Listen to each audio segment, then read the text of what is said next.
Talk me through this Pakistan lineup today. Just one change, Amir having to go back to Pakistan. Sohail Khan's been brought back in, but pressure on Azhar Ali because he hasn't scored many runs. The team's doing well, but he needs to get on with the bat. West Indies have had to make a couple of changes. Evan Lewis replaces Johnson Charles, who's only scored 44 runs in the internationals on tour so far. And Shannon Gabriel, the big burly fast bowler from Trinidad and Tobago, replaces Carlos Brathwaite.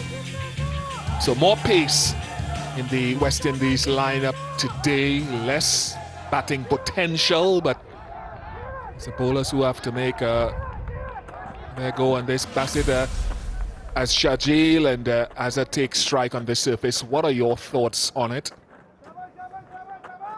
Shajil, he's looked good all series and just given it away a bit, whereas his partner Azhar Ali hasn't really got off to a start. But if you want to get back into form, if you want to get back into some run scoring rhythm, this is the pitch to do it on. It's the best pitch in UAE, and today it looks immaculate.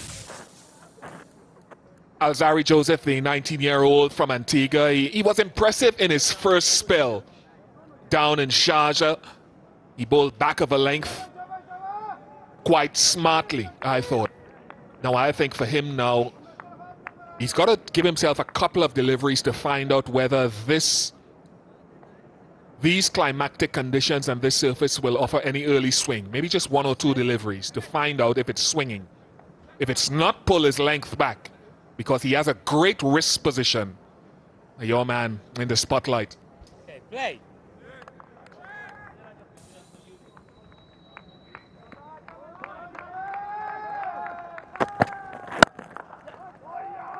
That's a nice shot from Azhar Ali, trusting the bounce. And on this big surface, folks, if you've tuned in for the first time this series, this is a huge outfield. Azhar Ali hasn't had a great series, and the very first ball of the series, great length, great line, that in between length got him there, and then just falling over. He had this problem in England a little bit in the start of the Test series, but worked it out. When he's out of form, he does tend to just fall over a little.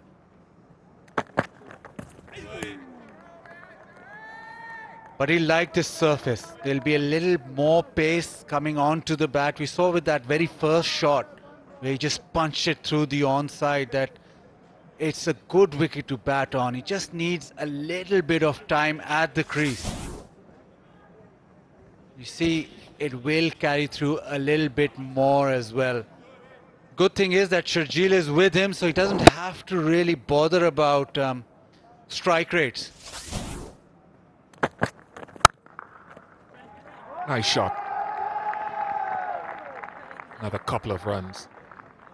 And I'm just thinking, just for that very reason that you talked about with Azhar Ali falling across the ball, and I saw a couple of the English bowlers bowl very full, tried a lot of Yorkers at him early up. And that's one of the reasons it's worth Alzarri Joseph just going slightly fuller for a couple of deliveries.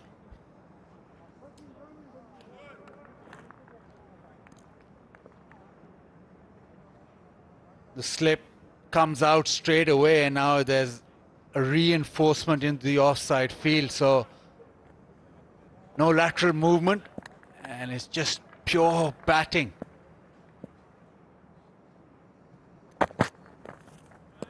Yeah, hard for it to move laterally from back of a length, but that one did swing a little bit.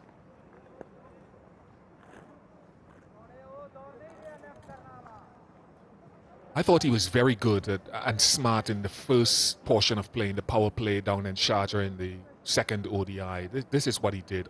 There was no movement down there to be had, apart from angle. And he bowled length or back of a length early. Got the wicket of Shajil. I thought he was clever and very well controlled. Yeah, doesn't carry, but yeah, it's worth going up there for a couple.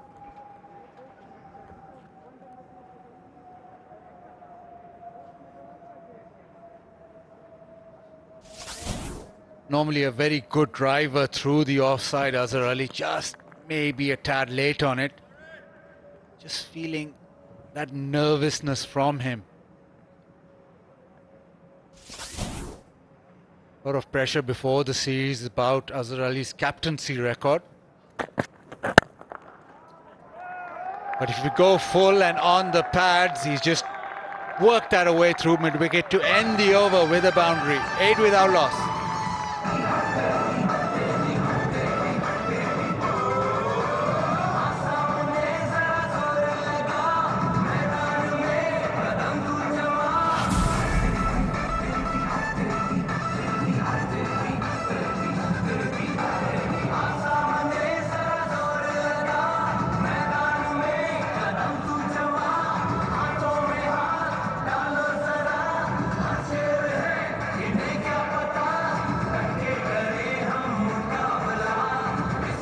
Big burly Sohail Khan in for Pakistan today. Mohammad Amir has returned to Pakistan because of an illness to his mom, we are informed.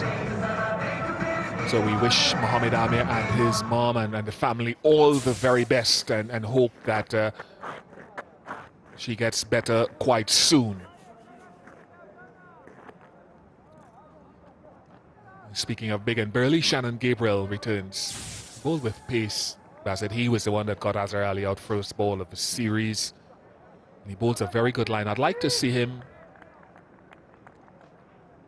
occasionally here be a little bit aggressive with the new ball, the odd short ball, even against Shahjil, who pulls well.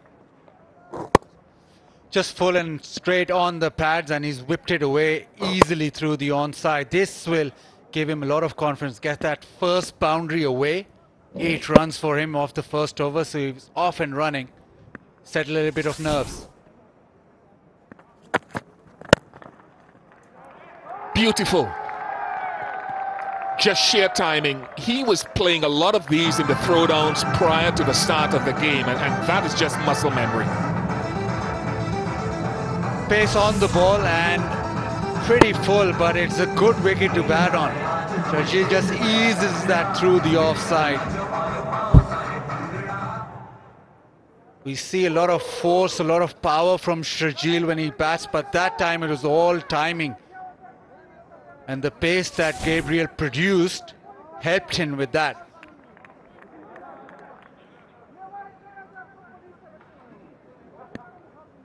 Short fine leg and deep backward square. She's not a deep backward square, she's in the crowd.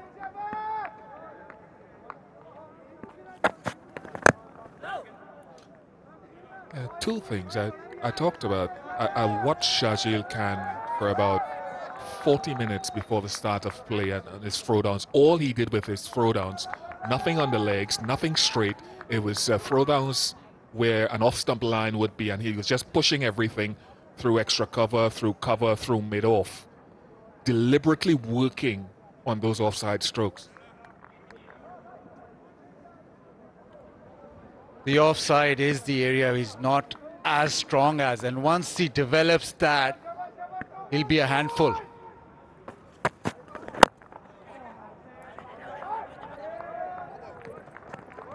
Good run, called through by Azhar.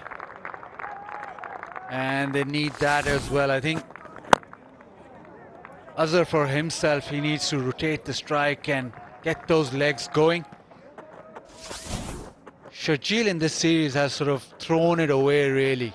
And that's probably because he likes to drag it to the leg side. Last innings, we saw him try to drag it through the leg side. If he can open up that offside as well, he'll have more opportunity to score even more runs. But look at those strike rate, and you think that he still could give himself time.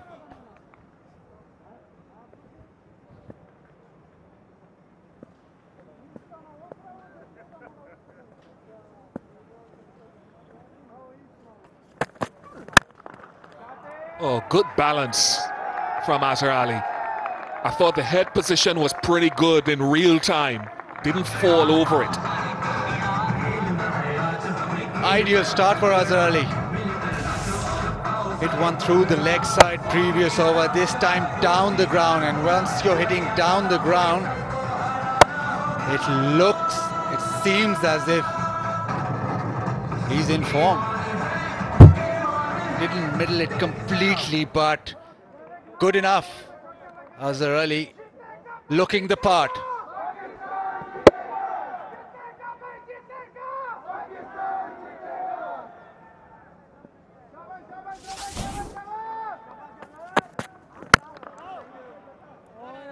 And I didn't mind Alzari trying that one last ball of the previous over where he went fuller at Azhar Ali. He got it a touch too straight because I think you have to try to exploit that propensity to overbalance. But now the line must be more outside the off stump if you're getting closer. Yeah, this one. I thought it was just a good shot. He got a little too straight, Alzari, but research and development, I didn't mind one. Now you've got to probably pull your length back or go more off stump.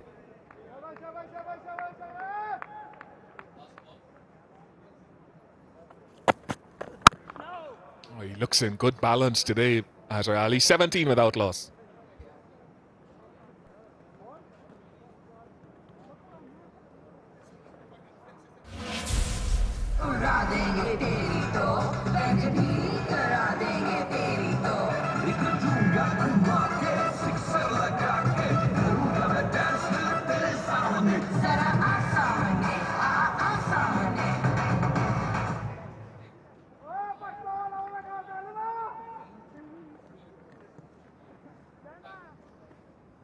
"17 without loss." Azhar Ali has already hit a couple of boundaries, so the captain must be feeling better.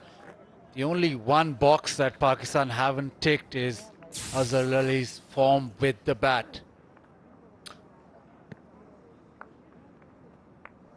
Looks a fantastic batting wicket though.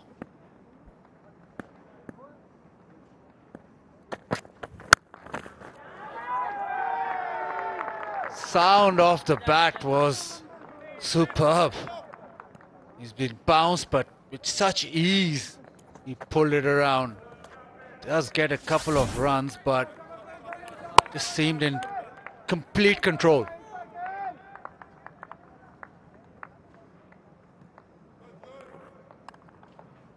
The important thing for me was that was banged more than halfway down and it just got up to around chest high.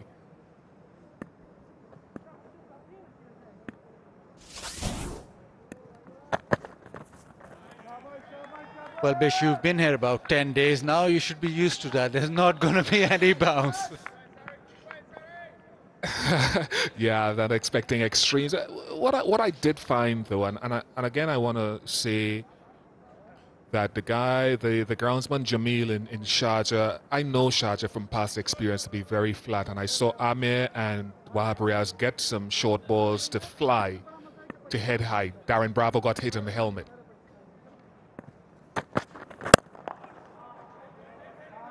Well fielded. And just that little semblance of carry to me was enough of an advantage to give to a bowler, and I thought he did a good job. It was a good batting surface, yes, a touch slow, but relative to what happens there, I thought the groundsman did well in Sharjah.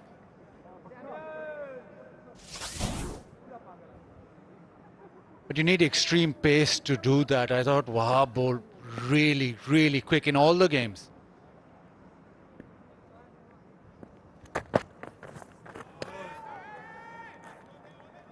And with him, the batsman, if they misjudge the length a bit, then it either seems that it's bounced more or it stayed down. But because of his pace, really, that he's been so effective. Seeing a lot of cross seams from Alzari, Joseph. And I mentioned it last game. What he's trying to do is a couple of things. Maybe thinking later on of reverse swing, but also trying to see if the ball will skid or hold up if it lands on the seam of a shiny side. He's trying to get some variation in reaction off the surface. Staying down a lot.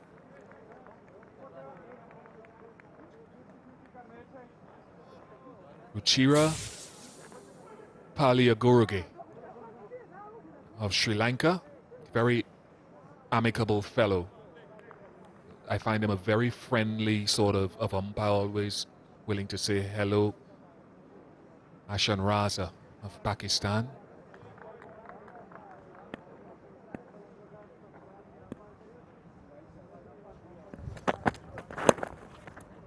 That'll be 4. I like the fact that Shahjeel is just using timing rather than power today. 19, in fact 23 without loss.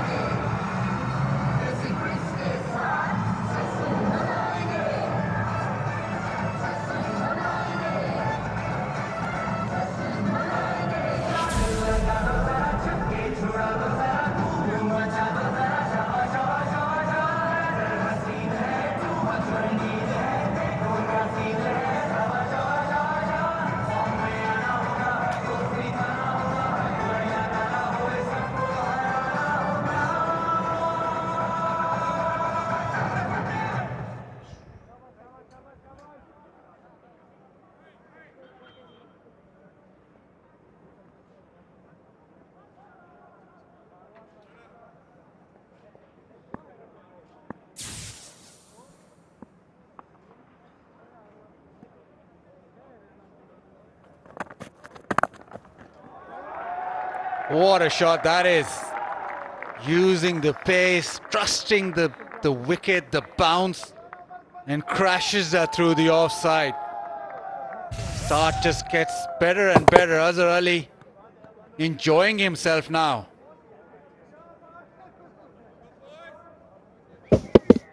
Width on offer, but what ease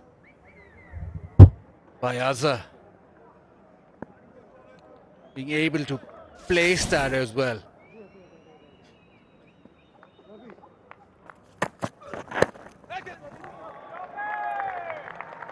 Boundaries flowing. This time just straying onto the pads. A leg by, but a boundary nonetheless. Pressure on the West Indies. They need to react quickly. Pakistan are racing away.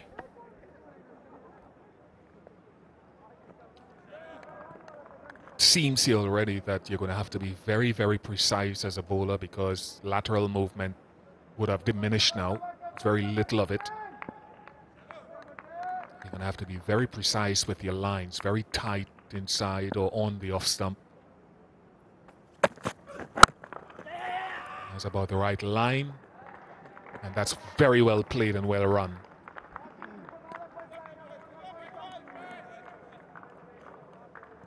Just that first over where Azhar Ali got a couple of balls off for runs, and then that shot through mid-wicket that got him a boundary, and he's suddenly looking under control.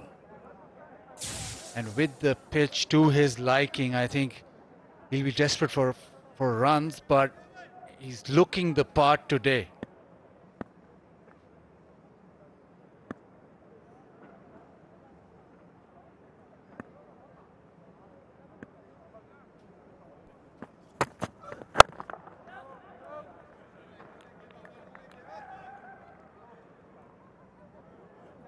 Anything for the spinners today in this surface? Well, maybe later on, but right now it looks extremely flat. It's probably best wicket to bat on, best right now to bat on, first time under sort of natural light. And just you look at it and it looks like this has got some serious runs in it. A bone to pick with you batsmen, you know, when you said the best wicket in a country or a region.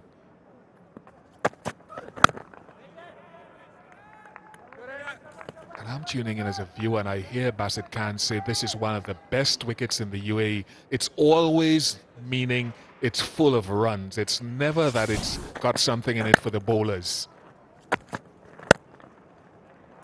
There are lots of boundaries straight away, and when you're getting hit down the ground and also square of the wicket, you know that the ball's coming onto the bat pretty well. Mohan Singh has done a great job to produce a belter.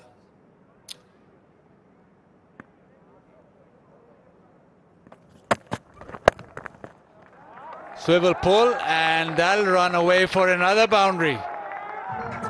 So Pakistan dealing in boundaries, 36 without loss.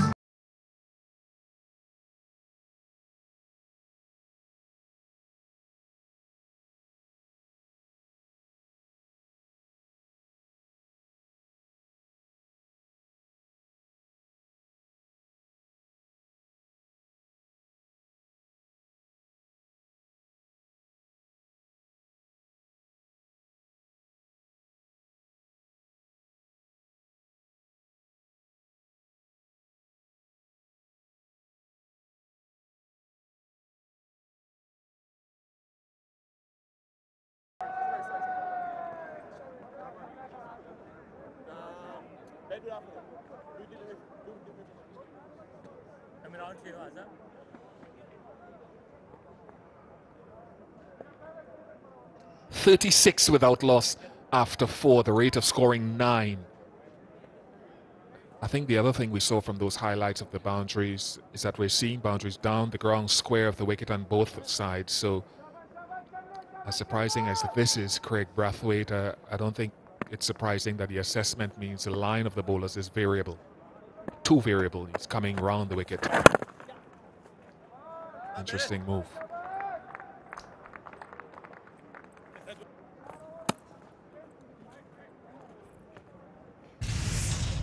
Haven't seen Sharjeel really hit the ball hard as we are used to. He's just using the pace.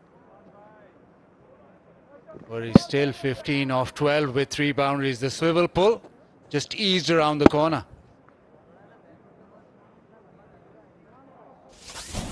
Interesting now, Bassett. It'll be a test now because he's gotten out a couple of times in the T20 series to Battery, who's no longer here, to Ben in, I think, the first ODI. So pace off the ball certainly seems to have some sort of negative impact on him at times early.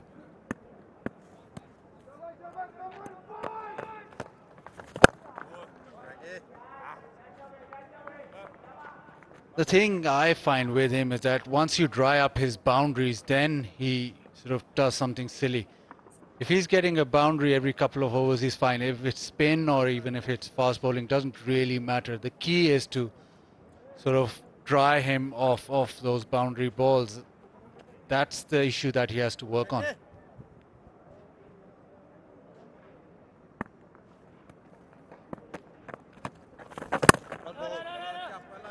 Talking about the pitch, Bish, I said it was immaculate. I said it was good. It was because the West Indies batsmen hadn't fired yet. So it's the ideal wicket for them. So we're thinking about you guys.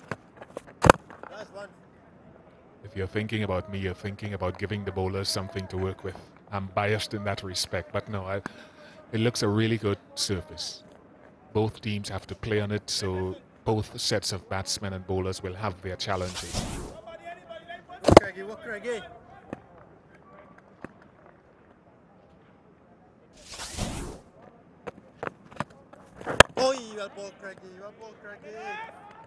Talking to Mohan Singh through my interpreter, one of the cameramen, and Mohan Singh, the groundsman, said he sprayed the ground and he says once there is wind, he doesn't think there'll be any dew later. Oh, beautiful.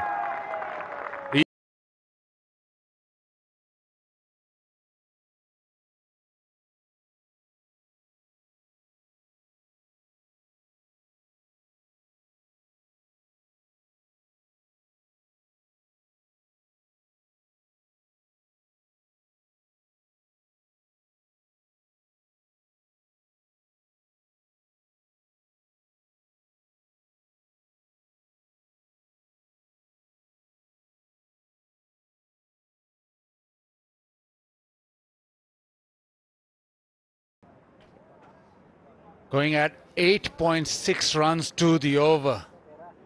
Both Azhar Ali and Sharjeel just dealing in boundaries.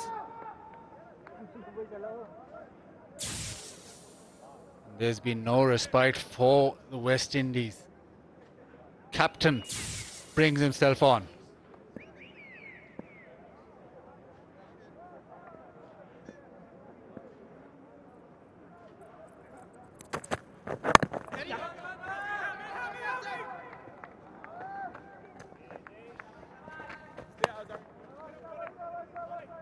Previous over, last delivery.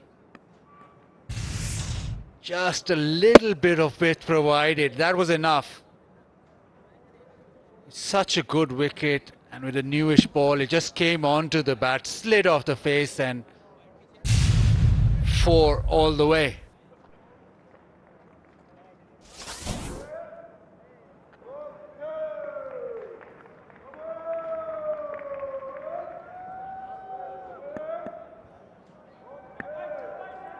Sweeper offside and leg side.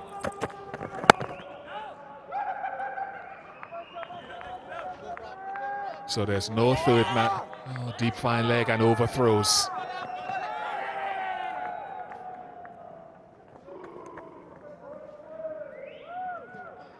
sloppy yet again. It's not been the best of starts for West Indies, and for the team who hasn't won a game yet on tour, this kind of stuff just adds to the sloppiness.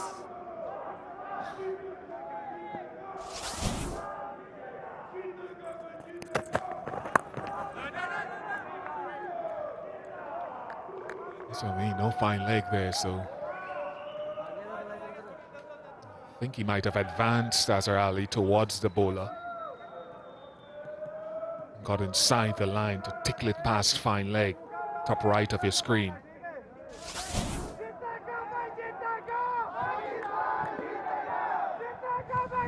Be very careful here, Jason Holder, with that line.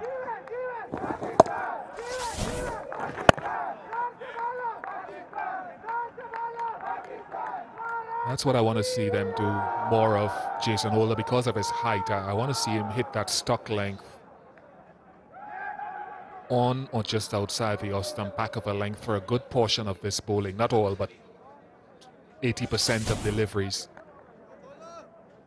And make him advance, make Azhar Ali come at you, but don't give him those drives.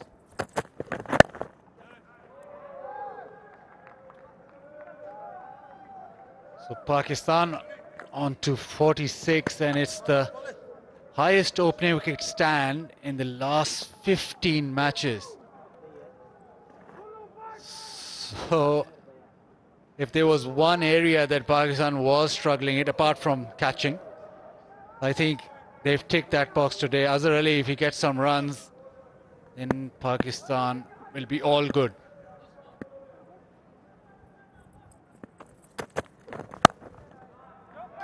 .50 comes up. Another boundary. 50 without loss.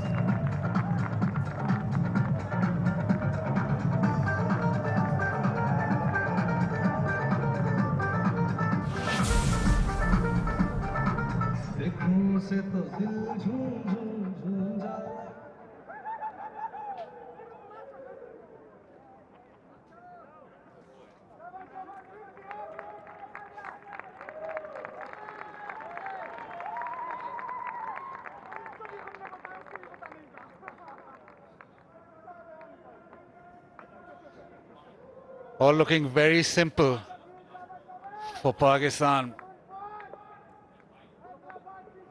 Both openers in full flow, and West Indies haven't come up with any answer.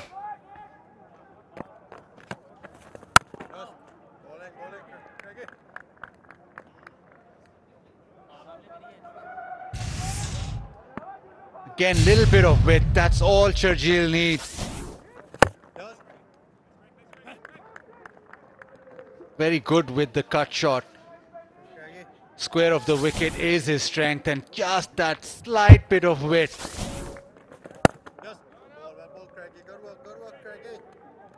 And it was smart batting. 5 out of 6 of the overs bowled so far, a boundary has been hit off the last ball of each of those overs. 5 overs out of the 6. It was smart batting by Sharjeel because he knew third man was up. And all he had to do was get it behind square on the offside, past the close-in fielders, for Holder, that is.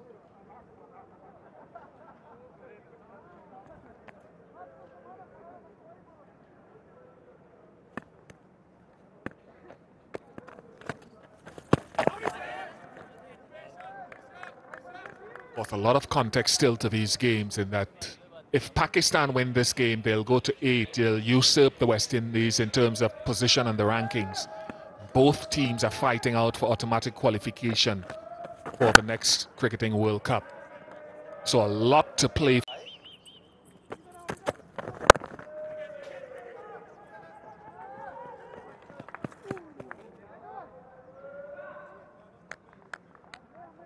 It's turning out to be another tough day at the office for the Windies. 7.1 overs and 50 posted. It's the ease with which runs have come that would be heartening for Pakistan and worry West Indies. I've got Sir Vivian here with me. Current run rate 7.4 not. the starting bit has always been Pakistan's issue, the first 10 overs. Not that much, not so in this series so far, Viv.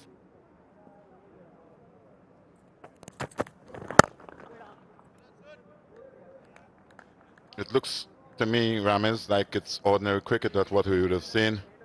Ali, who would have been out of nick, and especially there's some issues about whether he should be there as captain or not, especially with his poor run of form in this series so far. But the guy's taking a claim. He's trying to shut everyone up. Started very well. He's on 24 not out of 24 deliveries. And certainly is in the driving seat. He would have made a positive decision as well, winning the toss. When you look at this, just giving a little low, having a little flirt outside off stump. But winning the toss and batting, it's a good call. Pakistan would have done pretty well when they would have had first strike, and this start have been immaculate.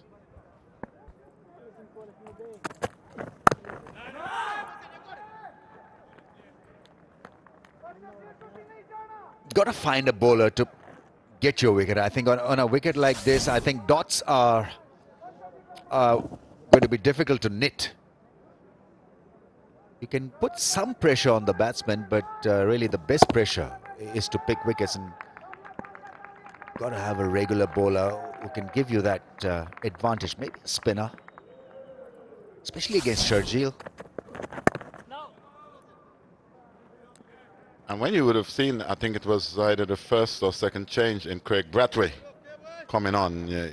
We here in the commentary booth is maybe wondering what could have been the decision on behalf of the captain to have maybe one of your non-bowlers bowling that early. You know, and this is why I say it looks pretty much like it's ordinary cricket. So it's 53 without a wicket after 8.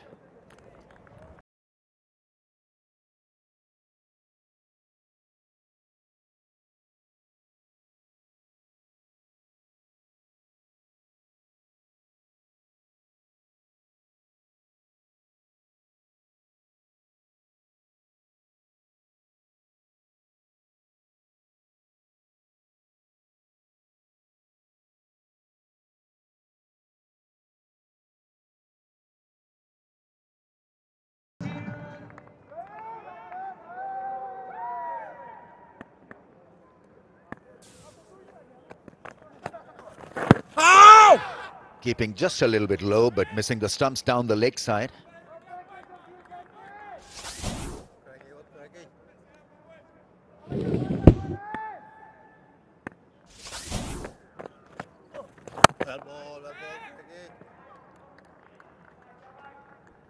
I guess if you're looking to take wickets, you would need to have your best bowlers that you was just mentioned, and Narayan would certainly come into play. I'm not quite certain what could have made that particular decision possible. Maybe trying to lure the batsman into a false sense of security, thinking that maybe if you put such an individual on, they may lose their concentration, but certainly they're going pretty well at present at 50 for none. This time, I guess maybe a straighter sort of delivery. As I was looking to make some room to smack it through the offside. I think it just got the outer edge. Wasn't any danger in the shot of such. But brought up 2 more runs. Here it is again.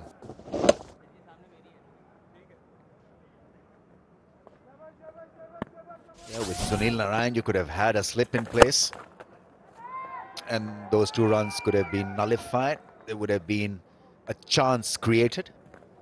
It's always useful to have a regular bowler in the first 10 or 15 overs, because you're looking for control from a captain's perspective, and also a wicket or 2, and especially these 2 have not really been in great form. I mean, Sharjeel, yes, once in a while he's lit the field with his fire play, but you see, he's been given easy passage to see the ball and conduct a long innings.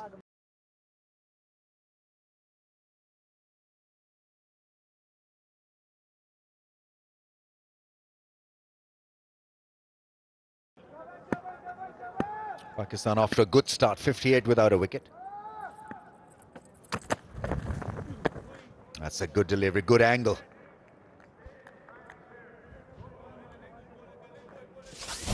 When you see it here, that's the sort of length and line that I think you need to be a little bit more consistent with. That's actually left him off the seam. And that's the area that I think you need to be searching at. If you're looking to get Sajil out, he was in no man's land in terms of what he wanted to accomplish there then. Not a good delivery. That's the area that I think you need to hit on a consistent basis. But when you have a West Indies team who's totally out of shape in terms of what it brings with the bat, you need to have a much better start than this, at least to send some confidence that you can restrict the Pakistani batsmen to a total that you think may be gettable. But at present, Pakistan off to an immaculate start, the sort of start, especially if you're captain and you would have won the toss, the sort of start that you would have dreamed of. Yeah, full length dive from Azhar Ali, but he was halfway through while executing that shot, so in no real danger then. Azhar, in my opinion, do have an operation. He's in a situation now, in my opinion, with the start that he would have had, and especially with some of the thoughts about him being captain and not contributing as much as he should with the bat. This is the perfect conditions for him to nullify all that and to send a message to the selectors that I'm not a one-off sort of captain. I want to be here for a long time, and especially captaining the team to such magnificent win. It's always nice to know when you're captain to get a few runs on the board and to know that you would have played a part. This is the highest power play score from Pakistan in the series, for both teams in fact.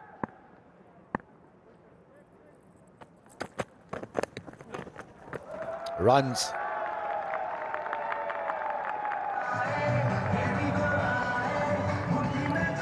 Faint tickle, and he knew exactly where the fielder was, so a well-crafted shot. Let's have a look at it here. You can see Ali not looking to overhit it in any way. You could have seen the third man, which looks pretty wide, and all what he needed to get some bat and as fine as he could. And in the end, it brought him 4 runs. You can see it was deliberately played. Brilliant. Azhar is on his way. Is good there. That push through mid-wicket, it is patent signature shot. And he plays it really nicely. It's 66 without a wicket after 10 overs.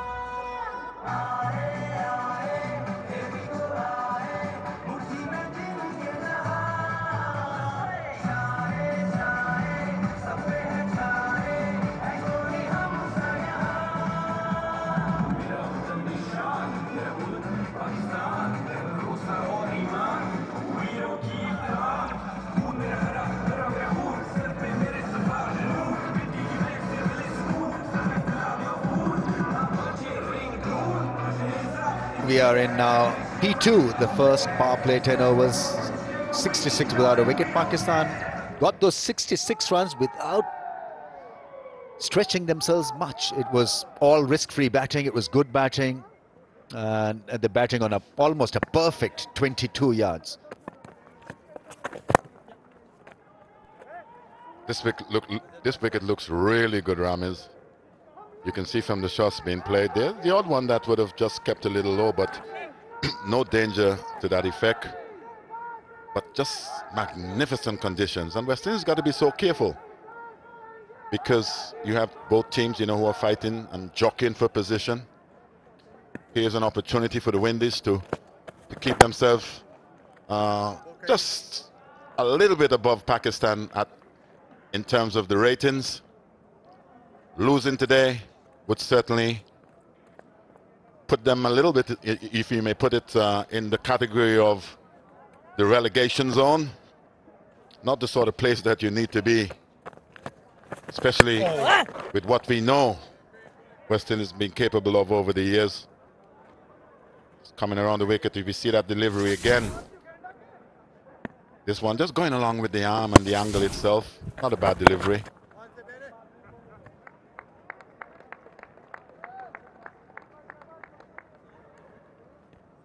But the body language again does suggest that we have taken a few body shots.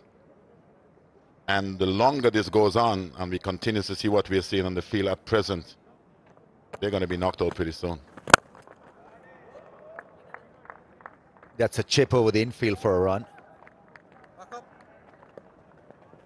Deliberate, as you can see, because I think if he did go through with the shot, I guess he would have held out on the long off boundary, but realizing where the man is and just chipped it into the outfield. Very good cricket in my opinion. As we have a look at Azhar Ali, you can just look at the confidence in the individual himself. He's 33 from 36. He have done magnificently this time. Brought the broom out and got the sweep going. 4 more runs at the end of the 11th over, 74 for none.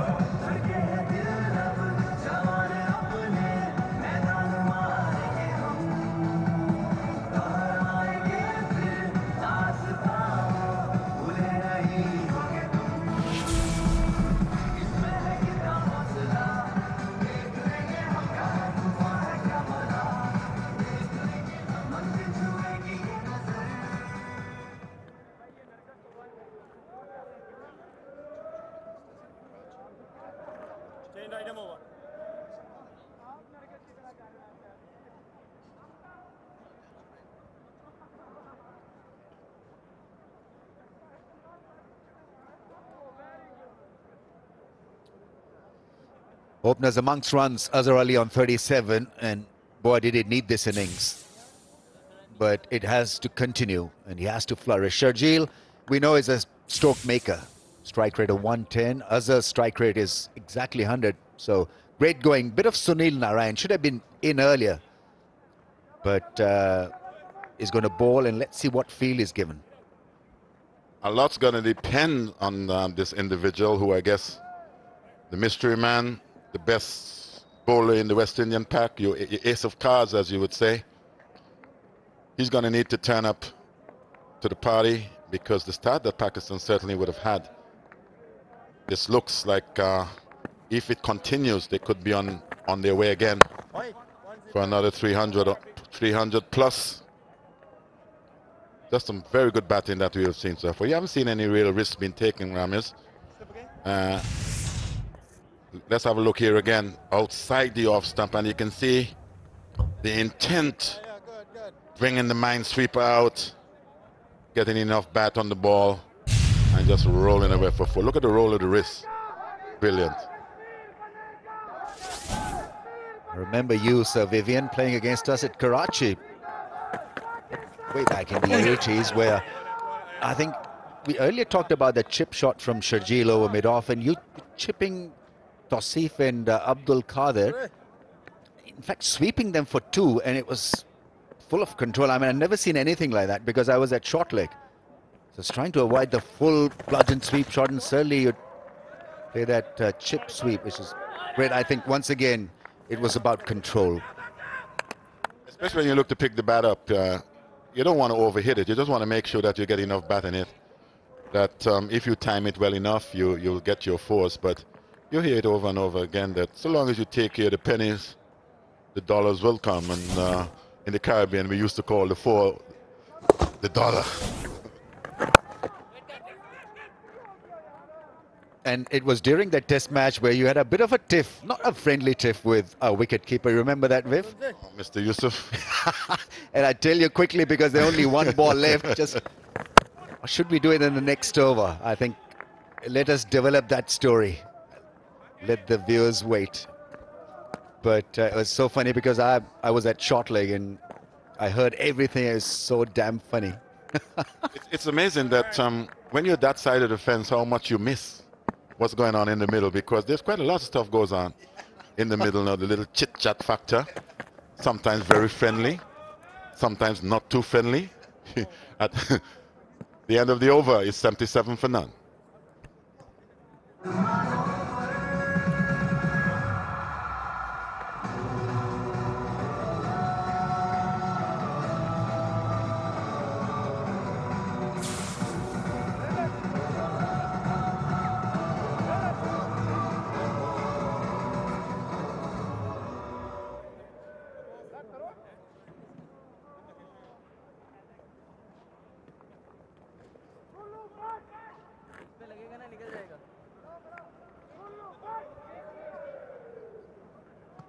Coming over to you.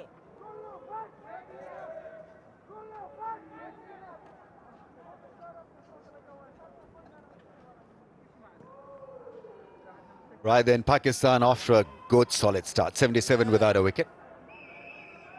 Earlier touched upon that incident that happened at Karachi, Viv versus Salim Yusuf. Now, Salim Yusuf was a bit of a fighter. We used to call him Tiger because he'd always want to be in the thick of things. And so what happened was that we had prepared a square turner for Viv and company, and we introduced Kader and Tausif. And he had just walked in Viv, and I think he's beaten once or twice, and then Salim Yusuf would get very excited after collecting one behind the stumps, and so Viv was getting a little agitated by this time. And every now and then, because I was at short leg, so I was watching everything unfold, and after almost every delivery, Viv would look back and give him a stare like that. Salim Yusuf would, like Sarfraz Ahmed would say, shabash, shabash, let's go boys, just a ball away from getting him out and all that. And so suddenly, and Salim Yusuf was slightly built. Let's just recall his build. He was slightly built compared to what we have here, the Iron Man. and Viv turned around, looked at him and said, man, I've just got to blow on you and you'll be dead. And I fell off laughing. I said, Sally, you've got no chance. Better give in. There are some keepers around the world who just really gets up your nose. And after this particular shot, little flick down the leg side. I think we're going to get 3 runs here. A run chase. Just stopped it, pulled inside the boundary. Completion of 3. Jack Russell comes to mind. What a name. What a name. The Russell spirit. There was some folks used to have their Jack Russells. Take them for walks every now and again.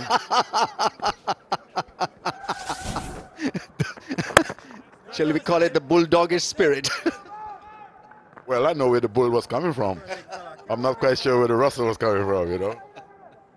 But these are some of the characters of the game itself, you know, and you know it's great that we can reminisce and have a chat about those days, and because there are a lot of folks who never knew exactly what went on in the middle itself.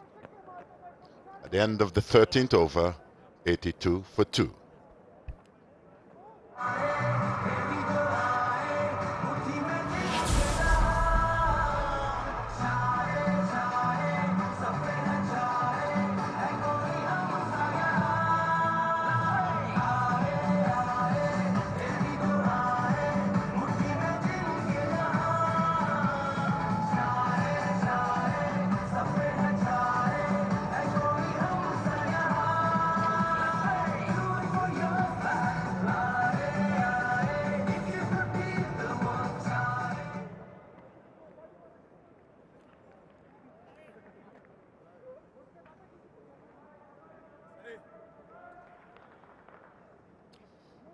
Nearing a 50 Azhar Ali, 41 from 42. The pace is nice and up.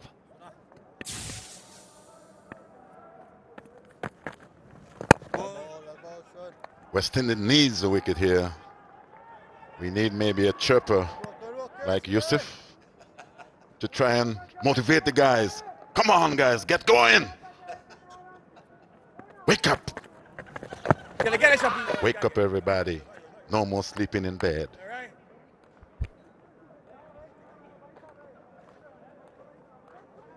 Good that he's been given a slip, because West Indies expect Sharjeel Khan especially to not read him, because he's not really been great at reading his off-cutters and leg cutters. He's playing him off the pitch because he's not in an aggressive position to hit him. He's waiting for the ball to land and then react. Would it be fair to say that he wouldn't have faced him that much? So certainly you got to try and put as much pressure if you're the captain of the Windies and Narayan, to make sure that at least you get a wicket, because wicket sometimes does nullify the run scoring factor. This time, Azhar Ali taking the broom out again. It's like this minesweeper. It's a whole lot of sweeping. And especially the wicket is quite conducive for these shots. Here he goes again, taking the broom out. Wow. He's in control, this guy. Looks much better than the previous matches that we have seen him so far.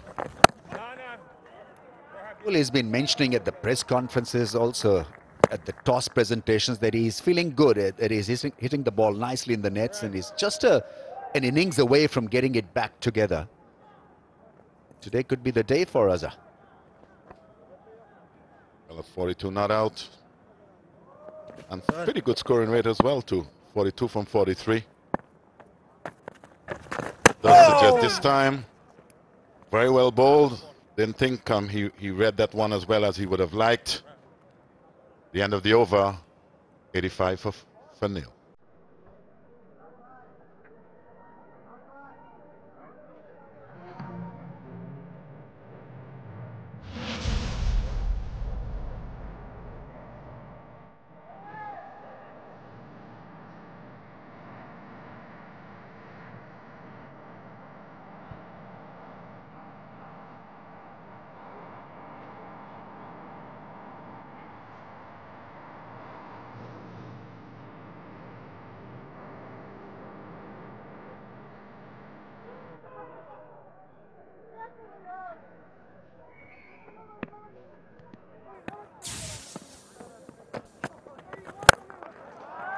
Has he found him? Yes, he has.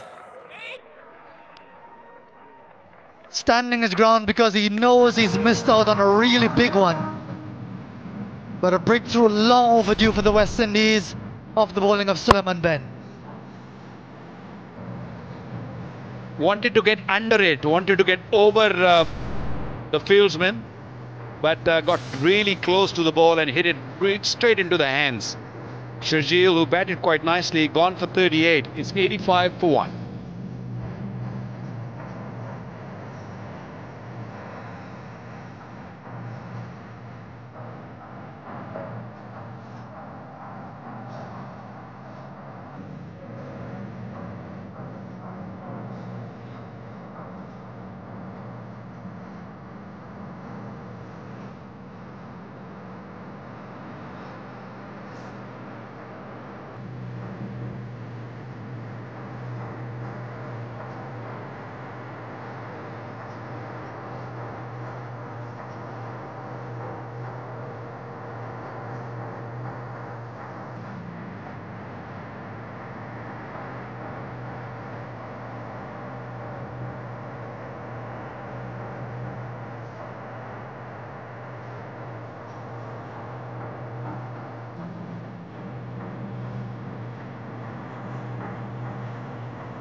Finally a wicket for the West Indies, but here comes a man who's probably in the best form of his life. Hundreds in consecutive one-day internationals and the chance to become just the third Pakistani to make it 3 in a row. Babar Azam, just a few runs away as well from establishing a new standard for the most runs in a one-day series, 3-match one-day series for Pakistan. But Sharjeel Khan basically giving it away. Yeah, second time in this series. Saw him in the earlier game also, where he got it to his 50 and then he slogged it away. Was looking to hit a big one. I'm not sure it's because of the fitness. He just loses his loses the form, and he gets maybe tired a little bit. But not the shot you're looking at. He's capable of making it big, huge, but missed it. But he can make it big. He is in a good nick. And you can't ask for a better pitch for him to make it 3 consecutive hundreds if he wants to, or if the West Indies allows him. But what a form he is in.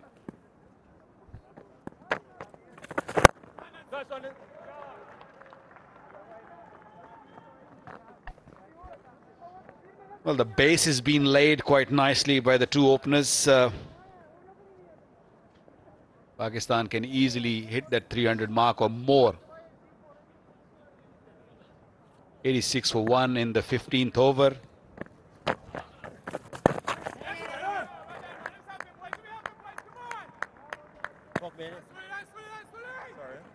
You're talking about Azhar Ali maybe being under a bit of pressure as captain but not getting runs. Just wonder how he would cope with that sort of situation, because different individuals deal with these circumstances differently. Seems to be someone who's outwardly very calm, very assured about himself. Whether or not he will be distracted by whatever's being said, whatever's being speculated. Ben at the start of the over getting the wicket of Sharjeel, as in Sharjah when he got to 50. Big shot and got out this time. Fell for 38. Good over from Suleiman Ben, just 2 runs and the wicket. 87 for 1.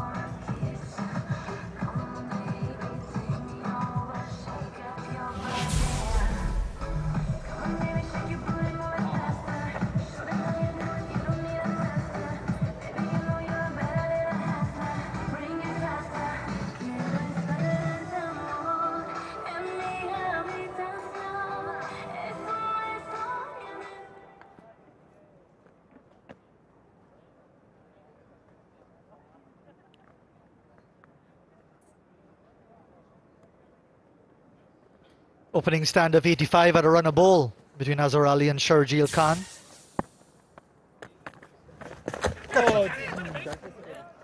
Again going for the sweep.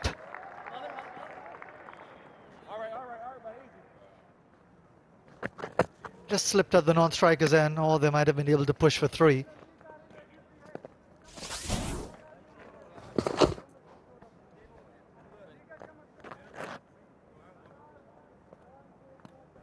He had plenty of time to sort of get up and run for the second. No real problem.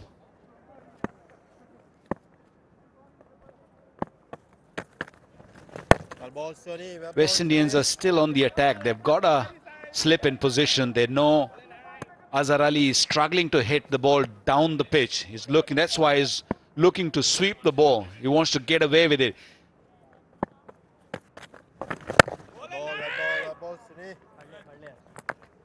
That's where the problem is.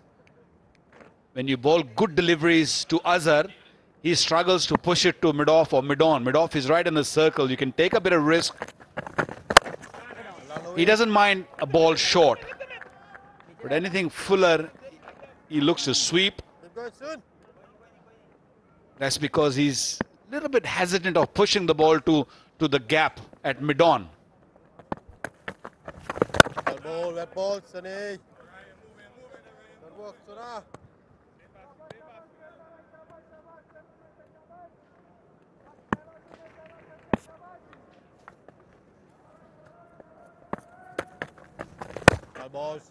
Well, the West Indies have managed to put a break on the scoring in the last couple of overs. The wicket would have helped. 89 for 1.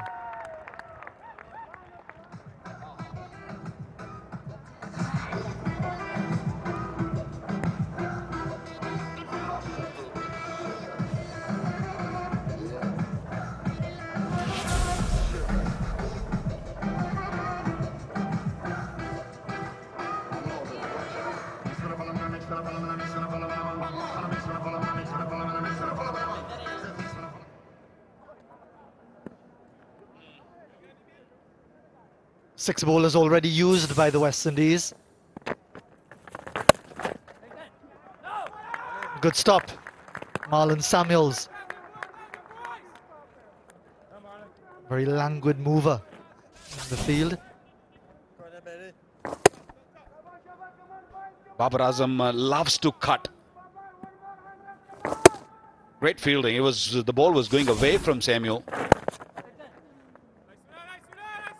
I can understand Babar being stuck up a little bit or not really finding the ball right onto the bat. Azhar should be the one who should be more comfortable. We saw in the last over that Azhar was struggling to sort of push the ball in the gap and look for single. The demand is not that you go out and hit big. The situation demands that you should be able to push the ball and look to rotate the strike. Everything is on the onside if you look at it. 95% is on the onside. That's better. That's a bit better because you at least using your feet and getting to the pitch of the ball. 90% is in the area where you normally sweep or you sort of nudge it on the onside. Nothing has been given on the offside.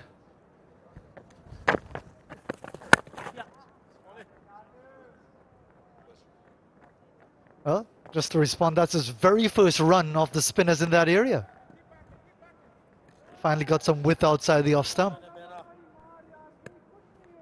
But they've got such a good platform. They can even afford a quiet period.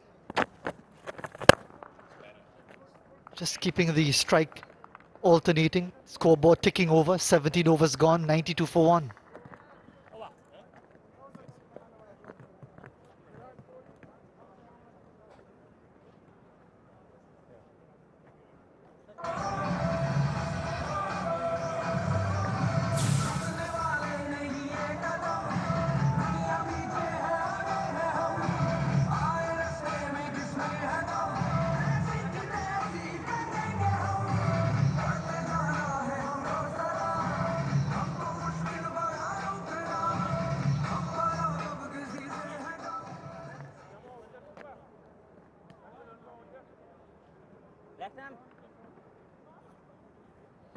Warm afternoon here in Abu Dhabi. Pakistan winning the toss and batting first and making full use of the excellent batting conditions. Just the one casualty, Sharjeel Khan falling to Suleiman Ben.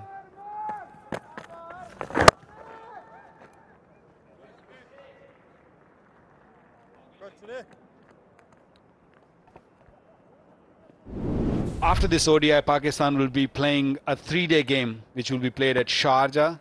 It's against West Indies, the Patron 11, PCB Patron 11. That was a good delivery. That one, we are missing this delivery. We haven't really seen that in this series so far. Ahmed Shahzad, Shan Masood, Mohammad Hafiz, they're all three openers who've been out of the side lately, been given the opportunity to prove their worth again. Iftikhar Ahmed has been part of the team. Oh! Ooh, that was very, very close. Little inside edge. There's some new faces, young names, fresh names. Asif Zakir. Fawad Alam is the captain. Adnan Akmal.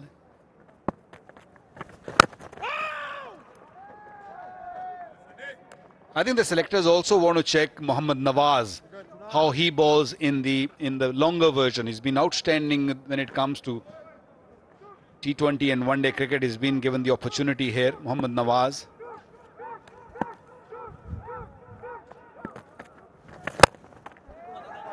Good shot in the gap. They might look for two here. Big outfield.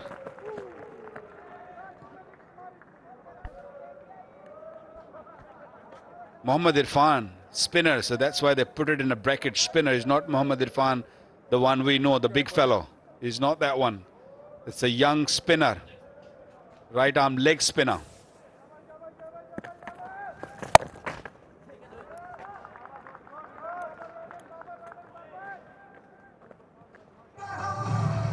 $97 for 1.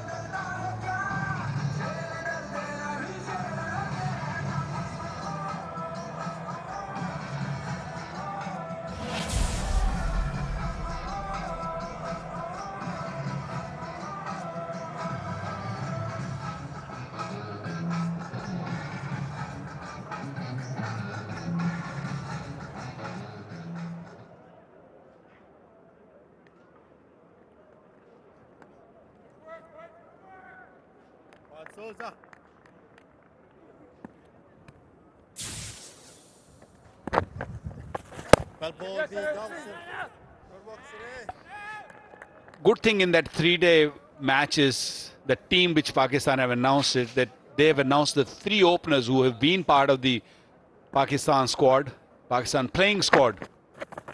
Shan Masood, Hafiz, Ahmed Shahzad. So it's good that they're fighting for one spot. Most likely in the 11, it'll be Azhar opening with Sami Aslam. And the reserve opener, that's the spot available. There's good competition out there.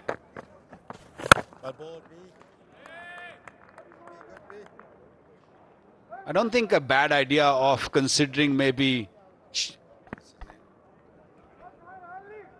Shirjeel Khan.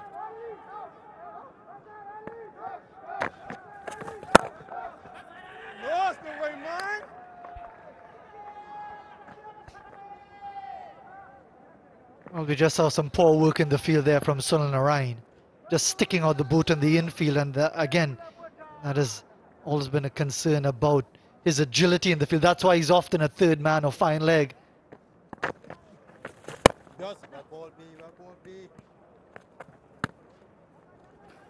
It's one thing to be cool and looking pretty casual in the field, but you've got to do your job, especially in the shorter forms of the game. You've got to be sharp.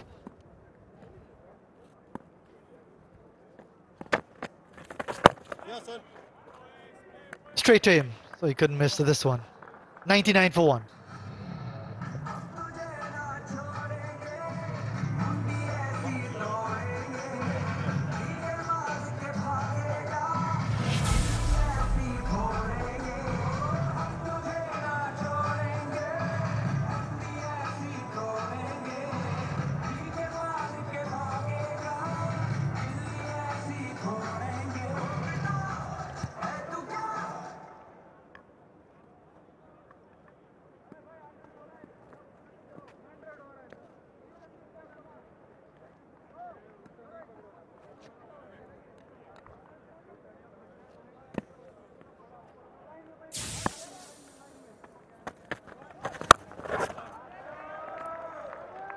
Sweep shot, favourite option. Azhar takes him one short of 50. This is one of the more spectacular mosques that you'll see in this part of the world, or any part of the world. The Sheikh Zayed Grand Mosque here in Abu Dhabi.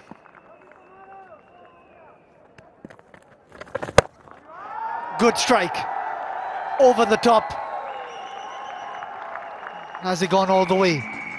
Yep, that's the judgment. Bringing up the 100 as well. That's what I love about Babar Azam. He's in good nick and he's making full use of it. He's not really worried. He's not hesitant of using a feet against the best spinner in the world. This was an off spinner.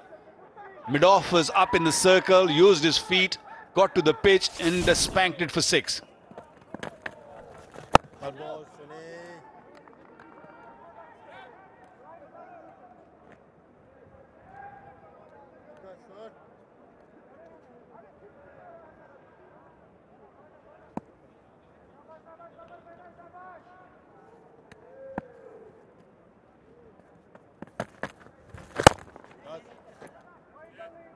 I think this is the element of his game that he'd want to improve on, not just Babar Azam, but Pakistan, certainly the West Indies as well. After you've gotten a boundary and maybe the fielders are on their heels, it's a chance to pick up the single.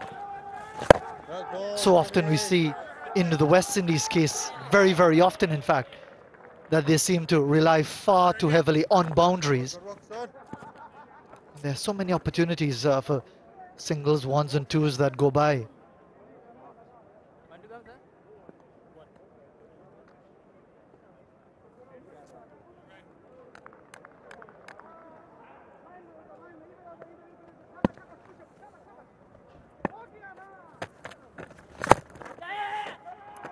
That's better. 50 for Azhar Ali. First decent score of the series and he's thankful for it. And after 20 overs, 108 for 1.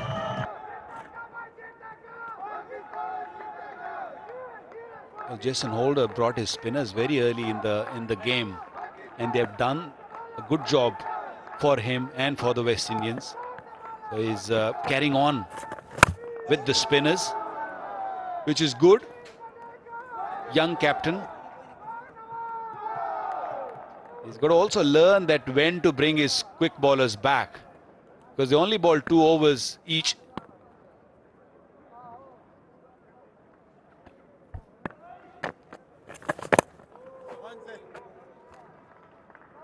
So much of that obviously depends on the captain's own confidence, not just in himself, but whether he has the support of his teammates, whether he feels that they're there for him, and they're willing to give him that support, whatever the circumstances. Came in as captain in a very difficult situation after the abandonment of the Indian tour and a couple of senior players jettisoned, brought in as captain just before the World Cup of 2015 at 23 years of age. The youngest ever appointed West Indies captain. And to come in those circumstances was never going to be easy. Then handed the test captaincy after Ramdin was replaced.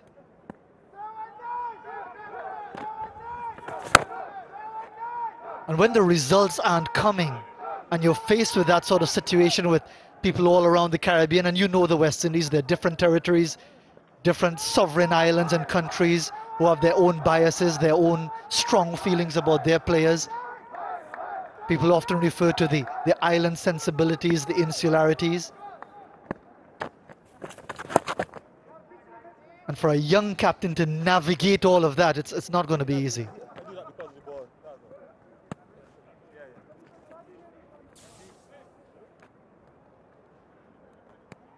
That's why it's a pretty ordinary record. As hard as he's tried individually, personally.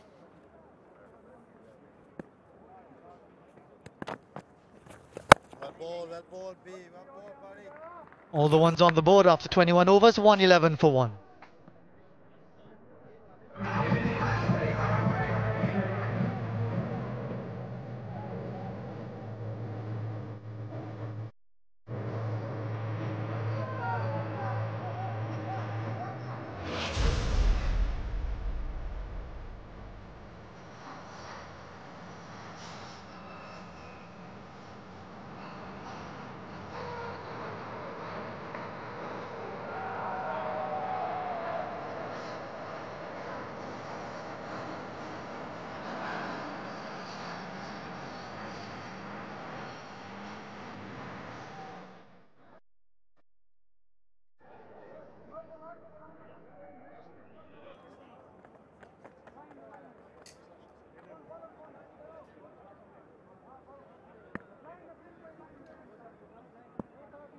Shannon Gabriel back into the attack, replacing Sunil Narine. Was expensive in his first 2 overs, went for 18.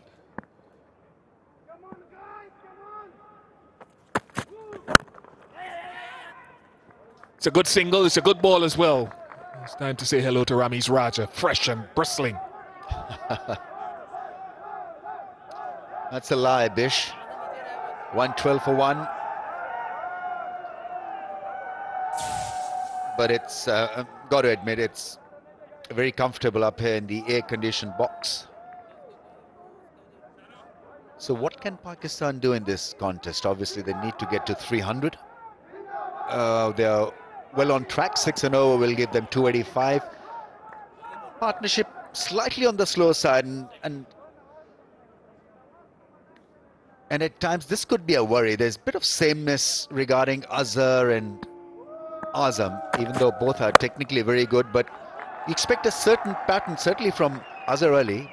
Babar Azam has got the ability to hit a 6 and play some amazing shots.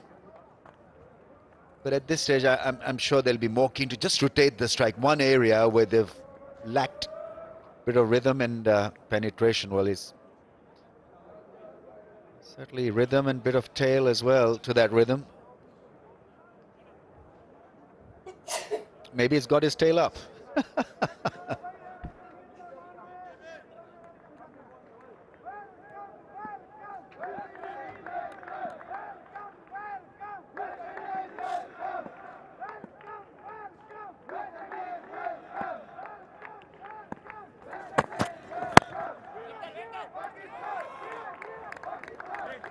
Yeah, that happens with most of the Pakistani middle order batsmen. They try to hit the ball a little hard without looking to find the gaps, and I think it brings them under a little bit of stress and pressure as a result. What they need to do is to look for gaps and not worry about hitting the ball hard, because the harder you hit the ball, obviously, the tougher it will get, because your muscles tend to tense up after a block or two.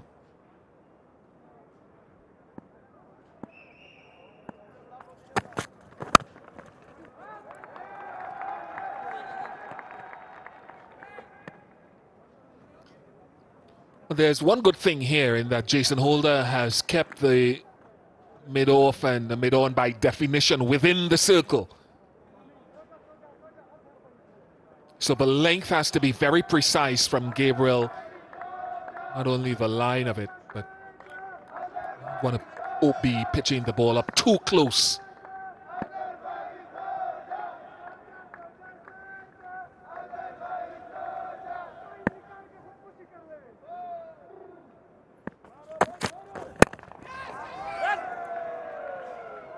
He's hit that with, miss-hit it with precision. And there's a pattern developing to this shot, because they're trying a little hard in this partnership, 31 ball partnership from 46. And when you tense up, you tend to play a shot like this, which is not really required. You're into your 50s, you're seeing the ball well, it's a beautiful placid track for batting. Got to find a method, a mean, a way of relaxing out there, and the best way to do it is to rotate the strike, get a single, get to the other end.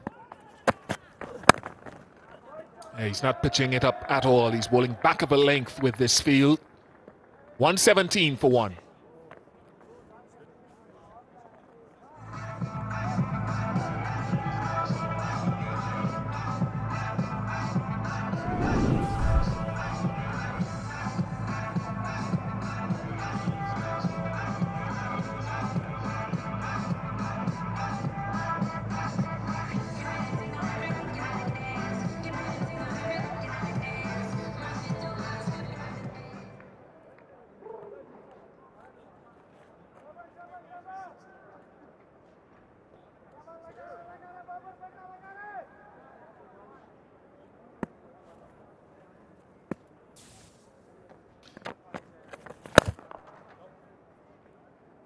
Into a good groove, Suleiman Ben, just as he was in the first ODI. Second ODI, so Shoaib Malik took to him and changed the flow of the innings. Most runs in a three-match ODI series by a Pakistan batsman belongs to Babar Azam, 264 at an average of 132, going past Javed Miandad today. Hit that in the gap. And that is a welcome boundary, because they need to now lift the tempo a bit. Yeah, it made a lovely sound. Probably you can play a shot like this on this pitch where the ball is not going to turn a lot. So you can have a slog against the line.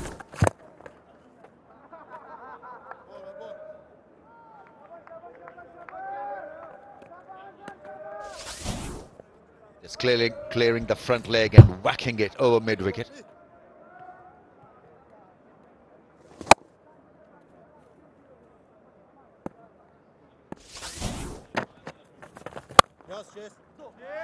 Two is a call.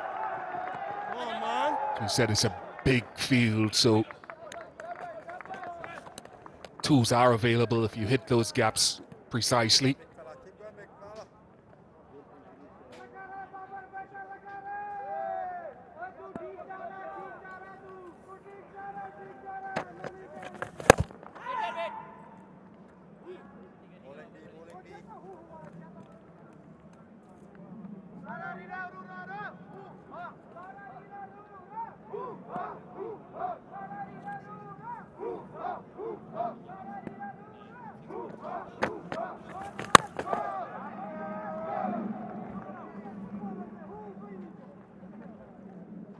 23 overs gone, 126 for 1.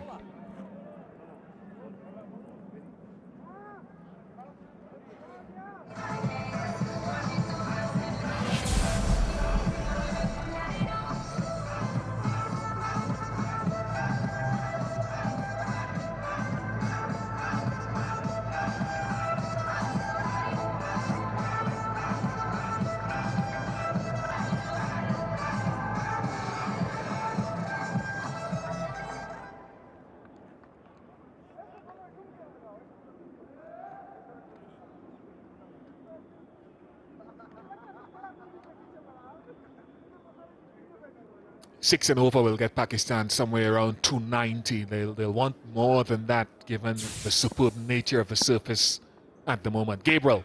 I think it's a good length. He's gone back of a length again for a couple of reasons, Ramis. I think you're allowed 4 fielders outside the circle, only 4 up until over number 40. So he's limited into who he can push back. He's chosen to have the 2 straight men up in the circle. And because the square boundaries are so big, your margin for error bowling back of a length, at least to these 2 guys, is bigger. They hit it aerial, they're men patrolling the deep square. You don't want to be pitching up with mid-off and mid-on too often. And I guess he's slippery enough to bowl that length also. He can surprise you with a bit of extra pace.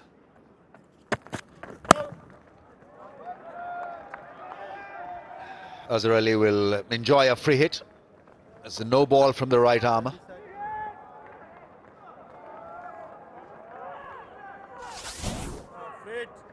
How far over was he? Yeah, I think probably that back heel touching the line. That's the first landing, and then he skids past it. In fact, it was a huge no ball he bowled in Australia last year, I think during the first test match, where he went over by some 6 to 8 inches and damaged his ankle and was out of the game for a few months, Gabriel.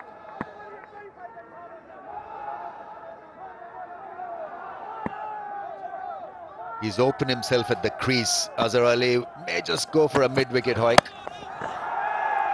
As we talked about the size of the boundary, it is a free hit, so it just tells you again how difficult it is, unless you're very powerful, to clear the boundary with a horizontal bat shot.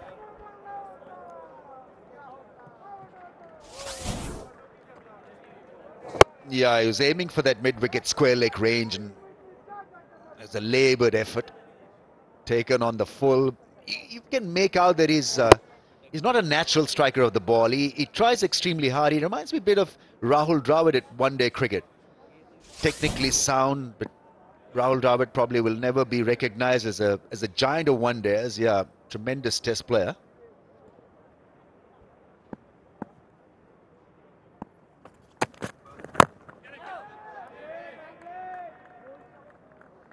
Would you want him to mix it up a bit, Bish? That delivery was a good one to befuddle a batsman who is aiming to be more on the back foot because of that length that he is generally bowled. Well, as I said, I think I used the number, I think it was 80%, I think, back of a length when he started his first over. Occasionally, you'll want to creep up a little bit more, but you don't want to get too close because of the limitations of the field. So I think he has the percentage reasonably good at the moment, Gabriel.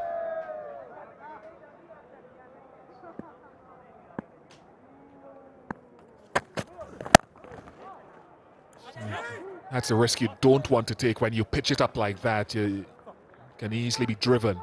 Take that drive away.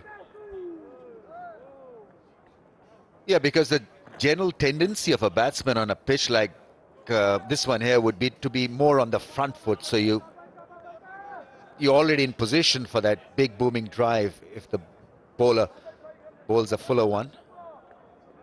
Got to stay away from that range.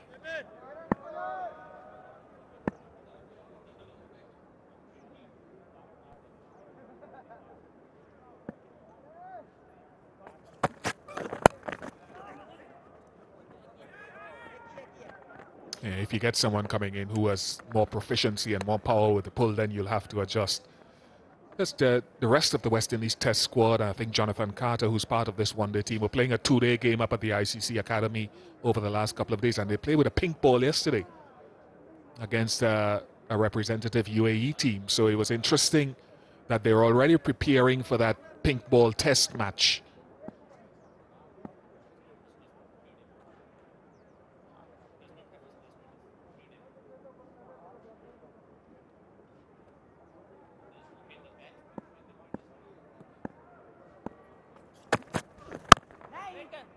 Not a bad over at all. 5 runs off it, 131 for 1.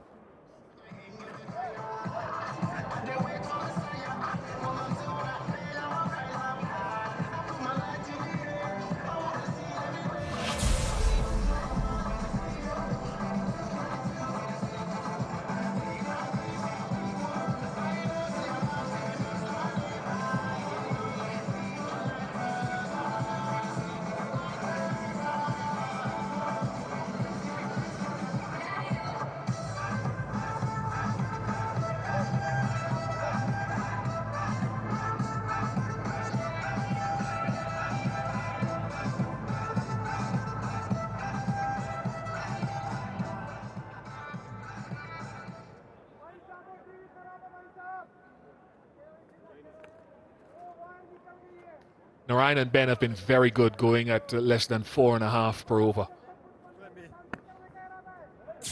1 wicket to go to Ben.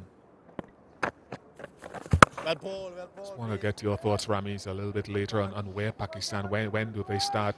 I think they have to start initiating a little more speed now. There's Jonathan Carter, second from the right.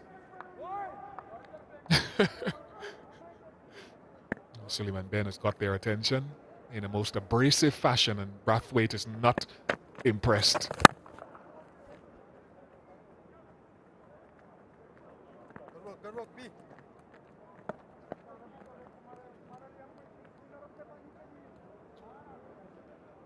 There's always this individual target as well. Azhar Ali would want to get 100. And Babar Azam has played a lovely shot. That's into the gap. Great use of the feet. Really was well executed, because once he got to the pitch, he just killed any spin on it and then worked the angle beautifully. You can make out that he's in form and feeling confident now.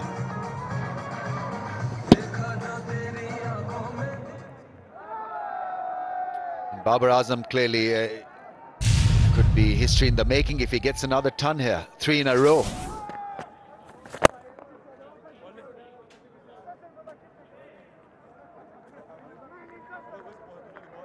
But I think at this stage they're doing fine. I don't think they need to just create anything out of the ordinary. This is good batting. This is safe batting.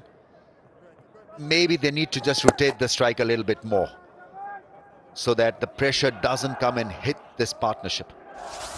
Yeah, that's what I'm referring to. I'm not talking about big impetus. I think there's a little discussion about batsmen running down the middle of the pitch.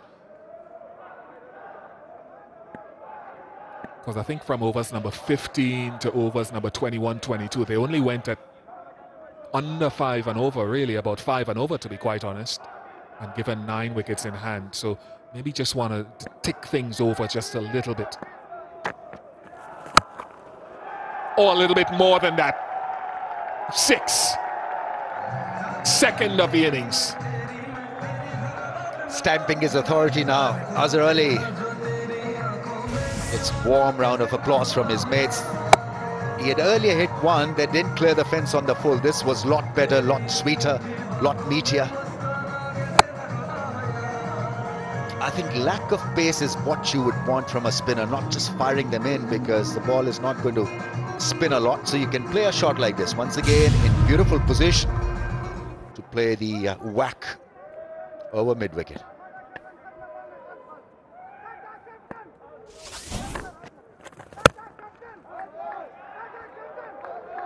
Good over for Pakistan, 13 off the over. It's 144 for 1.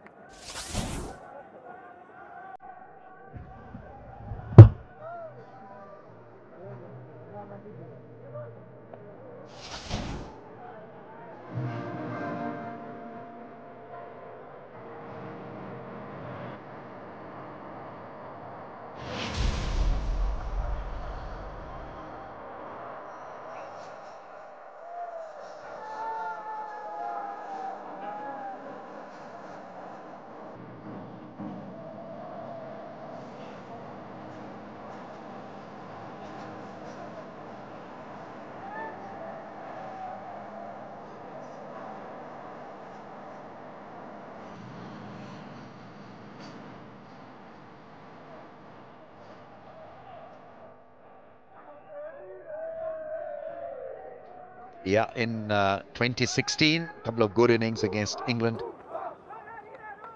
And then a bit of a struggle since then. But this may just redeem him and lift him as a leader, because he'll feel more confident addressing the dressing room after getting 100.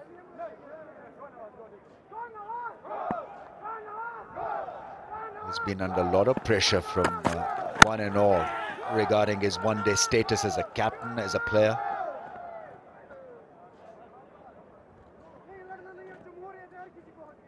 Nothing new in this part of the world, where people can get a little uptight and moan and groan and get a little uneasy with a guy who's not consistently performing.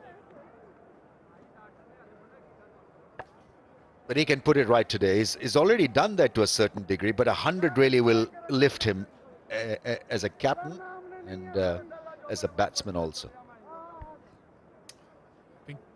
I think to top that up, to put a cherry on top of that, is the pace at which he gets the runs, which, if he gets 100, the pace at which he gets it will be the stamp of authority. Gone past Ramdin, angled in, and off the outside edge. Yeah, it's hot. Conditions are tough. You finally get a batsman edging one, and there's no one really to pick this edge.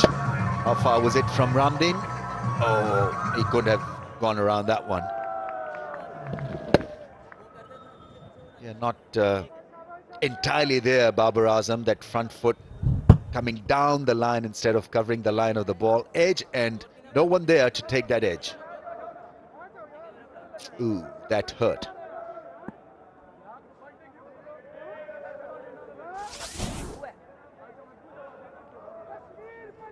Yeah, he's remarking his guard, which is a good thing to do. In the last 5 minutes or so, he seems to have lost his focus a bit.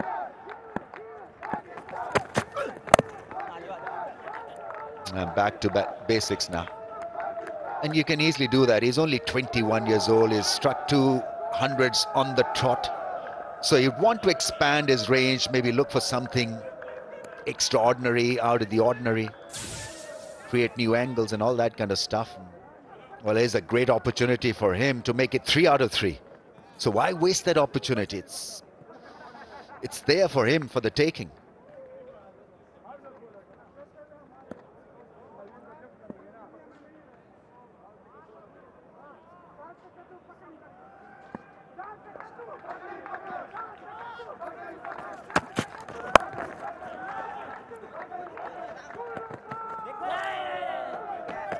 The other advantage that you get with this pair is the fitness.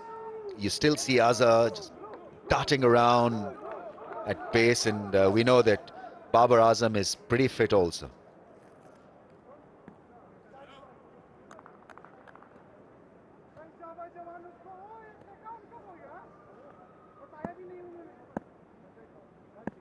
Team think tank and management have been very, very big on fitness levels. And also on rotation of strike. I think he's very keen that Pakistan need to develop that theme and story.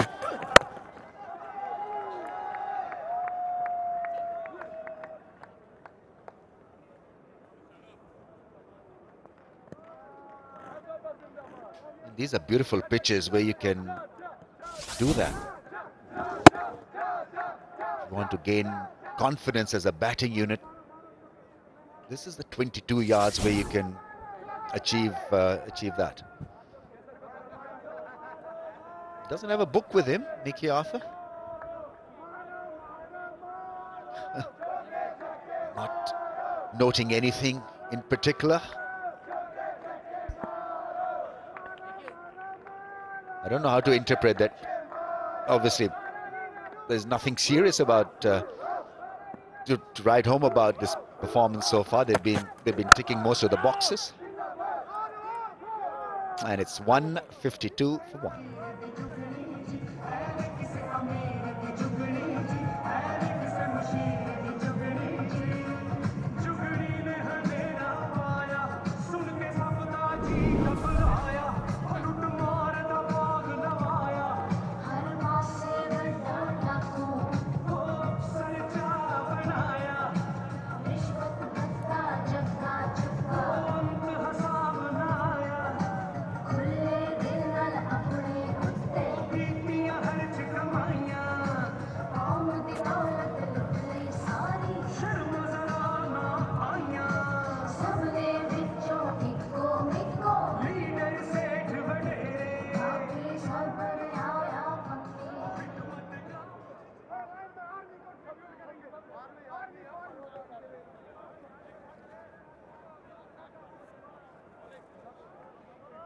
We talked about that first test match being a day-night game up in Dubai and mentioned that yesterday or last couple of days the West Indies have been playing a practice match. Members of the test squad and 1 or 2 one-day guys. Jonathan Carter took 4 wickets and got a couple of 20s runs for Roston Chase and Shane Dorwich as well.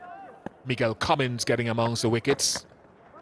So quite a few of the guys have been here for a long time, getting themselves prepared. Previously they were in Barbados, spending time playing practice games. He's on the field now, Jonathan Carter, for Gabriel. 4 wickets. 2-day game and a couple of 20 yards not out. It's a good score after 26 overs. It's the gap, yes. Boundaries have started reeling out 1 per over the last 3 or 4 overs or so.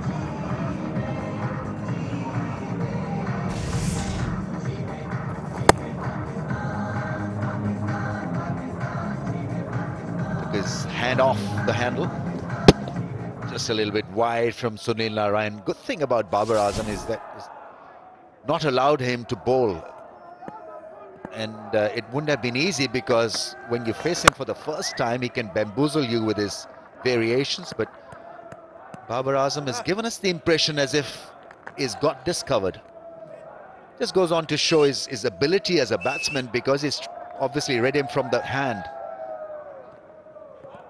and not played him on reputation. Sunil Narayan is the best ODI performer. His ranking is high.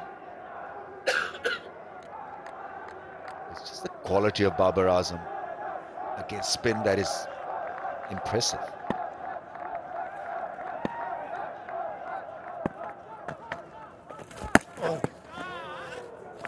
And Narayan is such an important component. I know he's had to remodel his action. He's still working on cementing all the fundamentals of it, but he's going at around, I think in the last 7 or 8 ODIs, maybe a wicket a match, if that much. And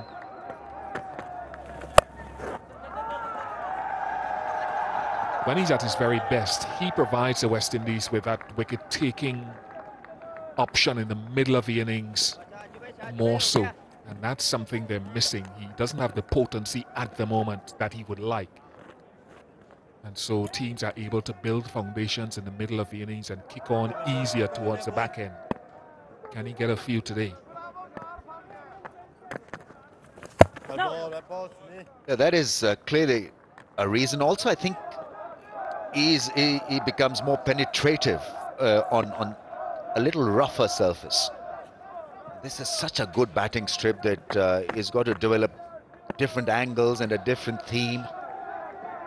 Maybe try to bowl around the stumps, because the ball is staying up and sitting up nicely and it's not biting spin from him. Here's an example of someone who's probably not reading him entirely. The sweep shot is usually played when the batsman is not entirely happy, hitting him down the ground.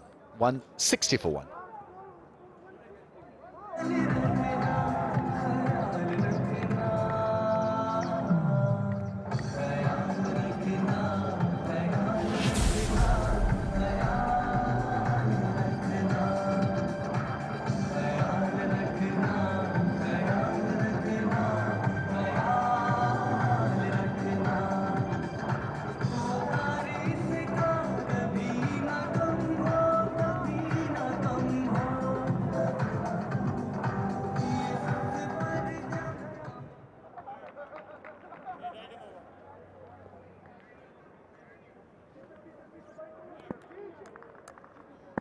Alzarri Joseph replaces Gabriel.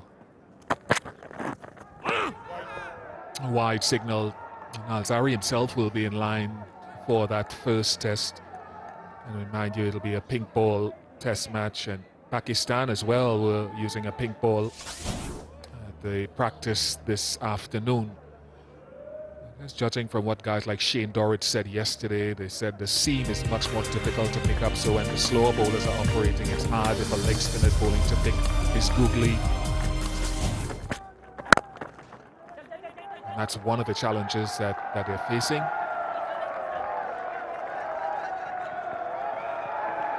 Ramesh, that has to be a shutout of the top draw to punch that down the ground for 4 from that length.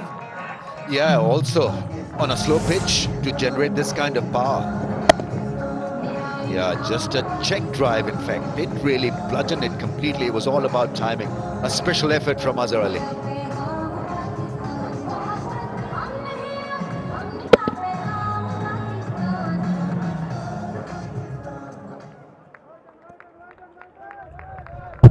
On his toes and hitting it down the ground through the line. Lovely shot.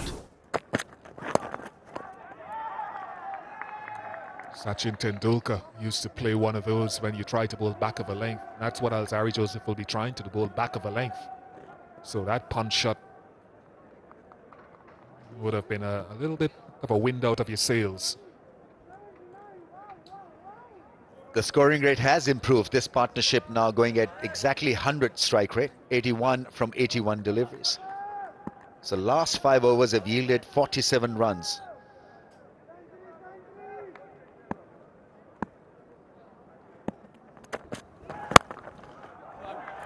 That was a loose delivery and taken care of diligently by Babar Azam. There's a slap through the cover area and it set up very nicely. I think it's trying an off-cutter probably. Too much of width provided, and that made it such an easy shot for Babar Azam, who's once again looking deadly dangerous. Dead set on 100, is he? 46 from 42.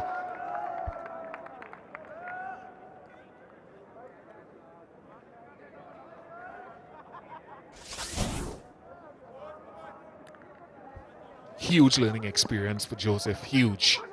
In these conditions, very testing.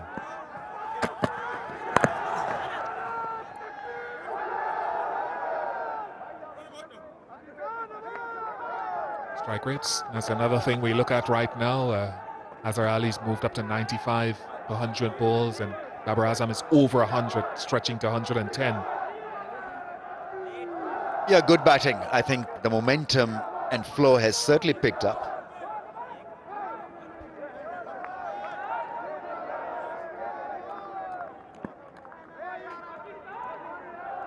Azam nearing a 50. What a dream run he's had.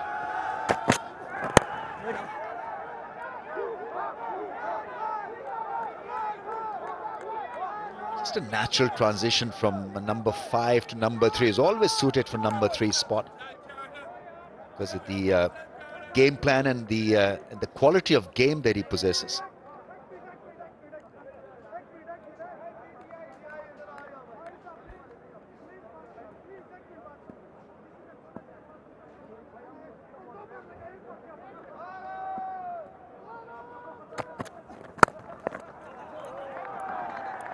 It's again a little wide outside the off stump, only a single this time, but expensive over from Joseph. 12 runs conceded. It's 172 for 1. More and more skyscrapers in the Pakistan innings as they move along serenely into over number 29.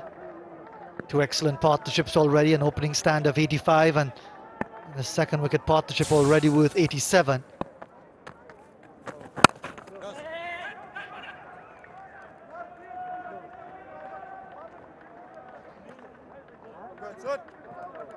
They're just picking off the run so easily.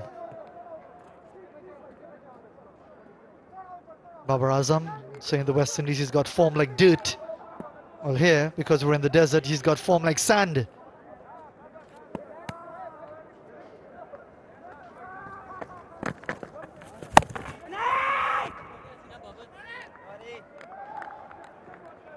Signals his intentions pretty early with a 6 off Sunil Narain over long off. Back-to-back hundreds in Sharjah. Help ball, sorry.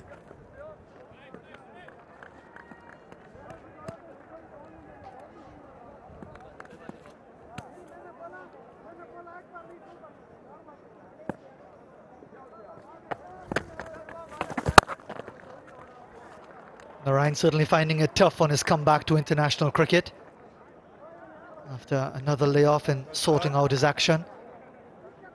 He's got to come to terms with the requirements, the ICC tightening up the regulations with the degree of straightening of the arm. They certainly cast a few into the wilderness.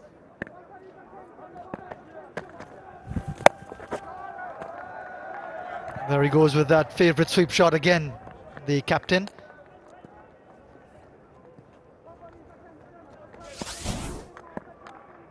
Here's an example from Craig Brathwaite coming on to Sunil Narain. Suleiman Ben. A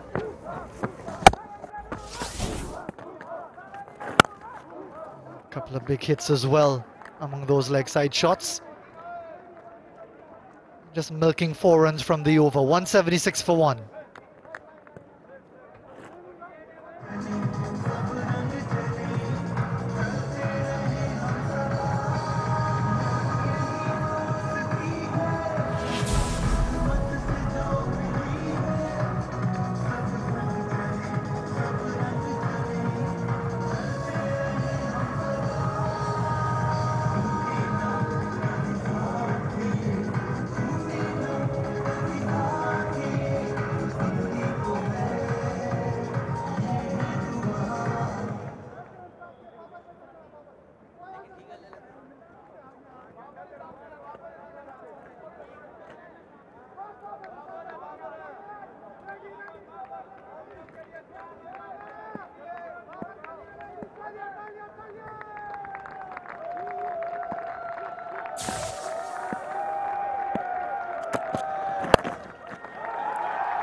.50 for Babar Azam, and just 50 away from making it 300s in a row, and he's looking, as they celebrate, they acknowledge another excellent knock, and he's surely only thinking, Saviv, that this is only halfway in the journey for him.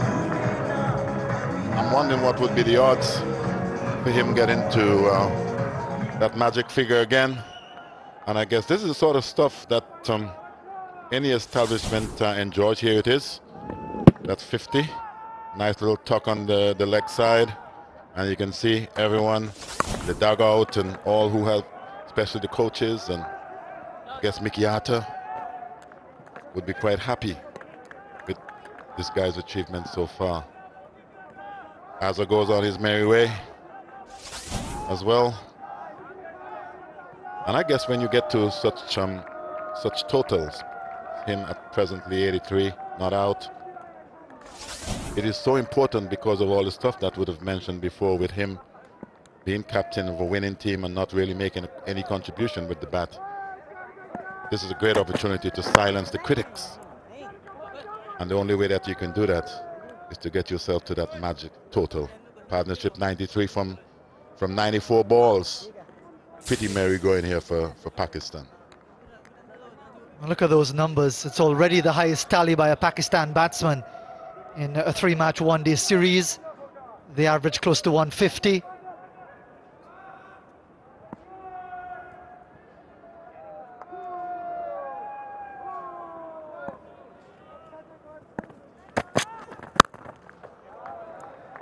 The highest aggregate overall in the 3 ODIs, and the 3 ODI series is 342 by South Africa's Quinton de Kock against India, 2013.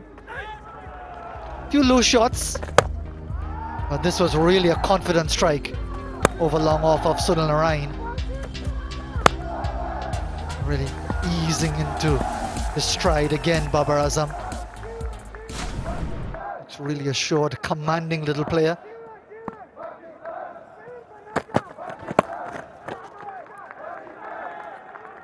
Just the way in which this guy is batting at present, he looks like an established individual. Solid. The sort of stuff that we in the West Indies wants to see from our young batters. When you are in a position to control, this is what I think every fan wants to see. Just looks like at present, taking the West Indian batters just a little bit longer to gain that confidence at this level, for them to achieve what Baba would have achieved, 51 from 50 so far. And if Babar Azam is filling in his boots, he's into his 3rd pair of boots right now, 180 for 1.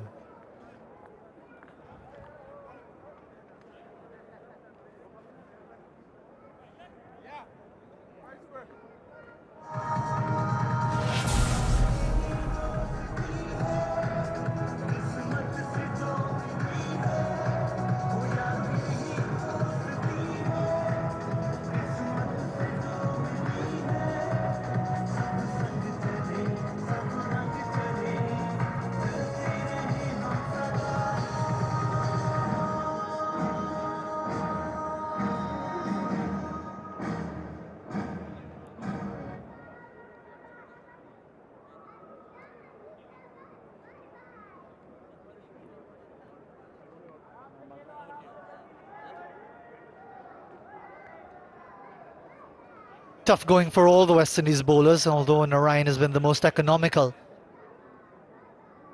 Doesn't look to be the devastating wicket-taking bowler that he's been so often for the West Indies and for other teams around the world.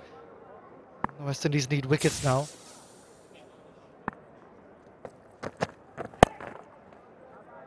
Jason Holder, the captain, brings himself back on. So correct, Faz. It isn't about containing now, because these batters are well set. It's about maybe taking wickets, and if you can do so on a regular basis, that helps in so many ways to just nullify the run scoring factor. So at 181 for 1, it's of vital importance that at least all hands on deck, and the things that are required this time, very short, and this time pulled through mid-wicket.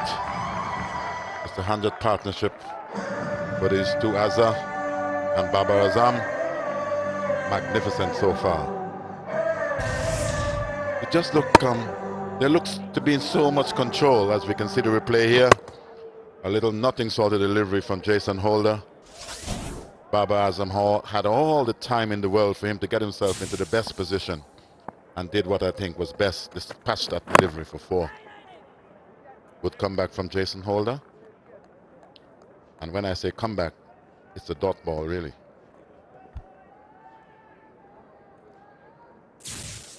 Almost 50-50 the contribution. Babar Azam getting to 55. Again, the fact that they've built this partnership after the early platform with the opening stand of 85. Really setting the stage for what you would anticipate to be an all-out assault, possibly over the last 15 overs.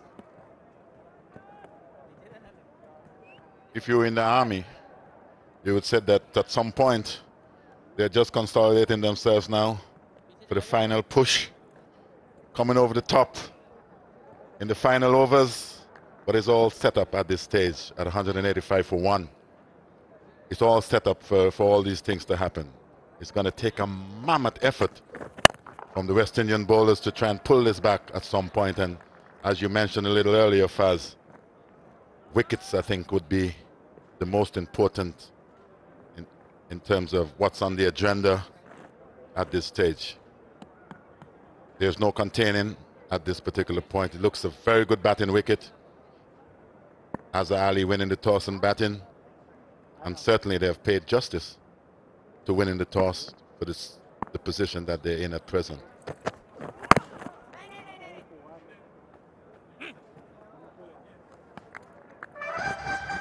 .186 for 1.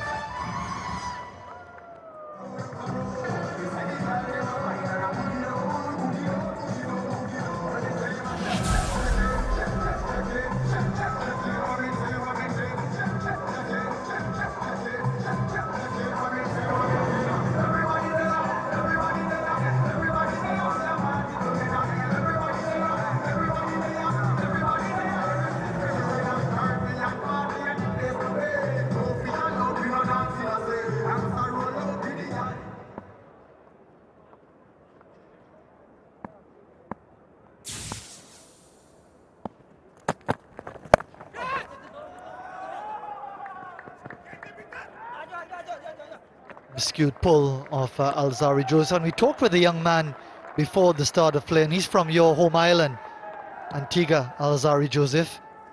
Someone with a lot of potential, but certainly this is really a searching examination of his endurance, his enthusiasm.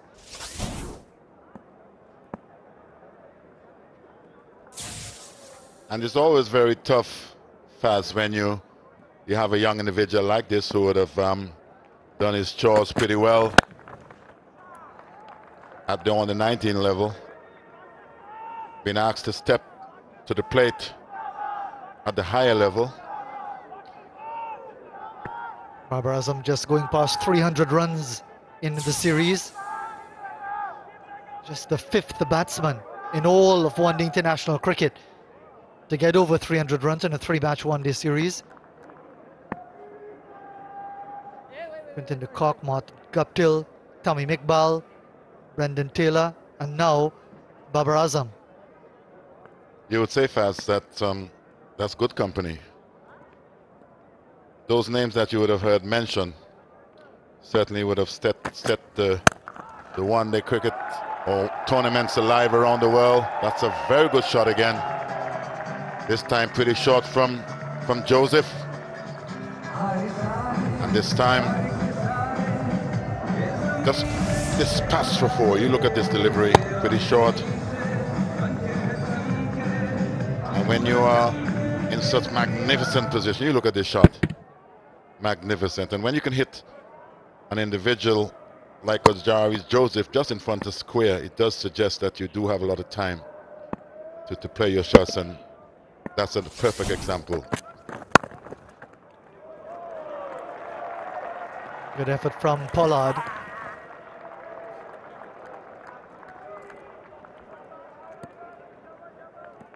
But certainly for Alzari Joseph, he's got to be able to learn and learn quickly.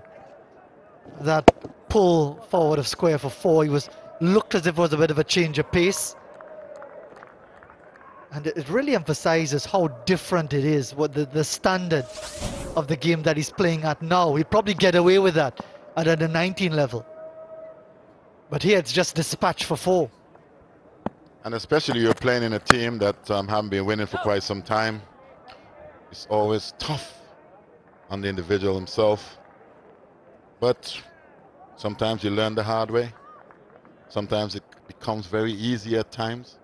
I've always felt that the best way for you to learn and for you to learn well and for you to improve as your career goes on is to be in situations like this when your backs are against the wall, or what the things you're going to do in terms of the change-ups, all the various deliveries that you have at your disposal. At the end of the over, it's 194 for 1.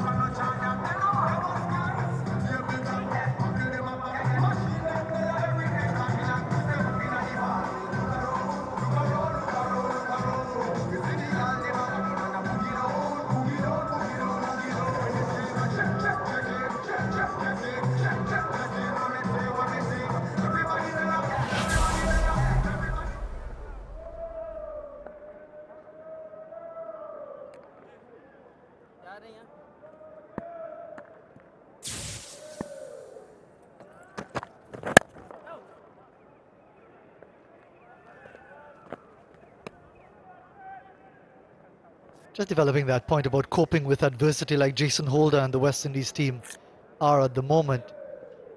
And you draw that reference to Alzari Joseph, another outstanding player like yourself from Antigua Barbuda, Curtly Ambrose, in his very first test match against Pakistan, and Rameez might remember that in Guyana, conceded over 100 runs in that test innings.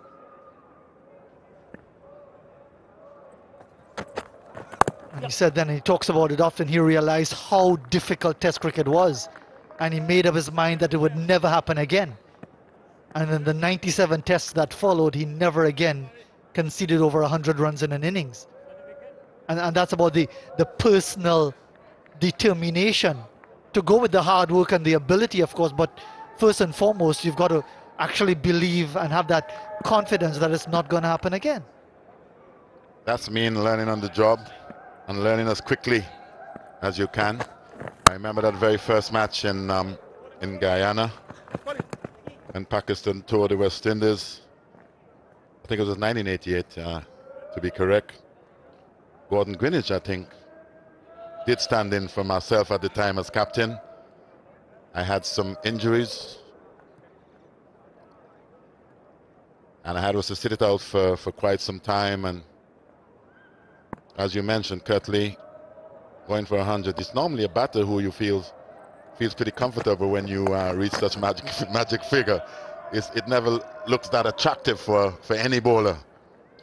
But having to have played with Curtly for quite a number of years, and as his career progressed, he was just magnificent. And that's you call learning on the job, and how well would he have learned? Because in my opinion, he would have been one of the better fast bowlers that would have passed through the West Indian circuit.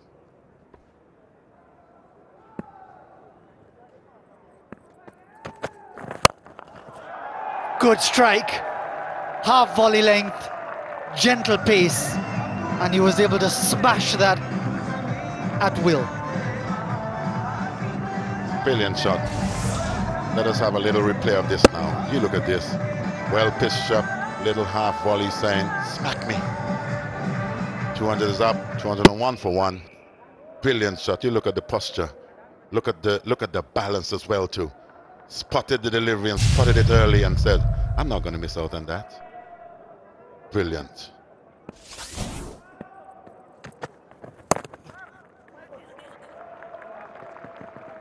Thinking about the second, a good effort from Alzari Joseph to keep them down to 1, 202 for 1.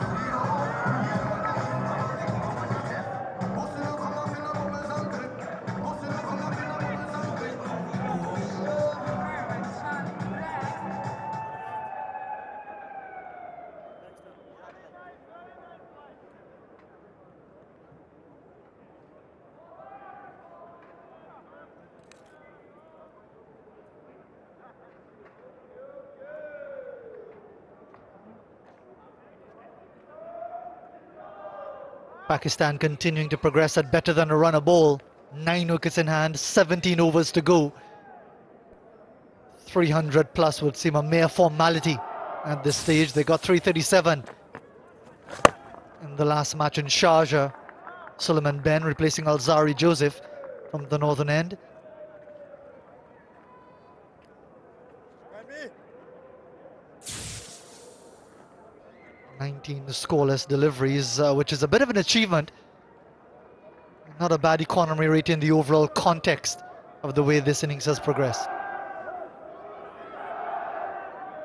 And I guess when it comes the time for West Indies to have a bat, that they'll be thinking that this is a good enough wicket. The most important thing for them now is to try and manage, just to try and control as best as they can this batting innings for Pakistan, which I think would give them a wonderful opportunity to believe that it is a total that wouldn't be too far out of our reach. It looks a good surface, big enough field, lots of tools. A field that I think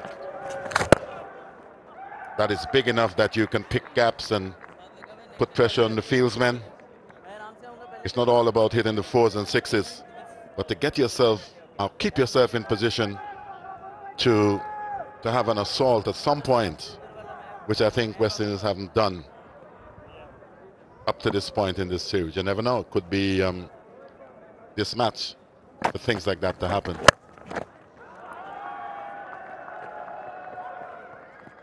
Short delivery from Suleiman Ben.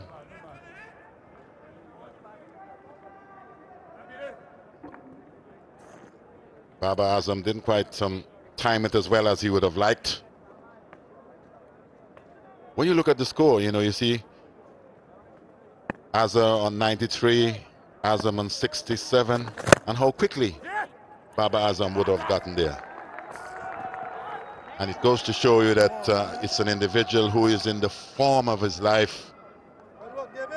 And I guess what would have happened to him at present in terms of the success that he would have had against the West Indian bowlers, he'd be thinking, well, I'd like to take these wickets around the world. Nice little push to the offside. An attempt. Gable coming on rather quickly and stopping that. At the end of the over, it's 206 for 1.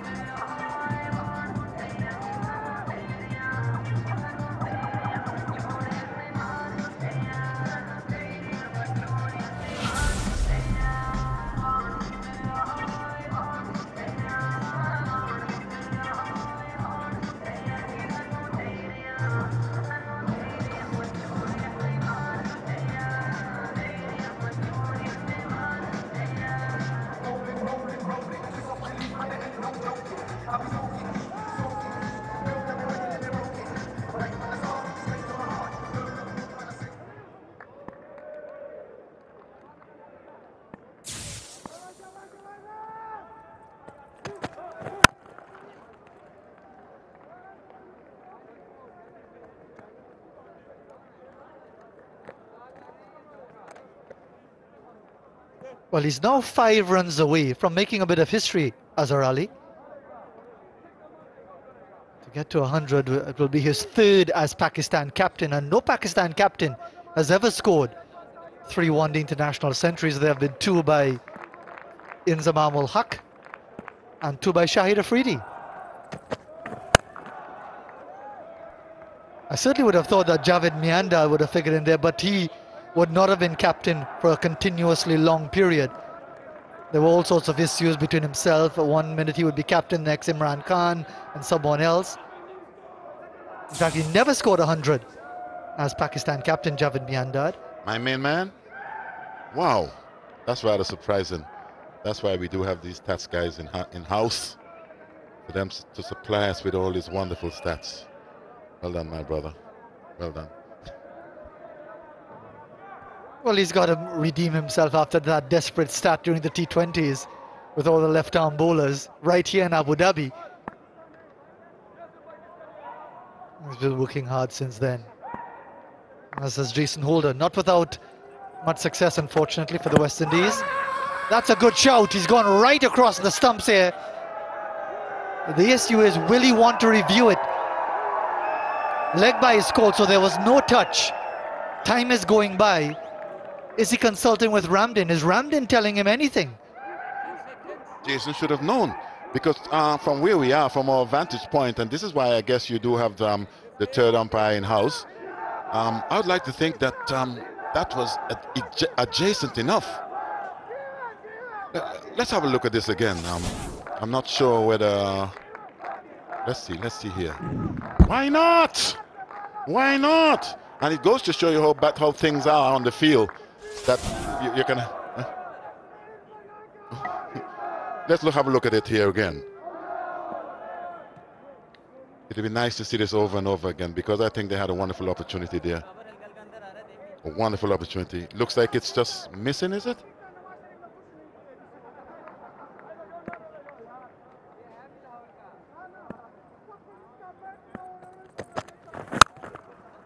And I think what's important there, as we look at that again, is that Jason Holder was looking to Dinesh Ramdin for some sort of guidance. Ramdin had run away towards deep backward square leg to pick up. Leg by was signaled. And let's look at it now on the replay. Is it going over the top? In fact, it is. Great decision. And it's an on-field decision as well. And it's... and also, you look at the delivery, it did pitch outside that area that suggests that it's going to be adjacent. That's a very good decision by the umpire. Sri Lankan official, Ruchira Palyaguruge. I'm glad that you're the one who's actually given the task of pronouncing that name. You did a good job there, Faz. Lots of practice. But credit to the officials, the fact that we've hardly mentioned them during the course of these 3 T20s and now these 3 one-day internationals suggests that they've done a very good job. Because we usually jump on their backs as soon as they make the slightest mistake. No decisions have been overturned in the one-day series. 35 overs gone, 212 for 1.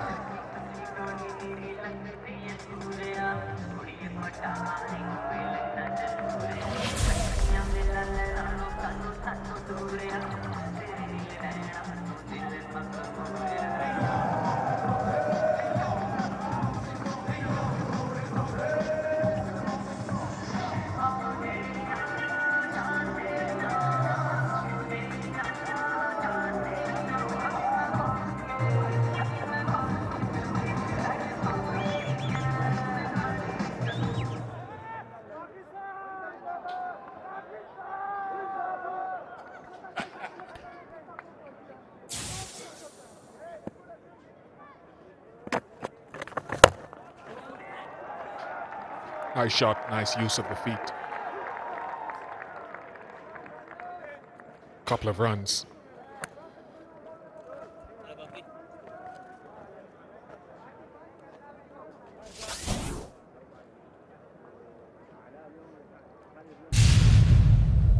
Story of the series so far. Babar Azam, excellent use of the feet.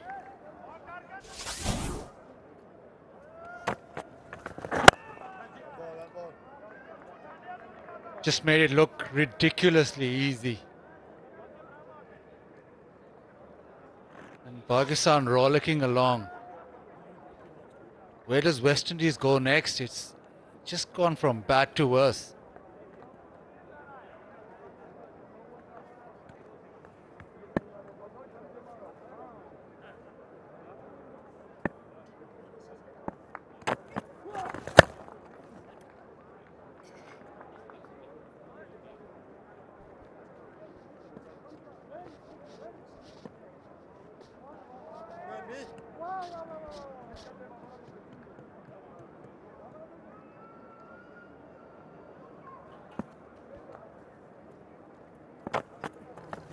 Yes.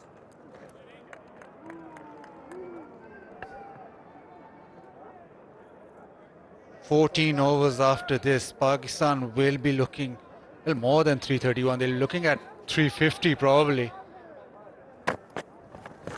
One ball, B.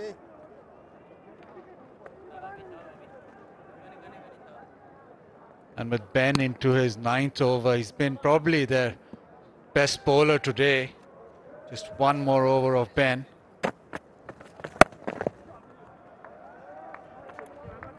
So all things set for a final where you get plenty of runs. 217 for one as drinks come onto the field. Partnership looking exceedingly comfortable, and they've been scoring runs at a healthy rate. No alarms whatsoever.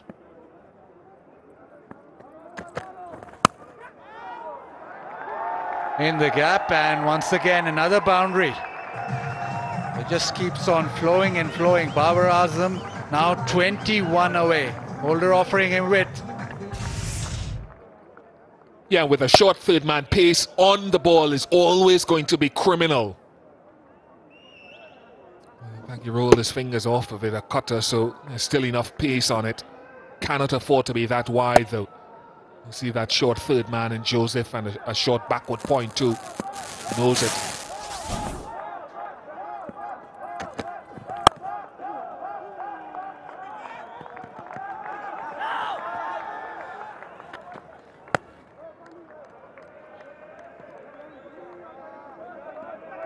Azhar Ali looking for his third international one-day 196 not out. There's a bit of pressure on him, always is on a Pakistani captain. But today from the get-go he had everything organized and he looked to have it sorted. And just carried on from there.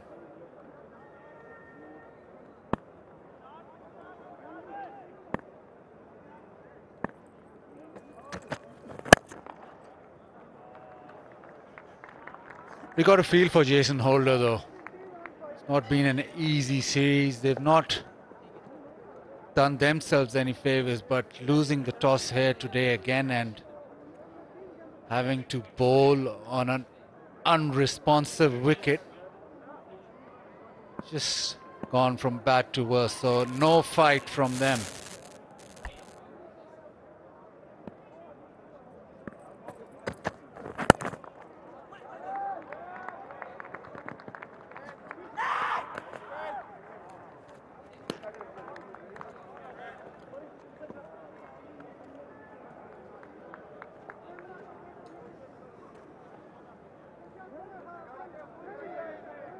Third man up, mid-off up, Azhar Ali on 97. A little bit of width, maybe he'll go for that cut shot. Mid-off is the other option to go over the top.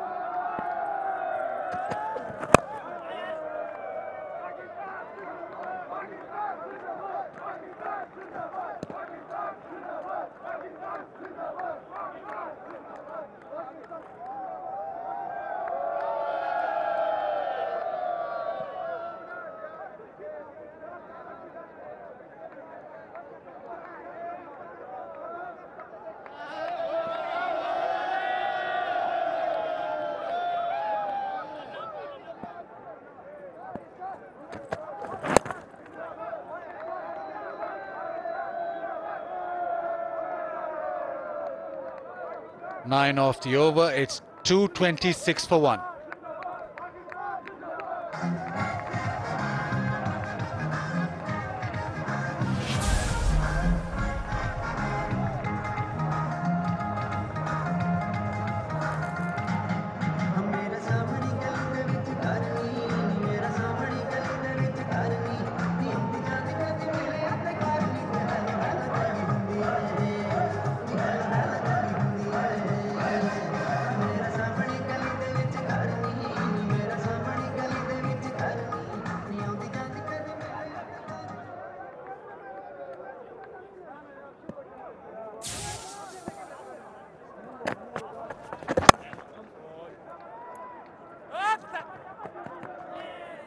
Suleiman Ben into his last over.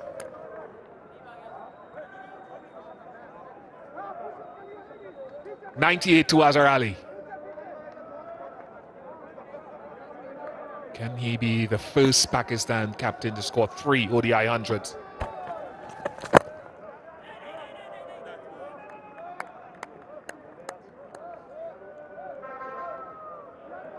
Looking to do it in singles.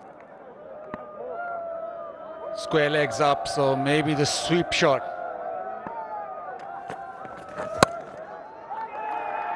Cuts it behind point, and he's coming back for his second, and that'll get him to his 100. Make that 3. 300s for Azhar Ali. Comes the first Pakistan ODI captain to get 300s. Means a lot to him. Was under pressure, and he's come back with a bang. His team's winning, and he's now got 100, so that'll relieve a lot of pressure. Azhar Ali, 101 off 107.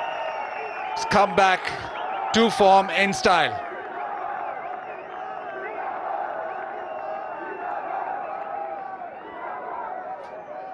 As critical as the 100 is the pace at which it's come. It's come at a strike rate of 95 runs per 100 balls.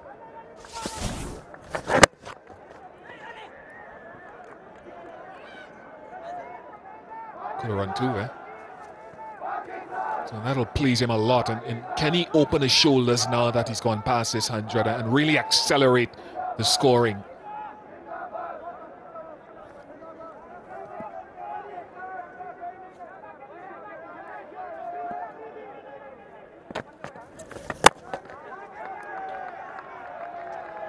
Just to factor in that he had a decent series in England as a batsman, but got criticised for his captaincy. And here he's won the first 2 ODI games, but was getting criticised for his batting. Just see by the reaction.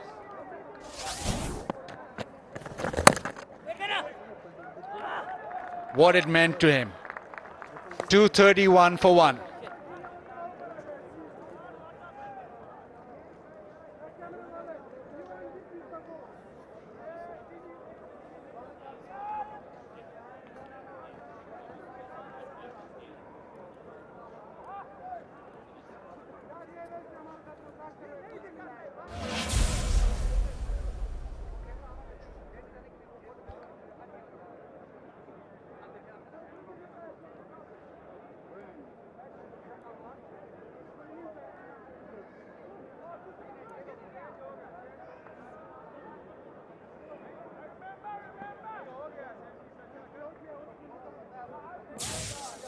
All eyes on Babar Azam now. He moves on to 85, Azhar Ali. Huge congratulations to him. Asked him at the toss today, given his success in England with the bat, if he felt a big score was not too far away. He said, no, he says he's in good touch. 102 against Zimbabwe, 101 now. Huge relief for him.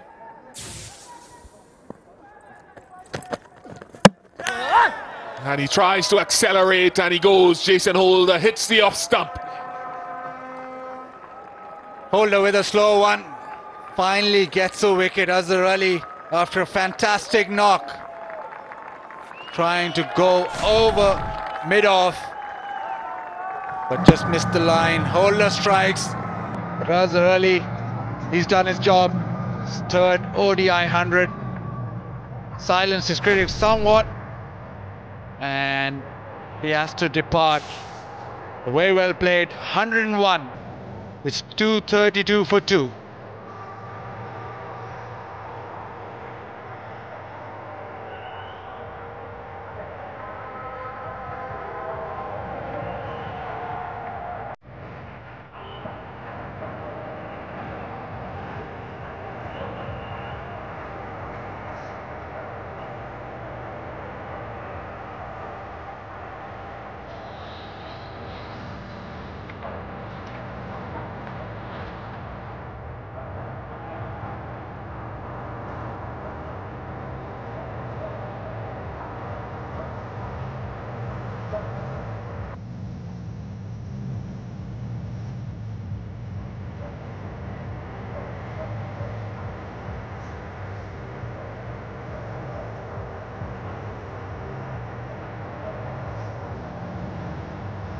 Shoaib Malik walks in.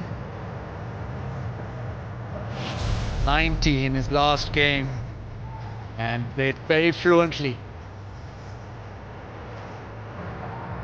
Just the platform set for Malik to maybe bat himself in and then up the ante.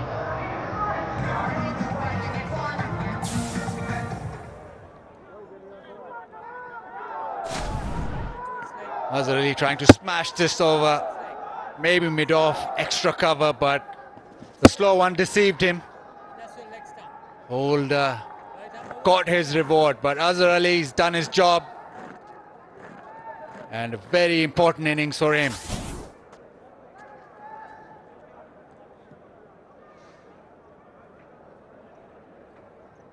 Just under 12 overs to go. Malik needs a couple of overs just to settle down. But in the previous game, we saw him really take a liking to the West Indian attack.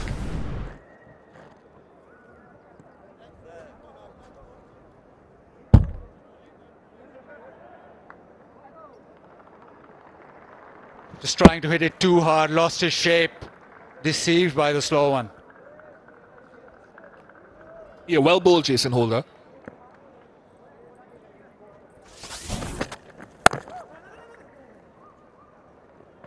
This field could go back for 2. Sunil Narayan trying to pick it up, reverse to throw at the non-striker's end. It was ordinary fielding, but Shoaib Malik does this because he's quick and has the capability to take quick runs, just causes mistakes. And things falling apart for West Indies. Yeah, it's quite a low percentage way to try to field the ball. He had his eyes set on throwing at the non-striker's end. That's why he was picking up almost with his back towards the path of the ball. And that is a challenge unless you're in the top class of skillful fielders. And I thought Jason Holder would have thought hard maybe about coming back for this over, because I think he has to bowl more at the death of the innings. He's the most experienced, he's done it before. Giving himself one more, picked up an important wicket.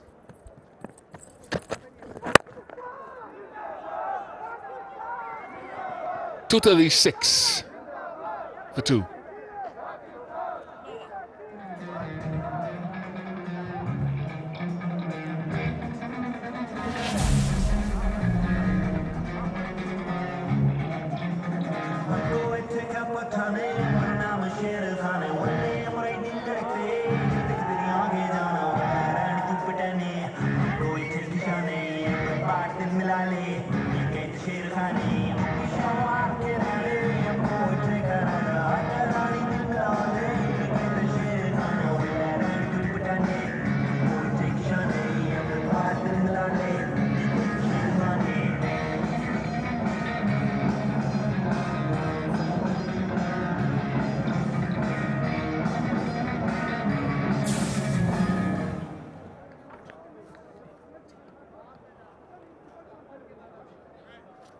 Babar Azam isn't seeing it that big.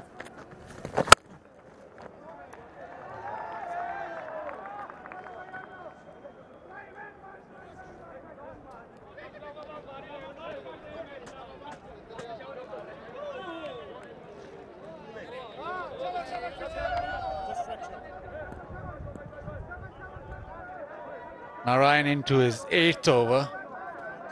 Ben having completed his quota.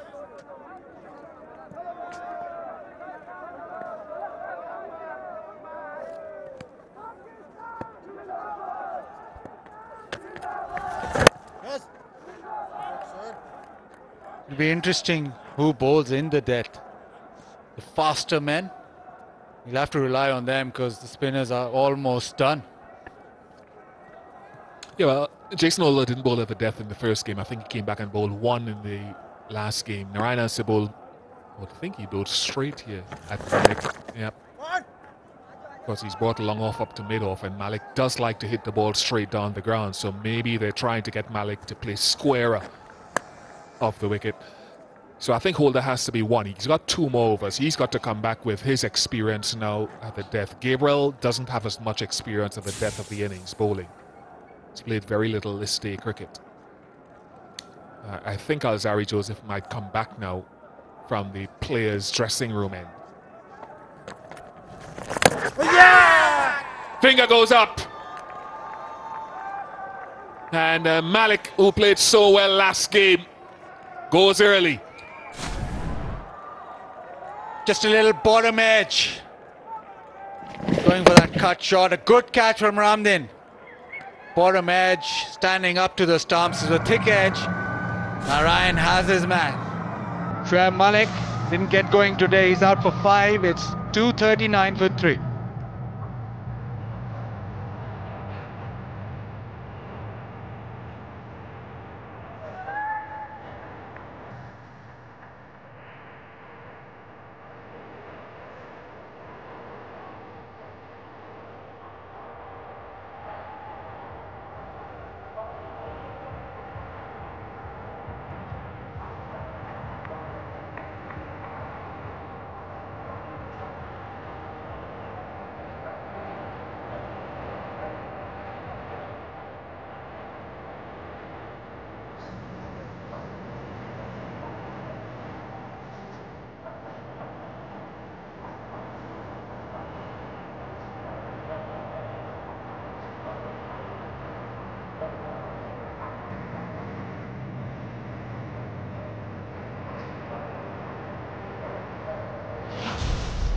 Sarfraz Ahmed comes in. He's been in good nick as well. 50 in the last game.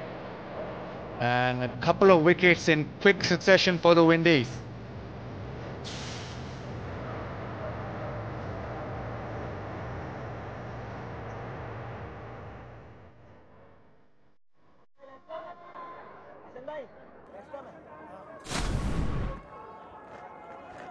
Just maybe stayed a tad down, but a terrific catch, an inside edge. Standing arm, Ramdin does well. Narayan picks Shoaib Malik up, 2nd time in the series. He got him caught at slip in the first game. Such an important phase of the game still, because Pakistan will kick themselves if they don't get well over 300.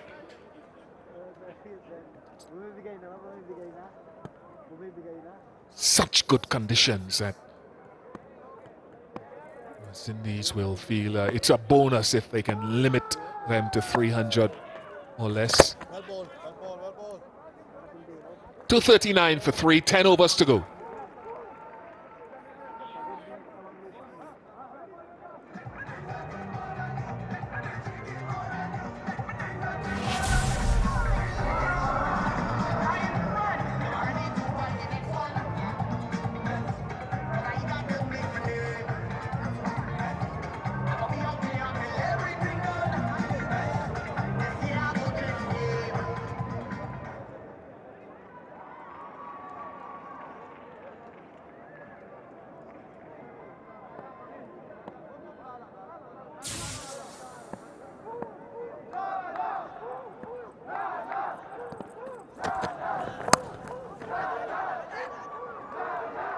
Bowling another one, Jason Holder, into his 9th over.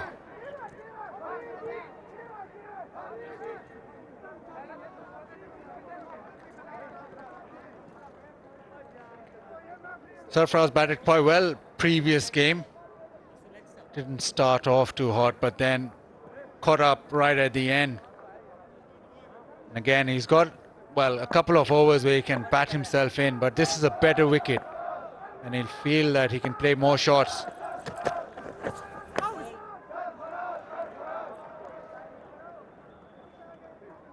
With 10 overs to go, you'd think that Pakistan would want to be aiming around 10 and over.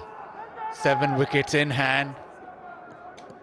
Babar Azam nearing his 100. So you need about 340 at least. Jason Holder limp there after that last delivery.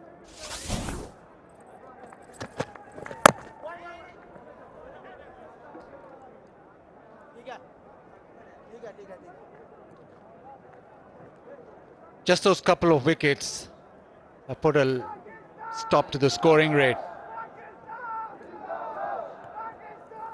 Holder getting rid of Azhar Ali. And he's bowling his 6th over. And he's feeling that.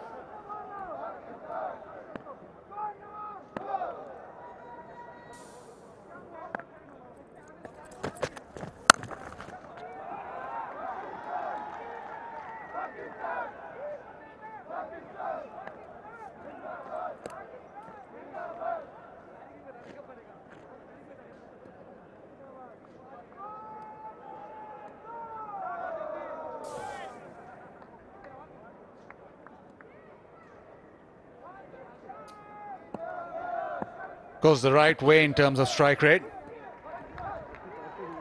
And he'll just be eyeing up that 100 before he really gets going.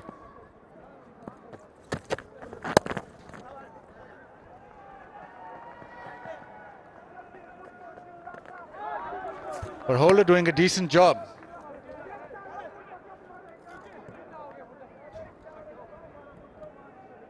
And just 4 of this over so far, so just wants to maybe concede another single, and a good little period of 3-4 overs where West Indies have pulled it back.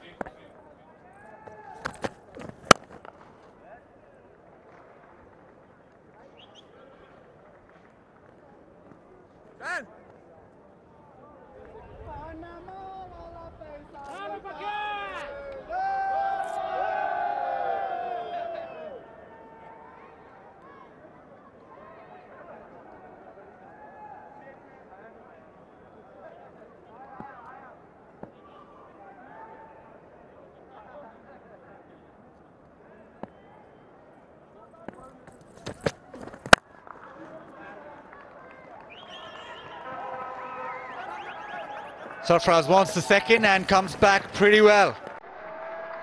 Holder not happy as usual. 246 for 3.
Run a ball opening partnership and run a ball partnership for the second wicket.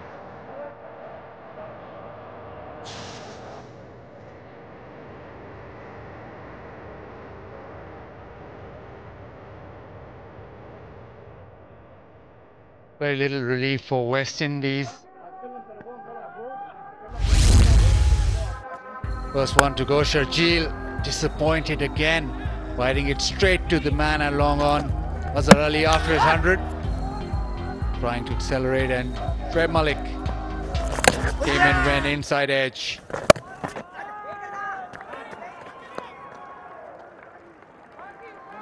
So Narayan into his 9th over. Just trying to prolong this period of pressure, just trying to crawl their way back here, West Indies.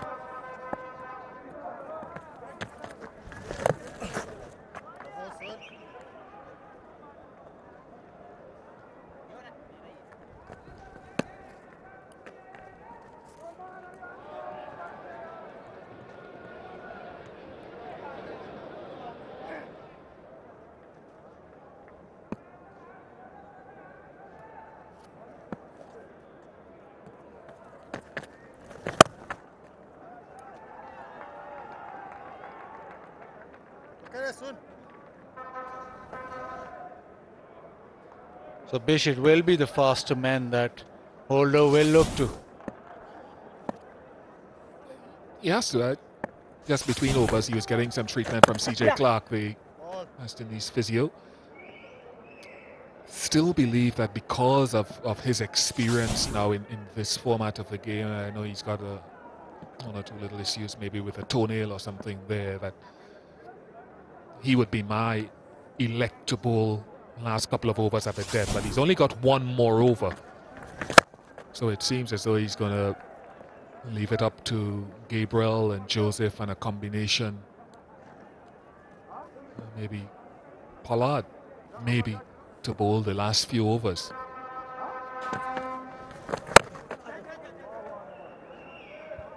.250's up. 250 for 3.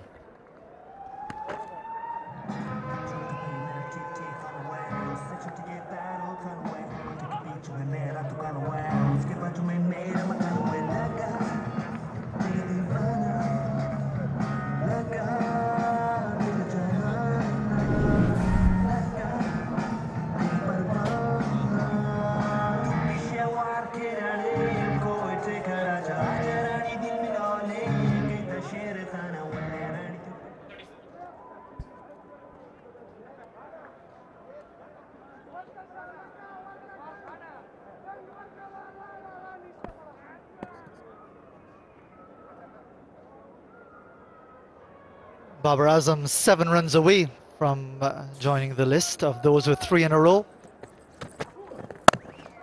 As far as one-day international hundreds. He's coming back for the second. Makes it 2, and again the captain is disappointed with the effort in the field. He's delighted, obviously, as are the majority of fans here at the ground. Well, I can understand it's important for Babar to get 100 here, but they should not forget that they need good enough total to win this game. Last game, Pakistan scored 337 in the first inning. This is, of course, a bigger ground. There'll be a lot of 2s and a lot of 1s.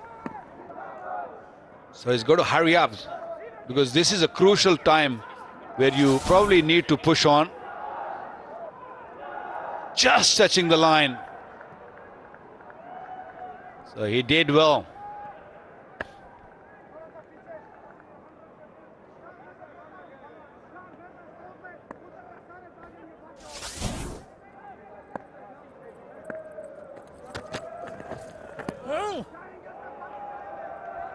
And an interesting way, apart from getting the 2 wickets, the fact that there is an obvious preoccupation with Babar Azam getting to that 100. The scoring rate has slowed down considerably and actually works in favour of the West Indies. I think he's not the only one who's enjoying the batting of Babar Azam.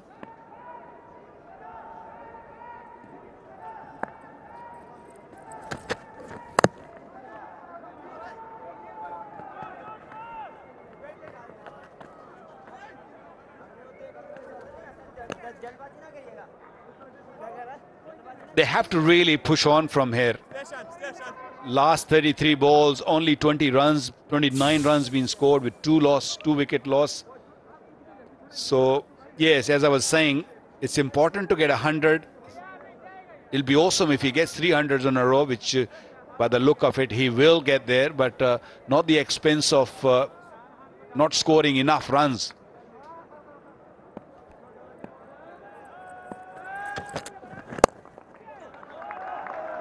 Nudged it for 2, looking for 2, comfortable. But it's easier said than done, isn't it, Waqar? You're thinking you're a young player, you're on the cusp of such an important landmark, getting 100, and you're told, think of the team first. Forget about all of that. But that's easier said than done. I'm sure the majority of these fans, they're not even thinking what the score is. They're thinking, what's the score of Babar Azam? So it is going to be in his mind, no matter what he tries to do.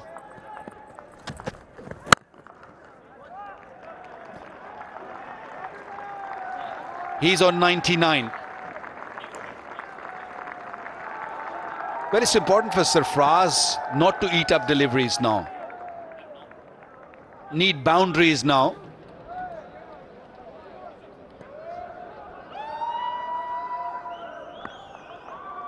He'd be a happy man. Mickey Arthur did extremely well. They're all out there. They're all looking for Babar to get 100. So can they cheer it up?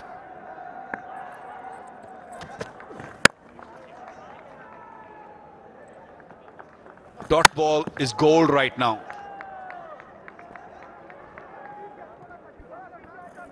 258 for 3.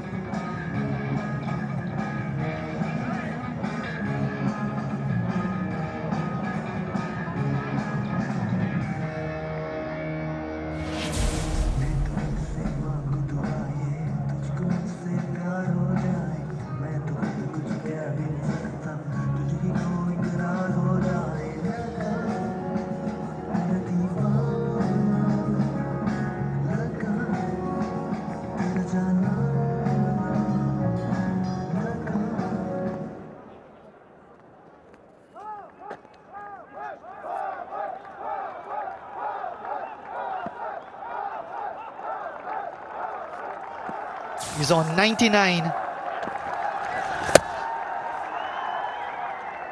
And should he get this single, not only will he get the 100 and make it 3 in a row, the third Pakistani to achieve it, but also eclipse the record for the most runs in a 3-match one-day series. And there it is. Tremendous achievement. The second youngest to get 3 consecutive one-day international hundreds. Just the third Pakistani and the 8th overall. Tremendous performance, outstanding form, and also he's established a new record for the most runs by anyone in a 3-match one-day international series. A lot to be thankful for, Babar Azam. That's an outstanding achievement, getting 300s in the row. Crowd on their feet, not the biggest of the crowd, but I'm sure Babar has enjoyed it, every bit of it. This is how it just came, wide delivery, just played it in the gap, and look at that. And why not? He deserves every bit of it.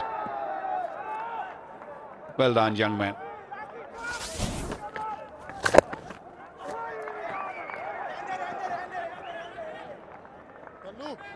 Well, now that that has been achieved, and we'll, of course, go through the landmarks, and there are a lot of them, the onus is now to push on. They've got to make sure that they get way over 300 runs. And already, when you look at the situation, even in the midst of the celebrations, team-wise, they should be in a lot more formidable position. They're in a strong position already, we know that. But with 3 wickets down, somebody getting 100, another person getting 100, they should be 290 or past 300 at this stage. Yes, they're definitely 25-30 runs short to the target they should be on. That's nicely played. Timing has been outstanding.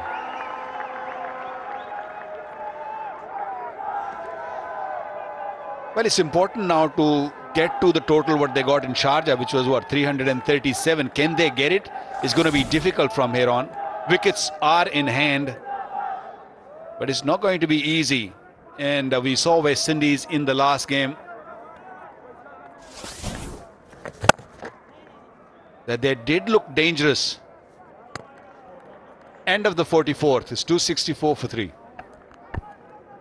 Babar Azam joins the list that includes 2 other Pakistanis, Zahir Abbas and Saeed Anwar. Of course, at the very top of the list, Kumar Sangakkara, 4 in a row at the 2015 World Cup.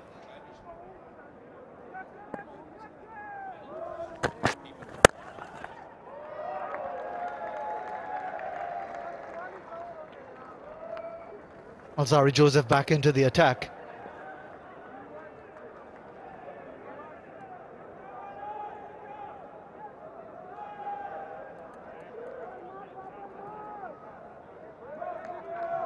Real test for these West Indians. How will they bear up when it's their time to respond? They haven't done well at all so far in this series.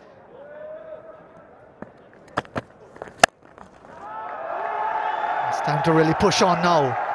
The landmarks have been achieved. The more important context of a really formidable total still yet to be accomplished. But he started confidently, Babar Azam. He looked so good from the word go. From the very first delivery, he was in control. Played all around the ground once again. A better pitch for sure. Very well deserved 100. They need boundaries. Pakistan need boundaries. 8 and over from here on will get Pakistan to 312. Will that be enough? We saw some glimpse in the last game that the West Indians started looking a better batting unit.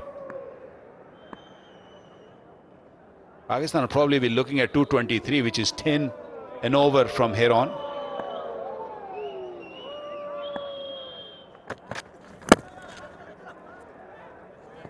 Good delivery.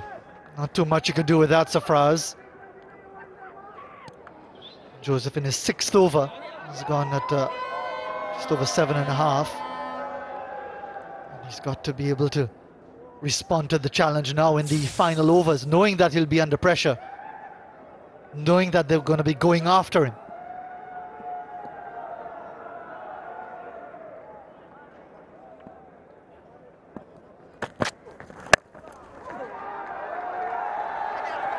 Looking for the gap, won't find it. Karen Pollard gets around. As long as the boundaries won't come, I think West Indies will be happy. 8 and over, 9 and over, they won't mind, as long as they don't receive a big over. Smart bowling, good thinking, mixing it up, bowling some slow deliveries. Saw a brilliant joker earlier. So he is learning.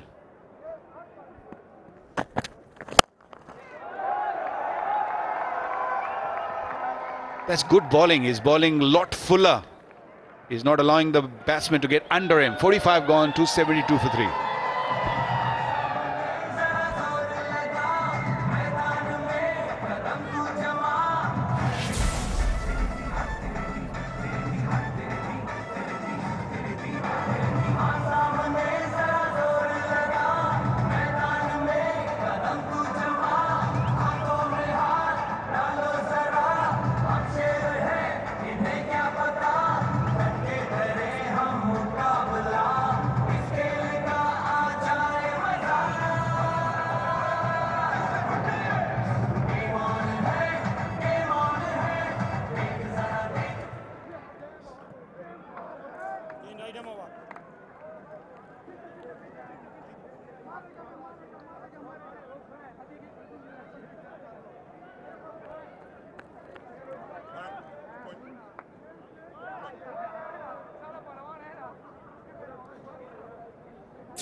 Karen Pollard is going to have a bowl over number 46. Bowled 5 overs for 44 runs in the second ODI in Sharjah on Sunday. But his economy rate isn't too bad, under 6, under a run a ball. In the modern context of one-day international cricket, where regularly teams score over 300, as Pakistan are expected to do here.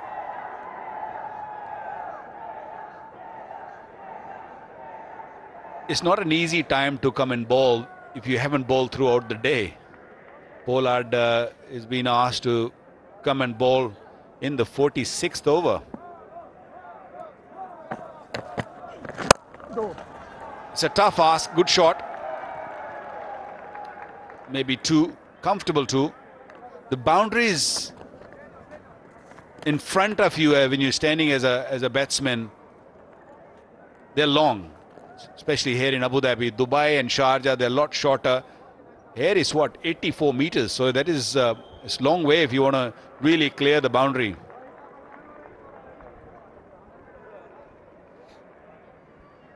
I don't think he's going to offer much of a pace to the batsman.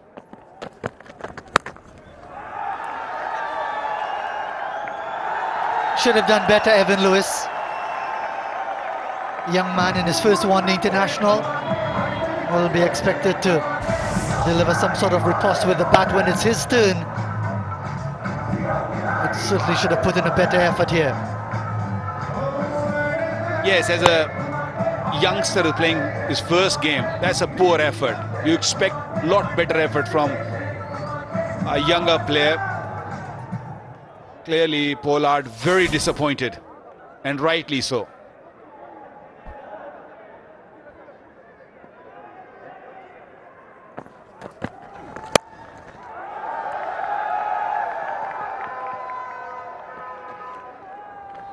A lot of speculation about Pollard's tactics at the crease on Sunday night in Sharjah, when the West Indies certainly appeared to have a chance at 12 runs per over the last 12. He was at the crease, Carlos Brathwaite was to come, Jason Holder. Just didn't seem to have the desire, the intention of really pushing Pakistan hard. And in the end, the home team won pretty comfortably.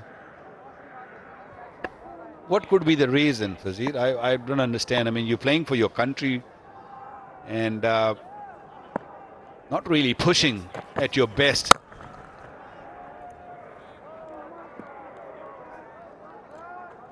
Yeah, it's difficult to work out.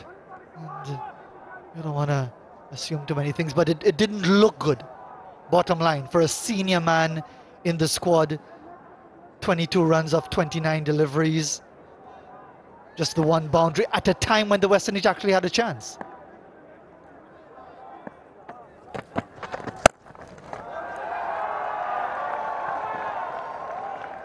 Again, just the single. That's why many people are really wondering about the entire chemistry of the West Indies team at the moment. Dwayne Bravo was very, very outspoken, speaking back in his native Trinidad to a local radio station, talking about there being no chemistry whatsoever in the dressing room, and that prompted a response from the West Indies team manager Joel Garner.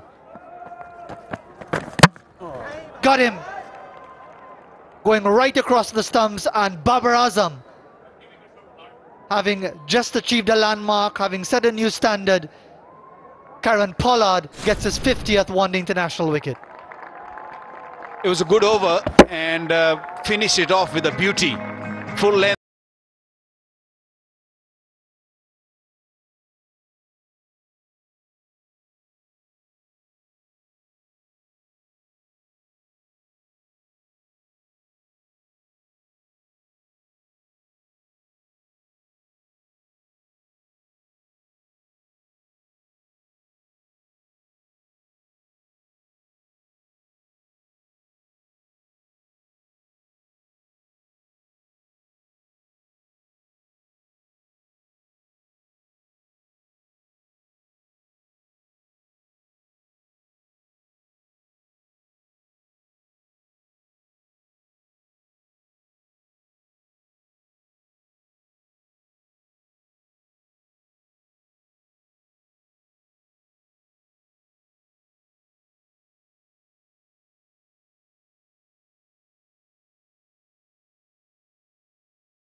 intentions of Mohammad Rizwan with just 4 overs to go.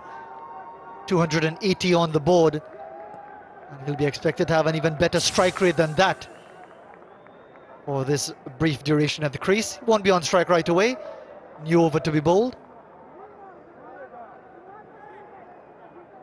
I'll just complete that bit of information related to the exchange that prompted the response from the West Indies manager Joel Garner.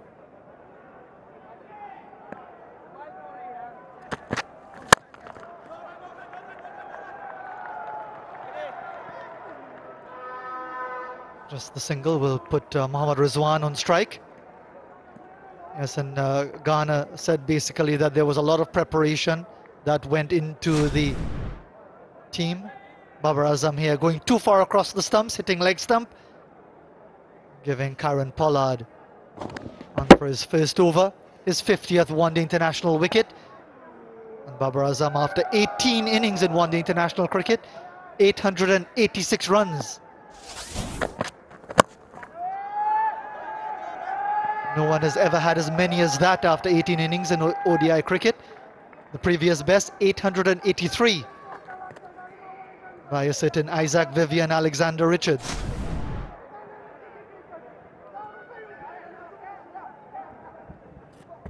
Showing that leg stump in the quest for improvisation.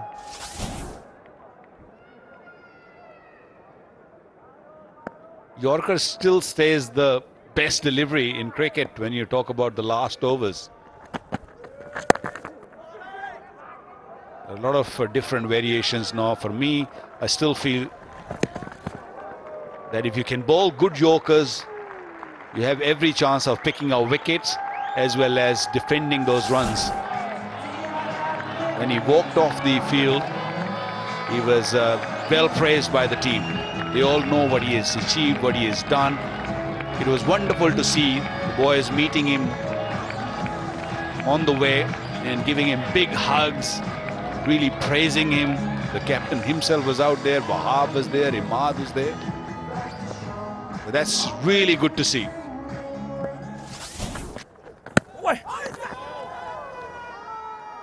Not a bad shout. Again, it might be the height he's given him after lengthy deliberation. Umpire Palya Gurugi giving him out on the field, but now it's going to be reviewed. Mohammad Rizwan thinking it might be too high. That one nipped back a little bit from Joseph. Fair delivery. Rizwan got stuck at crease, not far away from the stump, maybe a little high, maybe. But even if he's just clipping the bail or just touching the stumps, that is already been given out, so this will stay out. So you got to have a real luck to survive here. He's not the tallest, Rizwan, so I have a feeling that it might just clip the bails. This is going to be interesting because certainly Jason Holder reviewed an LBW appeal a bit earlier that looked pretty adjacent and was shown to be going over. And this is bowling from the same end, from this southern end. No suggestion of an inside edge, so we're going to look now at the ball tracking to see where it's going to be projected to go. Remember, he's been given out in contrast to the Jason Holder appeal where it was not out.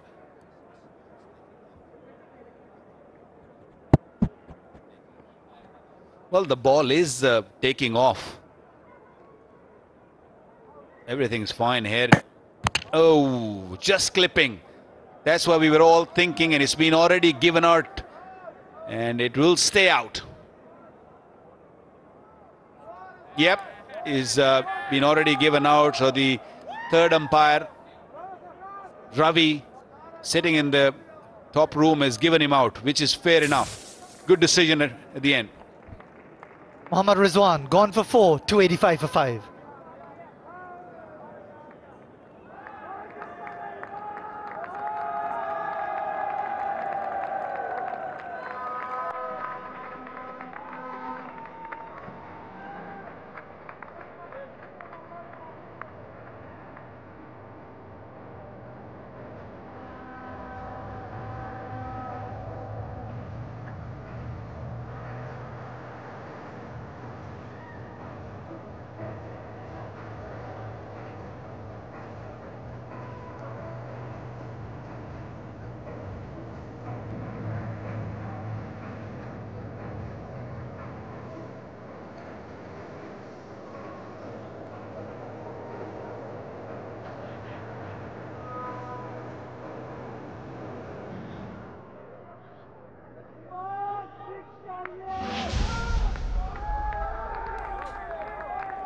Imad Wasim with that strike rate certainly suggests that he can have a go. The West Indies have done a bit of good work here and pulling things back, although 285 for 5 is already quite formidable based on how they've performed in this series and on this tour. But a wicket for Alzari Joseph. Excellent length. I'm not sure what Rizwan was trying to do. Played with the angle bat, was maybe looking to run it down to third man. Just a little bit of an in-swinger or in-dipper. And at last, something for the few West Indians to celebrate in the stands. They're going to make the most of every moment that they can actually get up and wave and at least smile.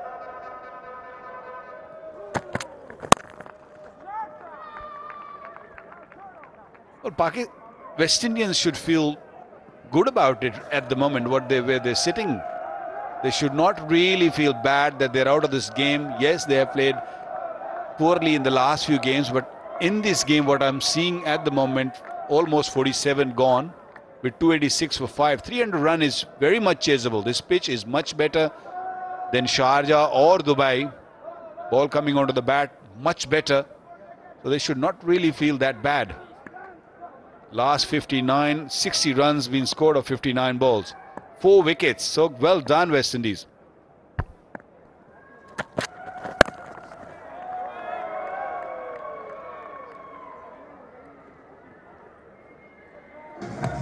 Three overs to go, 287 for 5.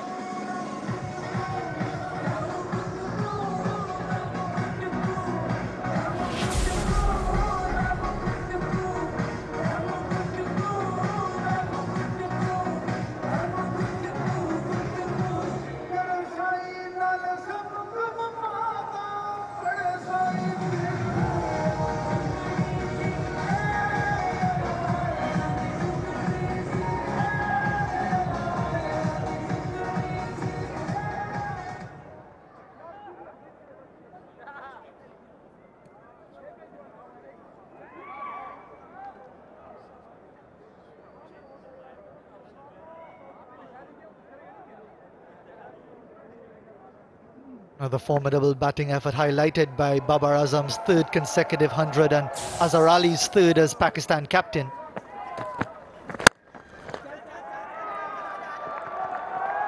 Should push for 2. But we had talked about this earlier, Waqar, in the first one day when Pakistan, after the floodlight failure, seemed to run out of gas and the West Indies played with real determination. That I think it's something that they're going to have to work on as they continue to seek to refine their game. Because we see a lot of teams now almost going with all guns blazing with every single batsman who comes to the crease. Sometimes it works, sometimes it doesn't. But when it does, it results in some really spectacular totals. Over 350, over 370, over 400. And it's clearly the impact of the T20 format, where now it seems as if the theme is no fear. You go out to the middle and you blaze away.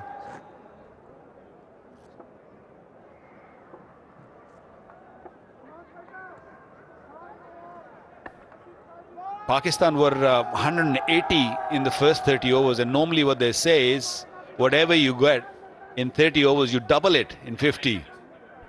And Pakistan had 9 wickets in hand at the time. So Pakistan have not really played a smart cricket in this last 17 overs.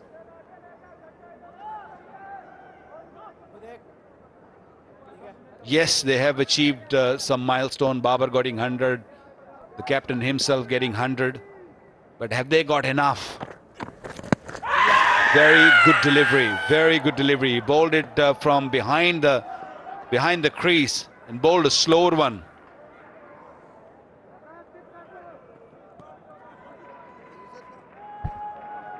Clearly the umpire's verdict was that he was hit outside the line. Umpire Jason Holder, sorry, Captain Jason Holder wants a review. So let's see what the verdict is going to be here. At least one thing is for sure, there will be no ball. Where is he? There you go. No ball.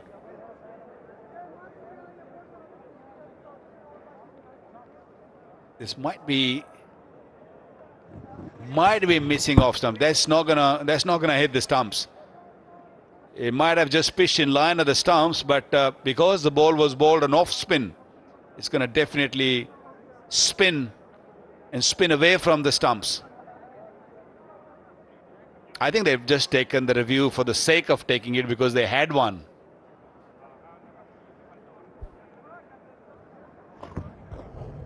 Of course, umpire Ravi has to go through all of the protocols for the television replay, for the review. And we're going to get the confirmation now because it's been pretty clear. Pitching on off and going some distance away. Might have mixed another set of stumps. So once more, the on-field verdict is upheld. 6 times in the course of this one-day series, there have been challenges, and not once has it been overturned. Well done, umpires.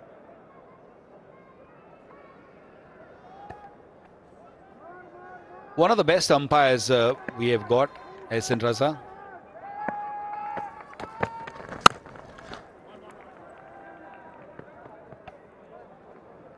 They call him a bulletproof umpire.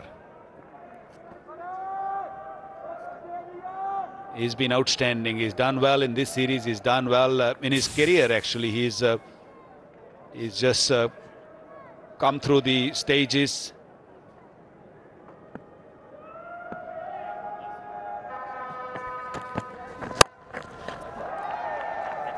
I don't think these kind of shots are going to hurt the West Indians. Need boundaries here. Well, for those who are wondering about that reference to the bulletproof umpire, he actually survived that attack in Lahore in 2009, attacking the Sri Lankan team.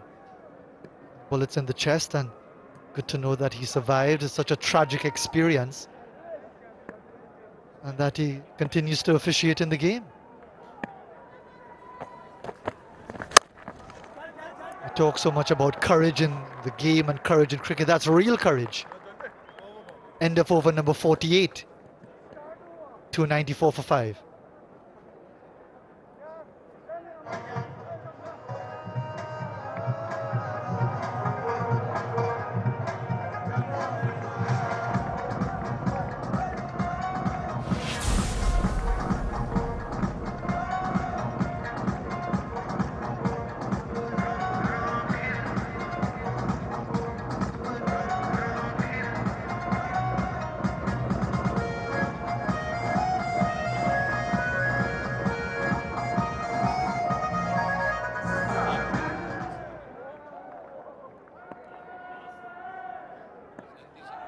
Just look at the last 12 overs there. Not a single over beyond 10 runs per over, not even 9 per over.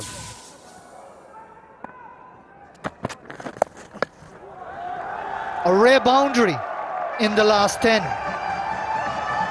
Just the second in the final 10 overs, believe it or not. In the last 11 overs, this is the second boundary. Used the pace, Sarfraz, nicely. Read it beautifully. He knew that the young Joseph is going to look for that Yorker. Got into position very early, got in the middle of the bat.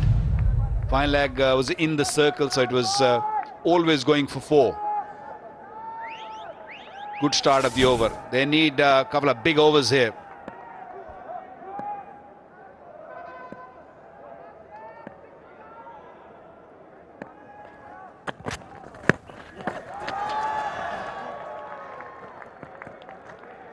Well, that falling sweep shot played by Sarfraz brings back memories as the 300 comes up for Pakistan, getting to that 300.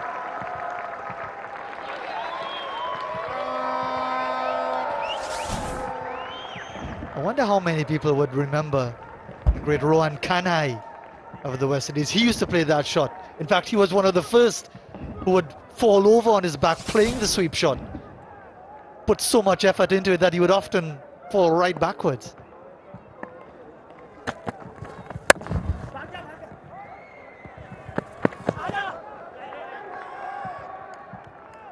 Third time that Pakistan have tallied over 300 in their last 4 one-day internationals. So they're getting there, they're getting up to speed with the requirements of the best teams in one-day international cricket. If they do win this series, they'll move ahead of the West Indies from 9th to 8th. So they've got some ground to cover if they want to be considered one of the teams to challenge for the World Cup in 2019.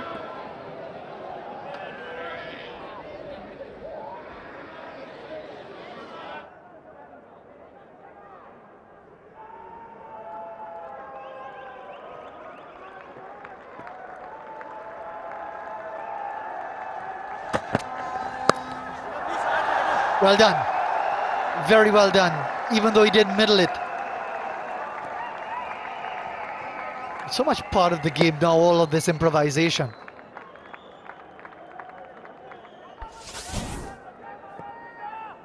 He rolled his fingers over the ball as he saw Imad Wasim was looking for that sweep or wanted to just play that scoop shot, a dil scoop.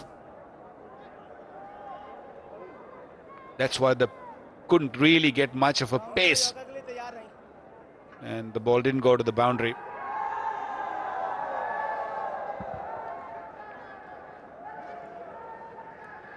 .23 is the current run rate, which is not bad.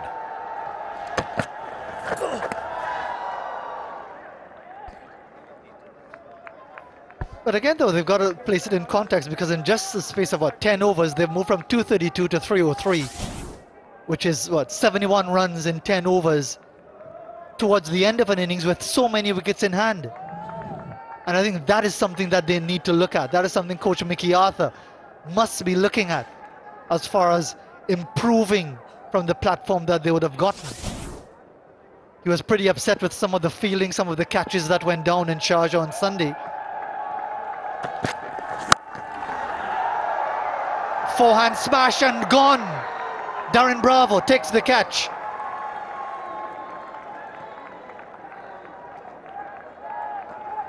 Imad Wasim. A bit adventurous, a bit creative, but a comfortable catch to Darren Bravo. Modern way of setting the field. That was on the core corner. That's what they call it nowadays. Imad Wasim gone for 4. 303 for 6.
Mohammad Nawaz with 1 over left.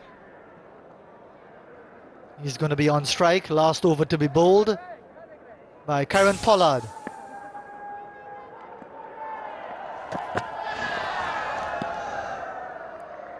Again, good variations. And as formidable as the total is, Waqar, 303 for 6 is nothing to sneeze at. As we look at the dismissal here of Imad Wasim, comfortable catch, well judged by Darren Bravo. The West Indies have done extremely well over the final 20.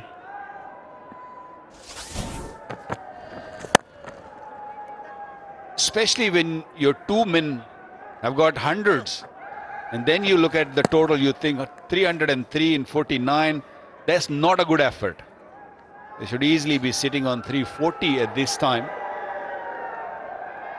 Once again, Sarfraz struggling to find his feet in the beginning of his innings. I mean, 24 balls he's faced. It's run a ball.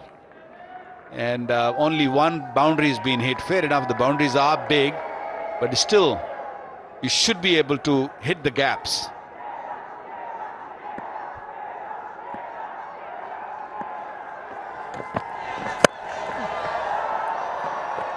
Chance for the catch, what will drop between the two fielders, the bowler and Jason Holder. Well, what this will mean, at least for a West Indies team that is in desperate need of some sort of inspiration, is that at least they can say, look, this didn't go completely out of hand and Pakistan got up to 360, 370. They're actually going to just dribble past 300, which at least would leave them feeling, if they are so motivated, that they've got a chance.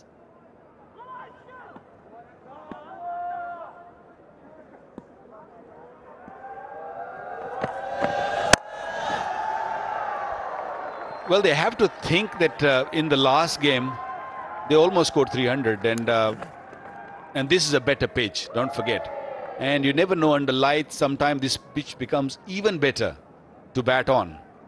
And with no Mohammad Amir, there's fair chance that if you start well, if you put up a good partnership in the beginning of the inning, things can really go wrong for Pakistan.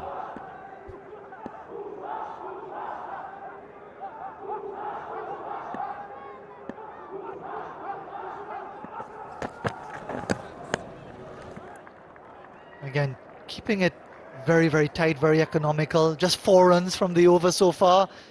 Final over, 1 ball to come. Pakistan choosing to bat first, and really an outstanding platform. 160 for 1 at the 30th over. 180 for 1. And in the remaining 20, they've added just, what, 127 runs with 1 ball left for the loss of 5 wickets. So it has been a good comeback from the West Indies, but still, Pakistan would be the favourites at the halfway point of this match. They've already won the series. Evan Lewis in his first ODI. Will he have an impact when the West Indies start their response? Babar Azam has certainly continued to have an impact on the West Indies in this series. 3 consecutive one-day international hundreds. 100 from the skipper. First time that a Pakistani captain has scored 3 one-day international centuries. And that ensures that Jason Holder and his men will face a really formidable challenge to try to save something from this series. Just 2 boundaries in the last 13 overs. A little bit of worrying sign for the Pakistani camp. Well done, well bowled, Pollard. They did well. They pulled it back for their team, scoring 308 in 50 overs. I think that's a super effort. 2 big centuries, Azhar Ali and Babar Azam. Not sure if they're going to be very happy with this total. Right, then the run chase is definitely on. I've got Sir Vivian Richards here with me. In this day and age, Viv, this is a doable task. It is. The Windies should be feeling quite happy in themselves to have actually restrict Pakistan to such total. I guess in Sharjah, even though it was a smaller ground. The run chase there actually, I guess, was a little bit much for them. But this is a wonderful opportunity for them. I believe the surface is much better than the surface that we would have had in Sharjah. So at least it's a great opportunity for us to see a run chase tonight. And the things that are behind in terms of what West Indies needs to do to keep themselves away from the relegation zone. Here we have Evan Lewis, 21 matches, 460 runs at an average of 25.56. 250s in that as well. I think it's a great opportunity for him to improve on that. I do not think there is any particular devil in the wicket, but they should have at least been in the field. They should have had a look at the Pakistani batsmen and see the way in which they would have approached their innings. It's a big enough field. There's lots of twos and runs to be gathered. It's not all the time that the boundaries and the sixes and things like that's going to get it done. But some smart cricket, we would have seen that from the Pakistani batters.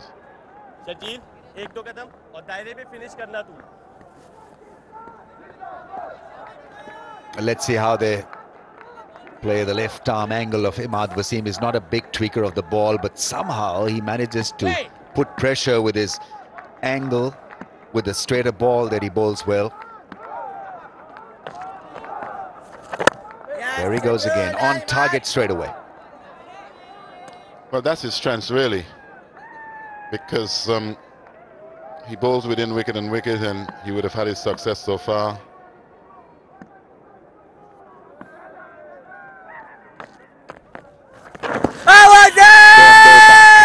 I think that is the trick, that is the secret behind your success against Imad Wasim. He wants you to go back and create that doubt, and the ball skids at pace. It's the arm delivery that came back at an angle, but clearly missing the stumps down the leg side.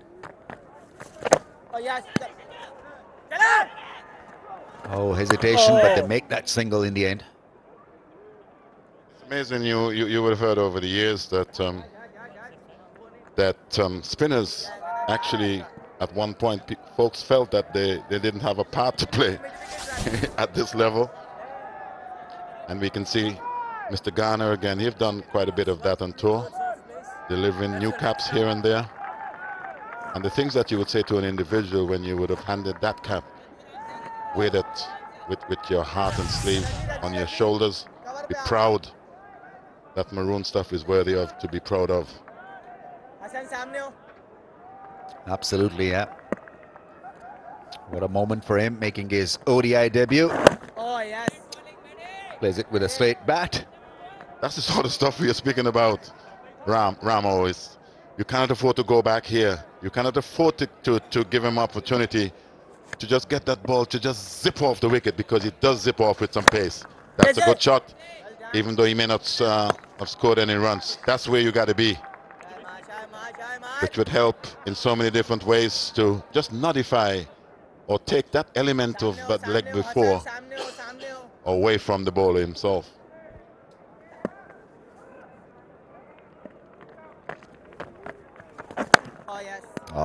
Got a little big on him, but he starts off with another extremely efficient over, only a single from it, one without a wicket.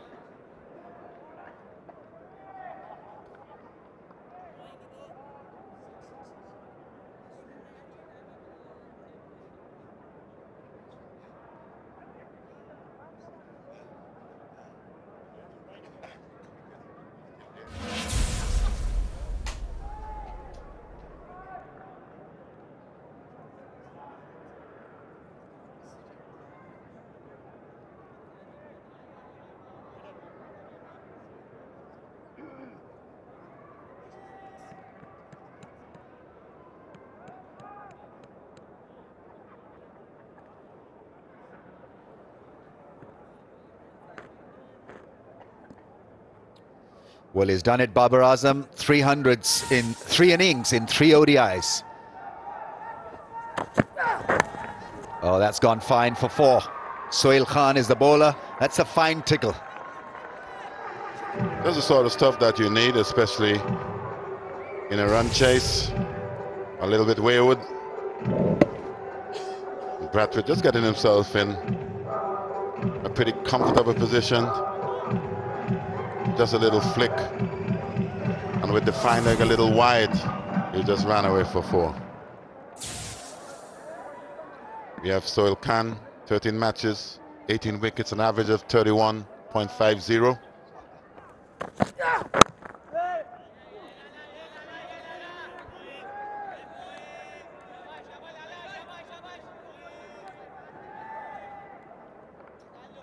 Just got to somehow make sure that you don't lose wickets in the first 10 overs.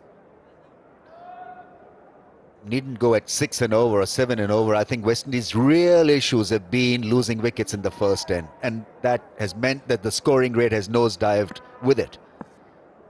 So just to maintain a bit of consistency, 10 overs, maybe none for 37, 40 would do just fine for West Indies. Because we saw what Darren Brower can do to Imad Wasim and company. He played a very efficient, fluent innings. He can take the attack back to Pakistan, and that is what West Indies need to do. Just give him a bit of a platform from where he can strike hard. That's why I think you would have had a Craig Brathwaite in the team, because they haven't really been getting the lift off as they should, where some of these run chases are concerned. Very good delivery that. And here again, I just felt that Craig gave that delivery an opportunity to swing. You look and see where his left foot is. He's standing from his crease, and just a little bit of batting masterclass from the commentary box here, guys. You look at that. From the master. You got to get that front leg forward, man. That wicket, there's no devil in the wicket in order for you to be sitting back like that.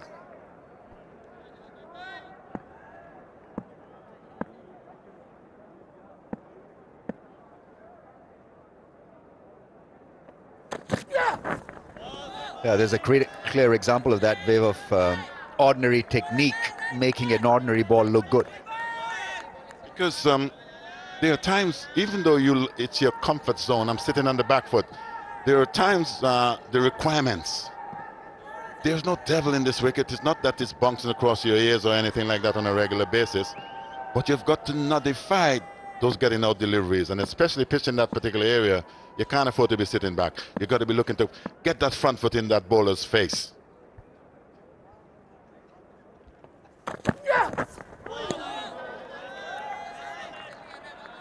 Well, Viv, these are mere mortals. Everybody can't be Sir Vivian. No, but it's that's what the game requires. You know, as I said, regardless of how your style of play and how you like playing, there are certain requirements which helps to nullify the getting out factor. And if you're going to sit back here all day, at some point, you're going to be done or undone.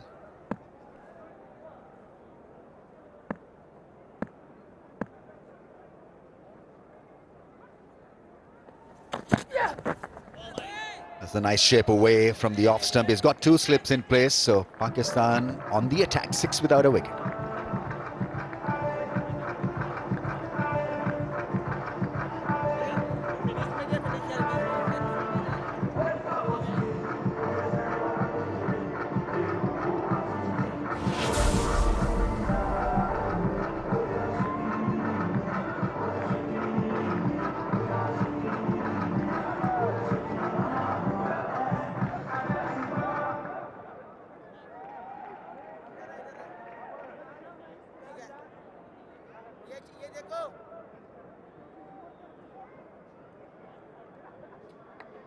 Averages, a couple of them are averaging in the 30s. I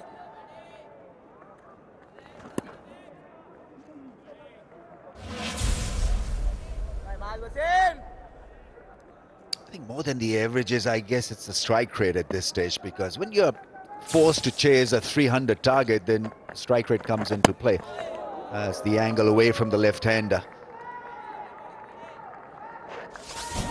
Look at the replay here. You can see, especially when you look to get back like that, and some swing as well. As you may say, that could be a good away swinger. The one thing that is so impressive about Imad Wasim is that he bowls within himself. He knows exactly what he wants to achieve. And he's not going to give you or serve up anything that you think that you can come at. And he just keeps you guessing all the time. And you can see just from the tender loving care that they're taking into wicket with the bat that they know that he's a dangerous individual. No one wants to take any chances. Lewis himself is a powerful hitter, but you can see that there's a little things about the fact that he knows what this ball is capable of. So there's a little bit of doubt in his mind. This time went for the sweep, and this could bring in 3 runs. So at least he's off the mark. There's a good feeling about that. 97 to go.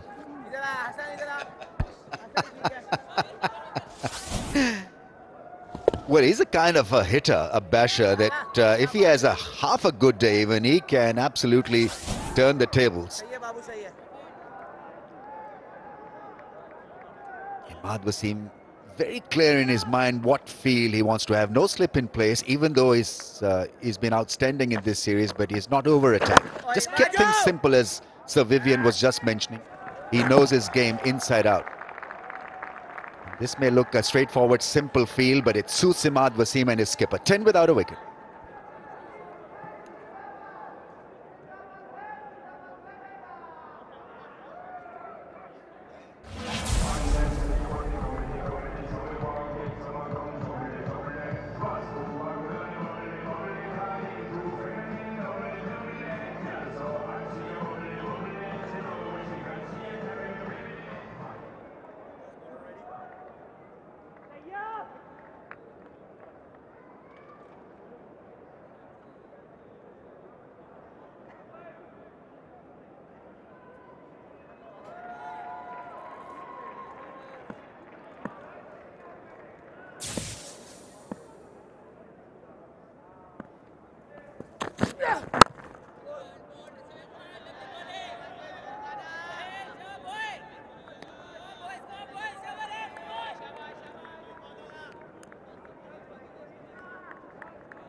Had to wait for his call, Sohail Khan.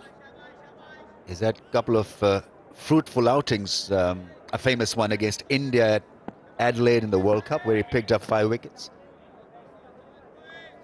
Playing his first one international since the World Cup.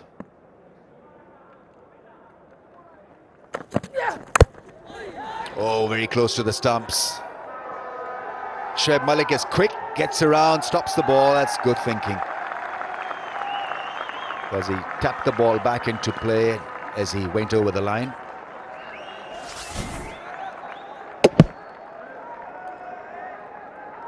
That one seemed to take the inside edge. Brathwaite going for the drive. Wasn't quite to the pitch. Got the inside edge. And lucky for Brathwaite, just missing the leg stump by a whisker. 2 runs to the Windies. And the oldest statesman in the Pakistani unit. Brilliant bit of fielding. Shot. That really is a good shot. Bit of a mood lifter for the batsman, and also this shot will be appreciated in the dugout as well. When you look and you see that shot, the replay of that, Ramo, he really meant that, didn't he? He went earlier, this time little bit shorter, found the middle of the bat, the sort of stuff that oozes confidence, and especially with this run chase, it's all for a good cause.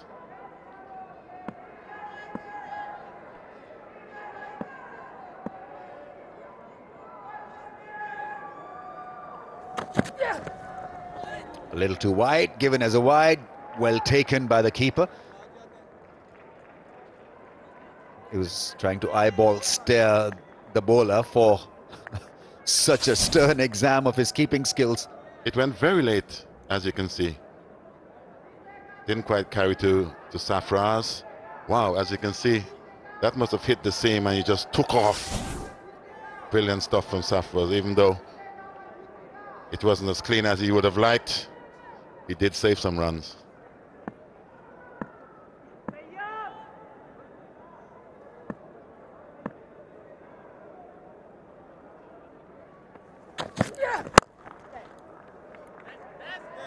Well played. Really is a very classy straight drive. The on drive is supposed to be one of the better shots in a batsman's book. Very elegantly played. 2 more runs to the Windies. When you have a look at this Sohail fella, he looks a big, strong guy, isn't he? You know, the sort of guy that you would want in your corner. What tribe would he be? Part of the Pathan family, would he? Yeah, he's a Pathan also. Okay, so he's a warrior. Yeah. Oh, there's a warrior chasing around the ground there.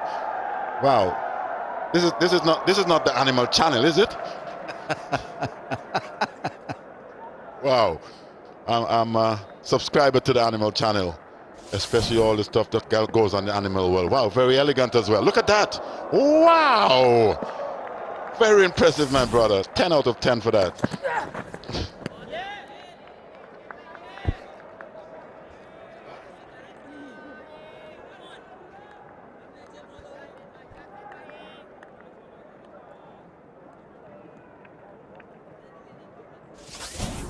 have a look at this. What are the judges thinking? We see all the cards going up here now after this. This got to be a 10 for sure. Must be a 10. You can take the gold now. I don't mind who gets the silver or bronze. Oh, brilliant. Very impressive stuff, that, isn't it?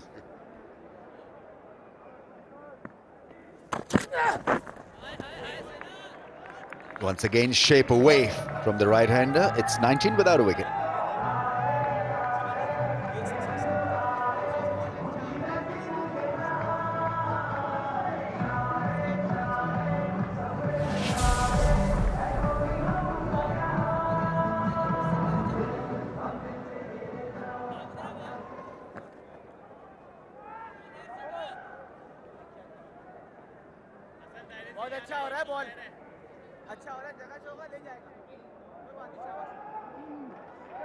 So this is a good beginning. 19 without a wicket. West Indies need to get runs and make sure that they don't lose wickets, especially to Imad Wasim. He's bowled 2 overs. He has not picked a wicket. So that's good thinking. Job well done so far. If the Windies could just notify this guy who has been a thorn in their flesh for the series so far. And this is good stuff. So at the moment, you don't want to get too excited, because normally when you say things of that nature, how well you think they would have started, it's amazing. Sometimes the commentator's curse comes into play, but they've done well. Have a look here again. As you can see, Wasim, just the pace he gets off the wicket. Pretty good. If they've judged this run well, this could be 2. Certainly it is. And this is good cricket. Good cricket. They need a solid start here. And especially when you're chasing a huge total, it is so important. The guys at the top of the order need to set the pattern, need to set the pace. And so long as you can do that, it just keeps everyone in the dressing room and everyone who is part of that batting unit, just keeps them a little bit better in terms of the confidence factor. It's only when you start losing wickets at a rapid rate, you start finding the running around the dressing rooms, and that uncomfortable factor. Here we go again. But at this stage, not a bad start. Oh, yes, buddy.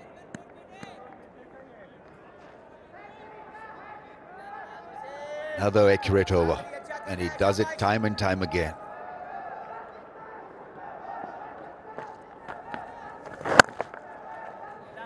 Excellent finish. 2 runs from it. 21 without a wicket after 5 overs.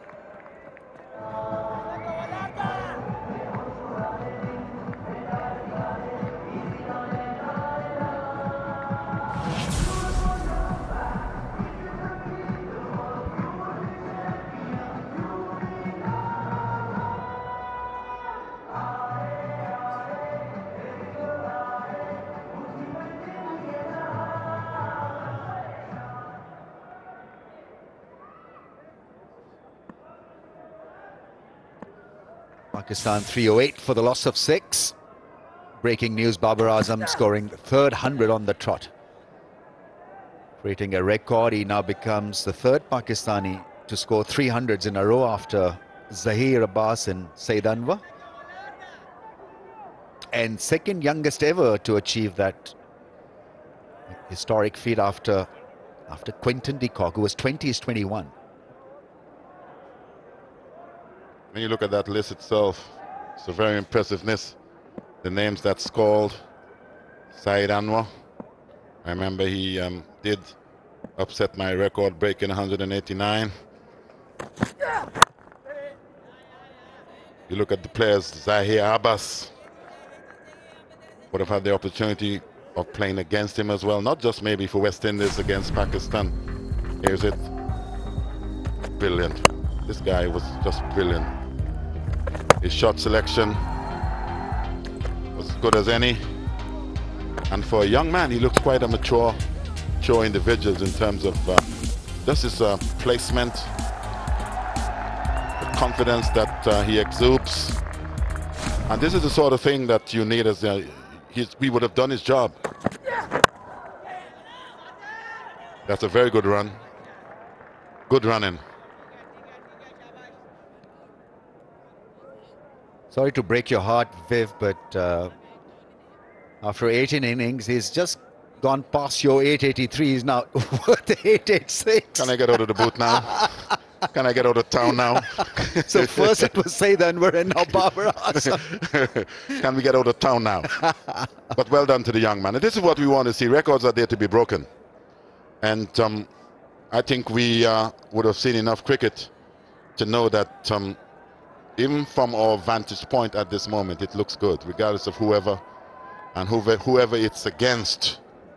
It's just a magnificent achievement. I want to see a West Indian batter accomplish such feat. If they do, it starts sending the signal, in my opinion, that at least there's a young batter on his way who's hungry enough for runs.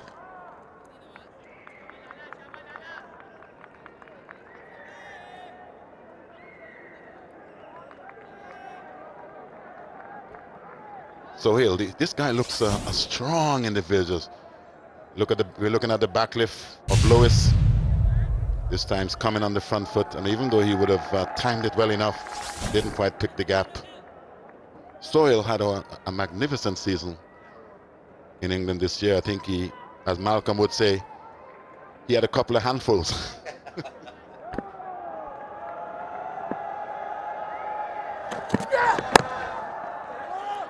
Good opportunity that you're here with us, Sir Vivian, to ask you who was, in your opinion, best West Indian fast bowler that you played with?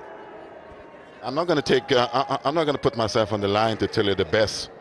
You know, the amazing thing about it, why I think the West Indies team was so special, is the fact that they were all different in their own rights. The guy I know for sure, maybe of my Antiguan and Barbudan heritage, Andy Roberts. He was the first hitman. Then came Malcolm, Denzil, Marshall, the shortest of the lot, but the tallest when it came to deliveries. He was very special. Why I put him in that category? That's a very good shot from Lewis this time. Sweetly timed, wide mid-on, and that's 4. And why I would put Malcolm in that category? Because Malcolm went to all parts of the cricketing world and got it done. They're some of the best that you would have heard at the top of the list who would go to certain countries and see wickets and for some reason wanted to travel back home. Malcolm didn't. Yeah, absolutely right, yeah. I distinctly remember him getting rid of us with reverse swing in Pakistan. He adjusted so well to the local conditions. That is why he was such a genius at it. Very intelligent, very smart bowler, and very, very fast. 27 without a wicket.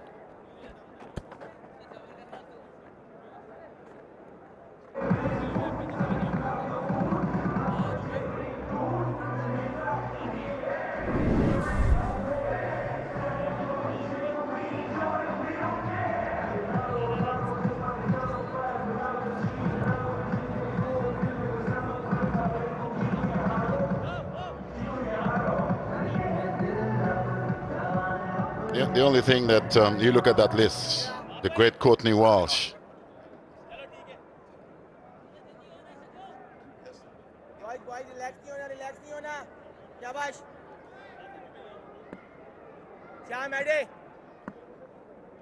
So Malcolm Marshall's career average is 20.95. In Asia, his average was 23. So you can imagine how tall a bowler he was. And he was just magnificent. I mean, the most complete bowler out of the lot.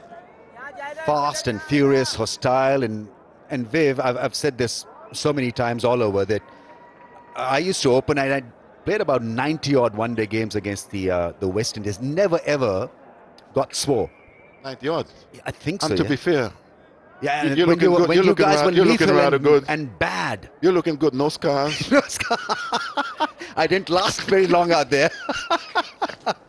Avoided the scars. I'm telling you, you're looking the best of the lot. you know, because these guys would have hurt a lot of guys in the past, you know, and I've witnessed this, you know. You've done well, very well. You know, and just to pick which way the ball was going during that series in '86, we had the non-striker holding the bat. So if the bat was on the right side, it was supposed to be an in-swing. If the bat was on the left, it was going to be an outswing. And somehow Malcolm Marshall got a sniff about it. And so midway through his run-up, he licked the other side of the ball. And instead of the reverse, he started the conventional swing. And I think he got a couple of wickets like that. He was such a smart cookie. Very special. As a captain, you know, I had the blunt of the individual, myself, and that's a very good shot. This time a little bit short. And Lewis got himself in the perfect position to dispatch that for 4. Brilliant shot. Here he goes again. Bang. No, you could take the guy anywhere. You could take him anywhere. You could, I would take him to war anytime, you know, because he was a guy who was always in your corner, very knowledgeable. As a captain, he was of such great help in terms of the information that he'll bring. Another good shot. Lewis is on his way. Brilliant. At the end of that over, 36 for none.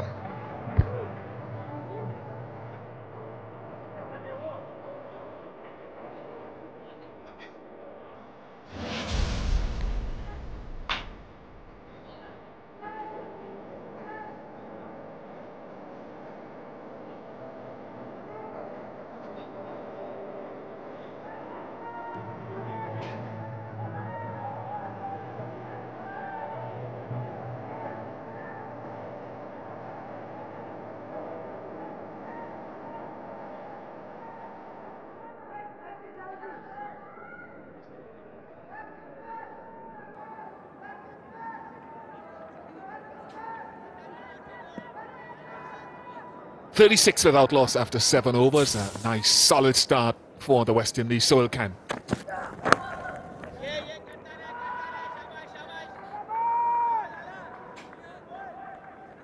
couple of boundaries in the last over for Evan Lewis. He's bouncing his strike rate up. He started slowly. It took him about 8 deliveries to get off the mark. Got a bit of wit.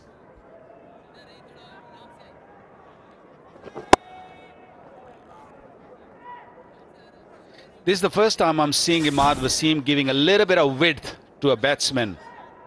He's been very tight on the offside, on that off stump.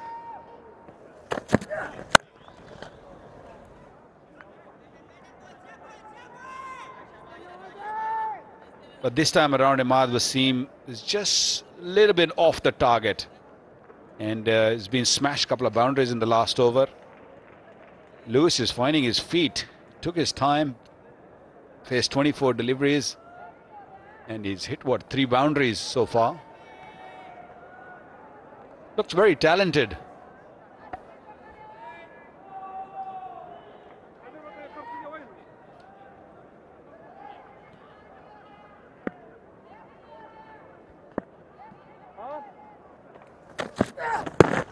Could be close, could be close.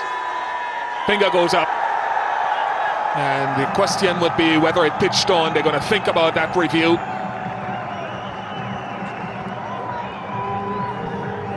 Yeah, that will be a big question. That did it pitch in the line of the stumps? Did the ball pitch on that mat before hitting the pad? It looked pretty straight. It looked that the ball's going to hit the stumps. No problem with the no ball. That's where the problem might be. There might be that the ball will not pitch in that area which the ball's supposed to be pitching before it's going on to hit the pad. And it looks a little high also. Umpire took his time. I don't think it touched the pad or bat, beg your pardon. He's stuck in his crease. The ball tracker will tell us that where this is going. Looks as though it pitched on from this camera angle.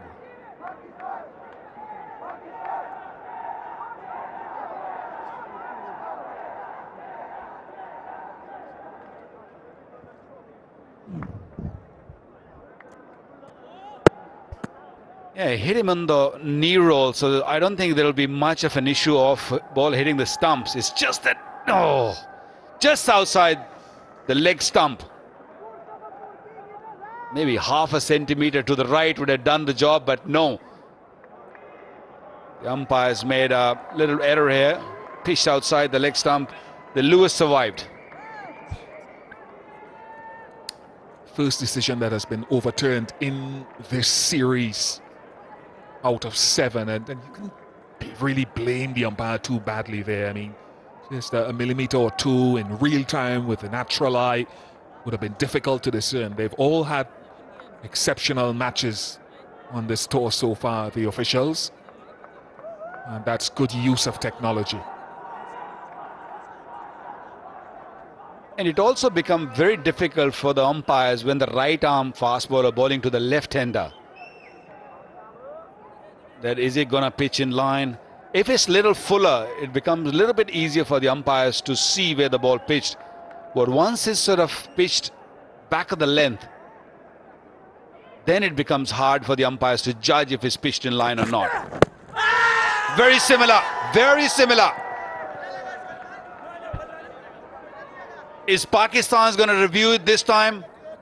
Sohail Khan seems very convinced that the ball has pitched inside the line of the stumps.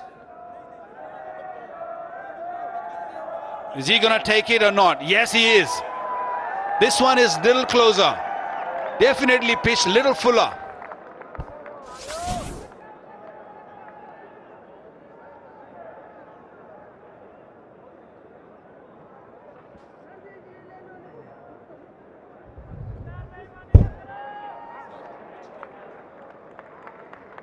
Bish out. Gone. Why don't we wait for ball tracking to determine exactly what happened? Why guess when Hawkeye will tell us exactly where it's pitched? It does look a little bit fuller in length, and the fuller it is in length means that there's a better chance that it has actually pitched between wicket to wicket or stump to stump. It's hit him slightly below the knee roll, so it looks as though height would be good. It's whether it's pitched on. Take a guess. Come on, Bish. Take a guess. For me, I think this one is pitched in line. Just in line and hitting the stump for sure.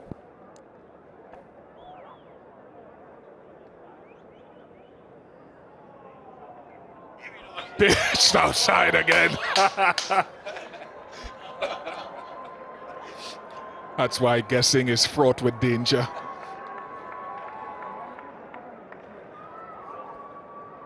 Yeah, just outside. Just outside. Great entertainment in the last 2 deliveries. Leg bye has been given.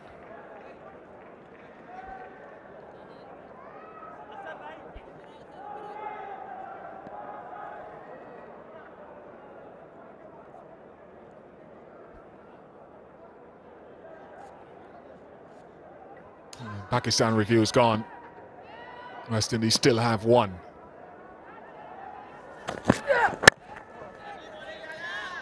Been a good over from Sohail Khan. Struggled with his wides and the alteration of right and left-hander sometimes.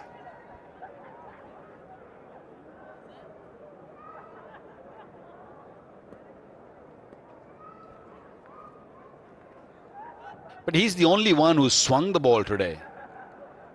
He always swings it. He presents the seam beautifully.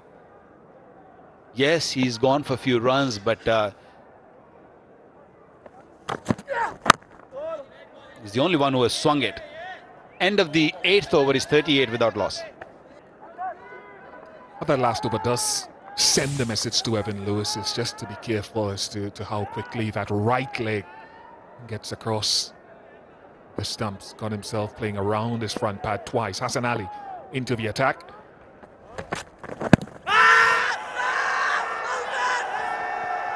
Look as though it might have pitched outside as well. No reviews left anyway. I think this one clearly pitched outside the line of the stumps. But definite swing there for the Pacers on offer, because that one just nipped back a little bit. No review, so missed out. He has bowled well since he's come to this top level cricket, the one-day internationals. He's picked up 11 wickets. He's been very effective with the new ball and also with the older ball. The variation is pop draw. Very young.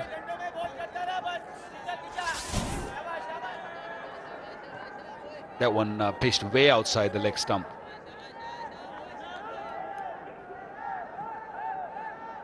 But again, it's that right leg getting across the line of the ball and then playing around it for Evan Lewis. Good partnership, 39 now. Brathwaite has improved with consecutive games.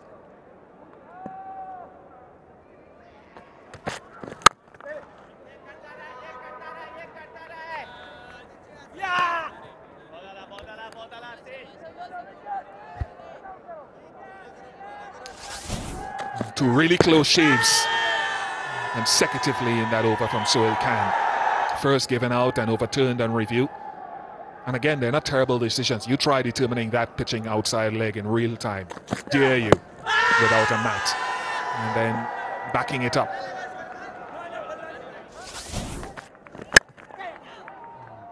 Good bowling.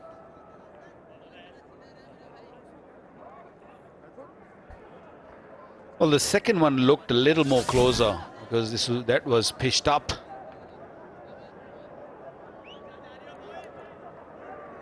Yeah, this one's definitely hitting the stumps, but if you don't pitch the ball in that blue mat and bowling to the left hand especially, you cannot be given out.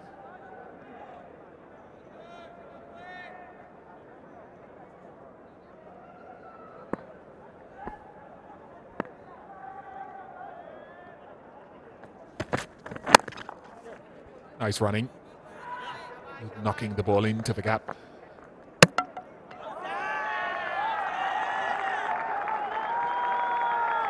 So far, it's been very good for the West Indians. 9th over and at 41 without loss. Wickets in hand is going to be very crucial. They have big hitters to come.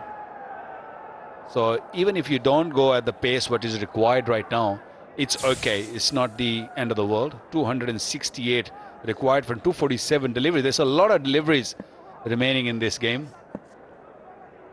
The required run rate is 6.5. 9 gone, 41 without loss.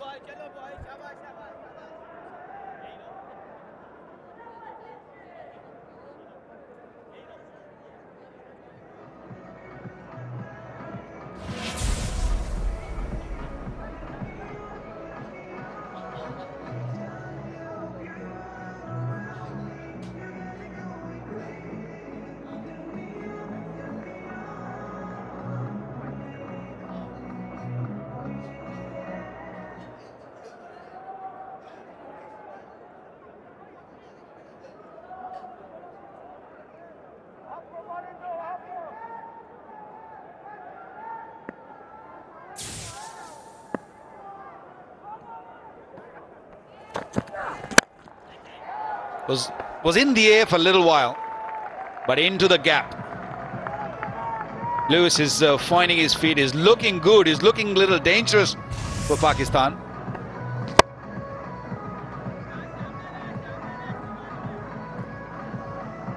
A real good up-and-coming young player, very aggressive, loves the offside. 100 in his second T20 match against India in Lauderhill, Florida a few weeks ago. Didn't have a great time in the T20s here, but coming in for Charles tonight. He's knocked him over this time. There's no appeal for LBW because he's rocked back. Leg stump. A little bit of swing, says Sohail Khan. And taking the umpires out of it. And again, Waka, that front leg, that right leg of Lewis coming across too early. Yeah, don't worry about where it pitched. It hit the stumps. That's the key. Maybe this one again pitching outside the line of the stumps, but hitting the stump, clearing that stump. Nip back, as Suhail Khan's mentioned. Suhail Khan is saying that it did swing. It did seem a little bit. And has done the job for Pakistan. Lewis gone for 22, is 45 for 1.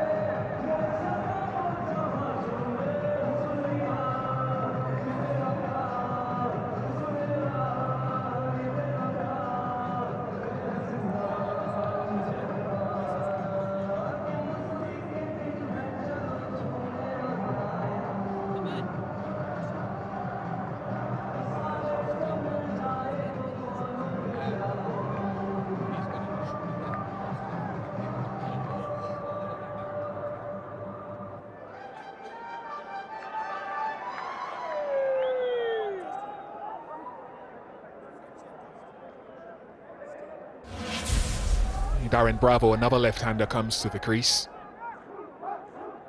replacing Evan Lewis. Played well for his 61 in Sharjah a couple of nights ago.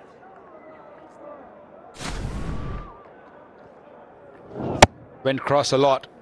Just given a little bit of room to Suhail Khan to sneak through from the leg side. Just the timing of the delivery when it beats the pad was just perfect. Another swinging delivery, a full-length delivery. Not a bad delivery in the beginning of the inning to any batsman.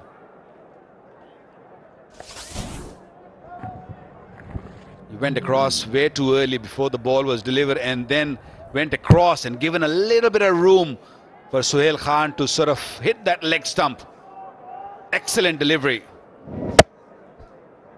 It's interesting because his initial step with the right leg didn't seem to advance too far across the stumps. We might get a chance to look at it one more time after this if nothing happens.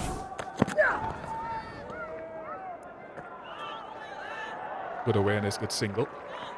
Bye. Just watch the initial step of the right leg. It's not too bad, and then maybe as the ball is 2/3 of the way down, there's an extra straightening just there. And by that time, he should have already picked up the line of the ball and not advanced that right leg even further across the stump, which created the room for leg stump to be knocked back. So after a series of LBW shots, something Lewis has to work on.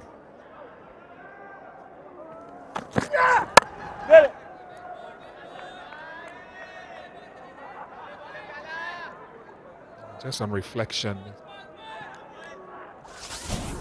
sequence of LBW shots too far across and having to play across that front leg, closing the face of the bat. Again, he does it. And he'll do it one more time. And then for the final time, to his detriment, instead of playing towards mid-on or back down the track as much as he can, he's gone towards mid-wicket.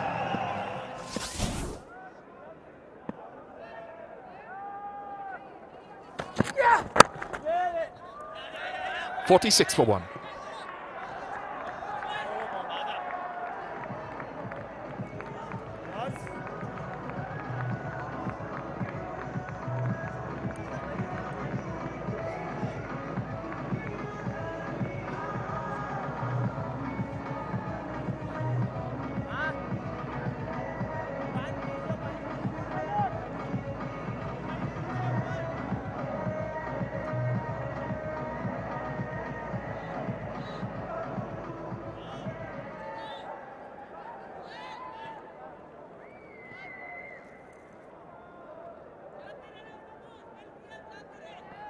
Towards off place a bit more.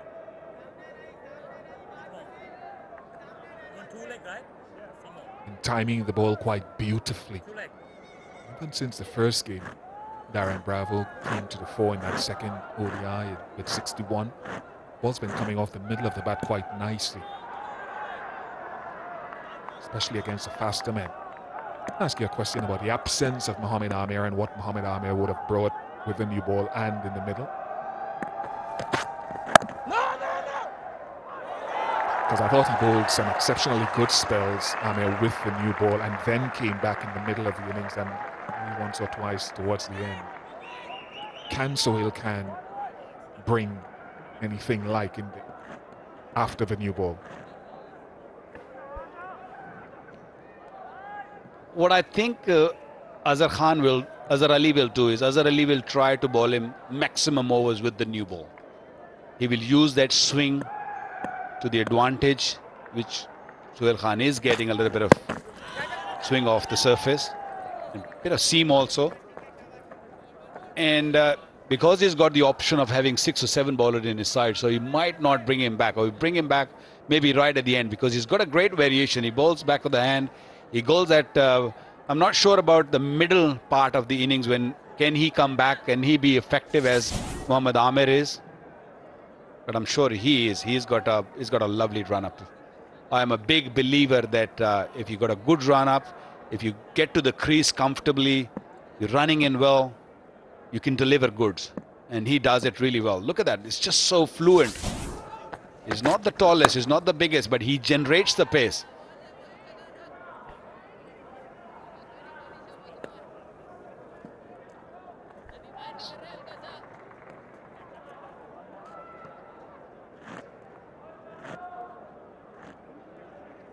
Sohail Khan bowled really well in the World Cup 2015. He was superb with the new ball, picking up early wickets. Almost every game. Got injured after that, been out of the game for a long time. He played a test match cricket just recently in England.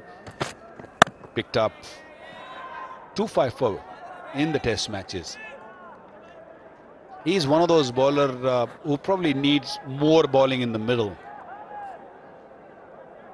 Once he gets his rhythm going, once he knows what he does. He knows his swings, in swing as well as out swing. It's just that sometimes his fitness really doesn't let him do what he wants to do, or what he wants to achieve.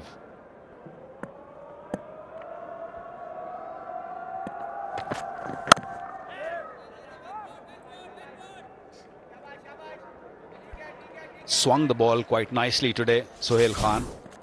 Watch this. Have not seen many bowlers in this series swinging the way he swung the ball. Look at that. It's just gone. It's going quite a bit.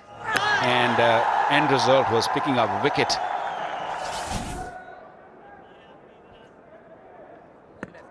But I like Hassan's run up.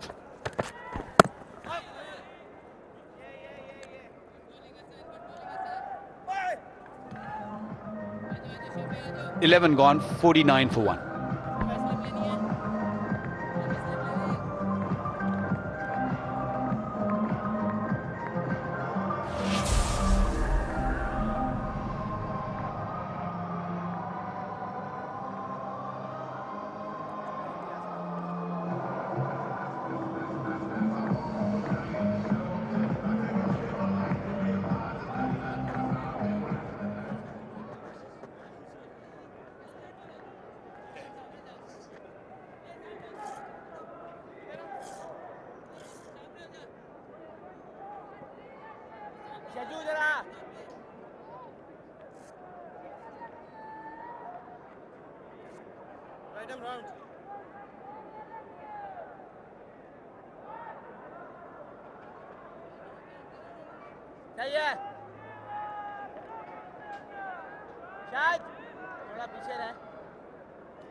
.260 more needed for the West Indies. They've lost Evan Lewis. Greg Brathwaite's strike rate is just dropping a little bit. It was 14 from 15. Shoaib Malik will bowl a decent 4 or 5 over spell, important spell last game into the attack early.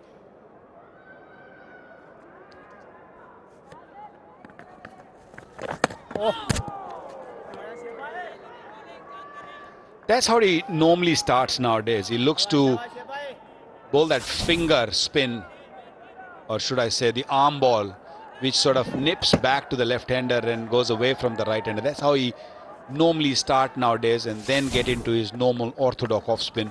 A little bit more flight, bit of drift for Shoaib Malik.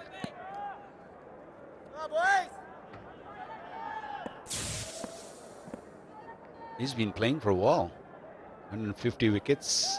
Average not the best, but is effective. He doesn't really bowl the 10 over quota, but he bowls maybe 6 or 7 unless he's spinning really big. So he gives that 6 bowler cushion to the team.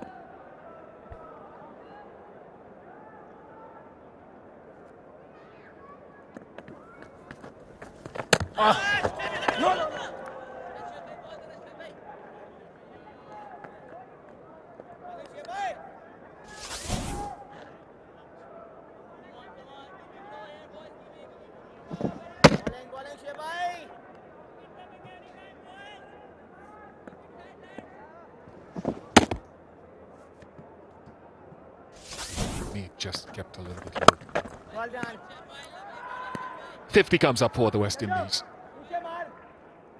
Bravo, who likes to go down the ground against left-arm spinners, will have to be aware of the size of the boundaries tonight if he's still there when the left-arm spinner comes on. Big boundaries here tonight, so I think you want to see the urgency, the rotation of strike, punching the ball into the deep and running hard is going to be a critical factor. No Carlos Brathwaite. His potential batting deep down tonight. Yeah, 50 for 1 after 12.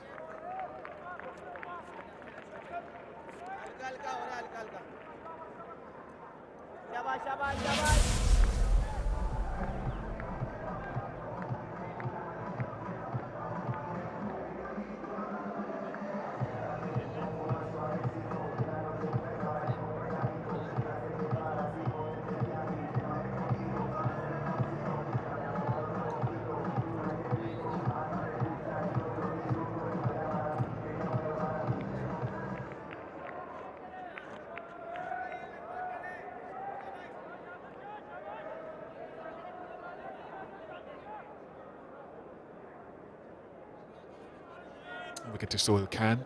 Here's some news from Sri Lanka with the A team. Dimuth Karunaratne has gotten 100. Sri Lankan international playing for the Sri Lankan A.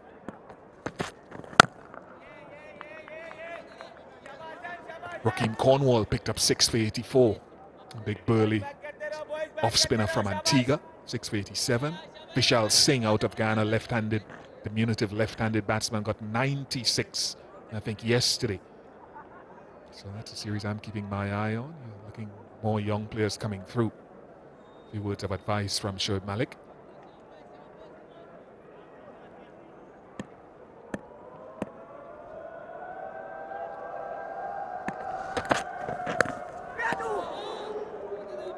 Good delivery.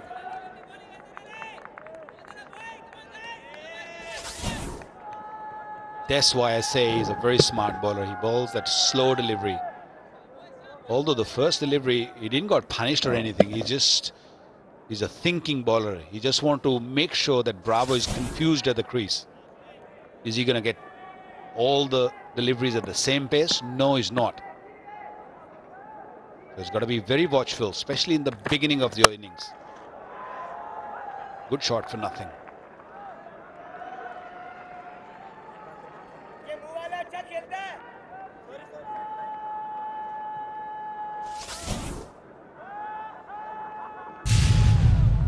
That Sri Lanka A West Indies A match is being played at the Primadasa in Colombo, at the pink ball match as well. Pink ball everywhere.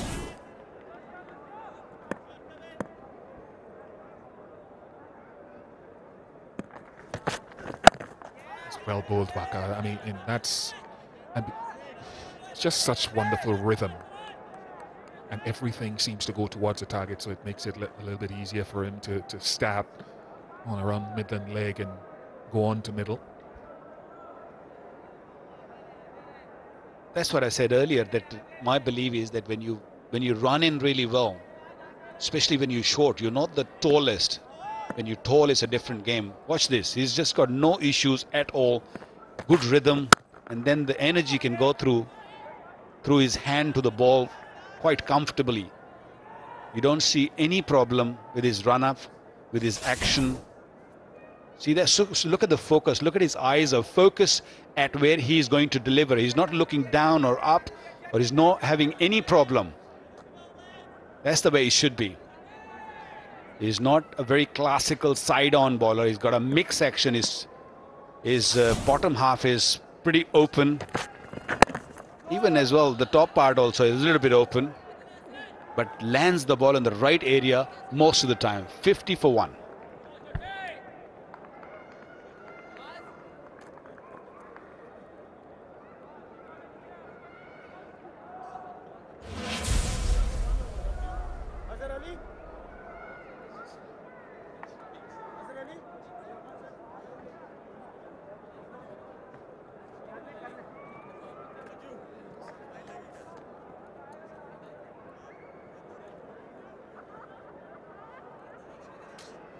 Riji सामने रहे, रिजी सामने रहे।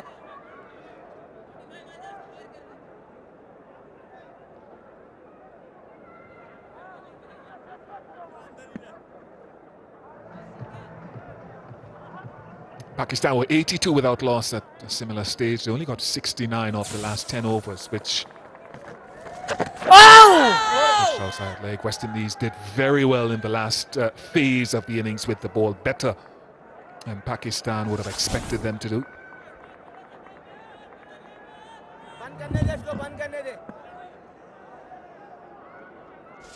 Wild rate goes above 7 for the first time in the innings.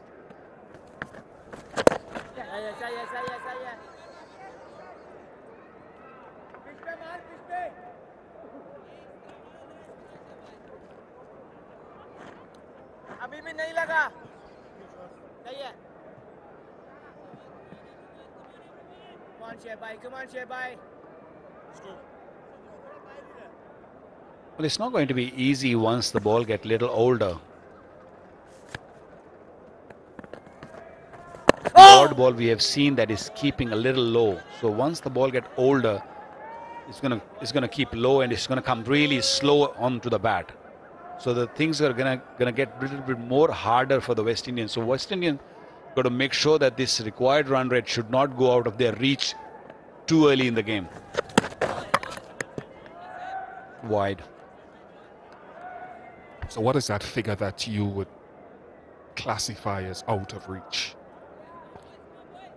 Look, what I've seen so far in this what 14th over of the game, and the ball is keeping low, so it should not go beyond 8. And the only way this is going to happen is that you're going to rotate the strike, use your feet, get to the pitch of the ball, which I don't think is happening at the moment. Pakistan is getting away with a lot of dot deliveries, and that is going to cost them. That is going to really hurt them maybe a little later in the innings.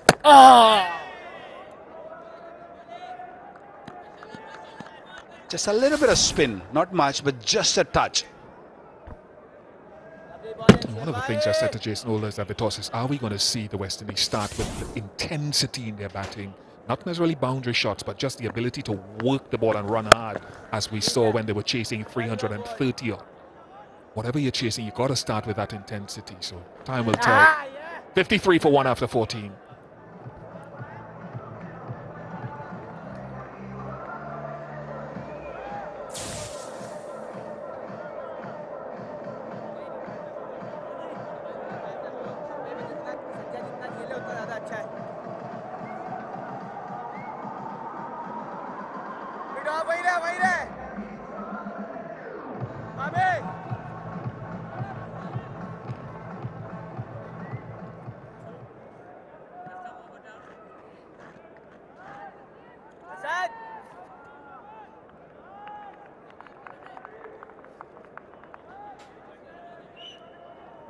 कौन जाएगा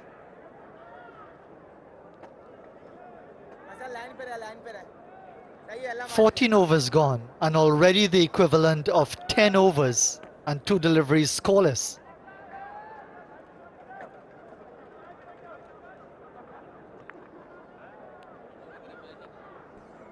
Mohammad Nawaz comes on, took 4 wickets in the victory in the first ODI in Sharjah. Those figures, 4 for 42.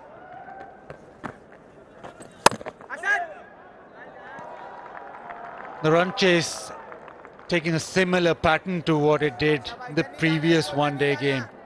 At the end of 14, they were 65 for 1, and here they're sort of 53 for 1.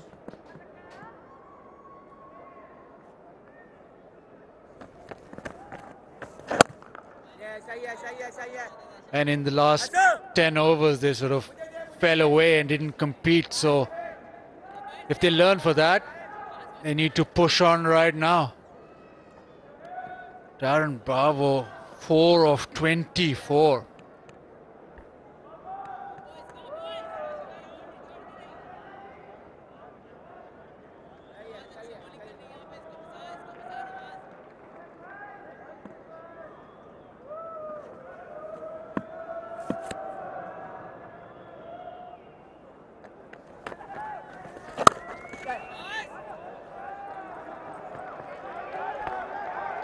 Short and wide, and welcome relief. Brathwaite onto that, but it was a poor delivery from Nawaz. Served up outside off, and he's cut it handsomely. Raced away, no chance for Sharjeel. Welcome boundary.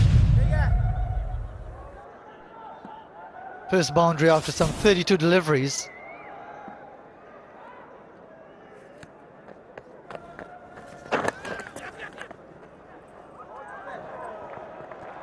At least a couple more.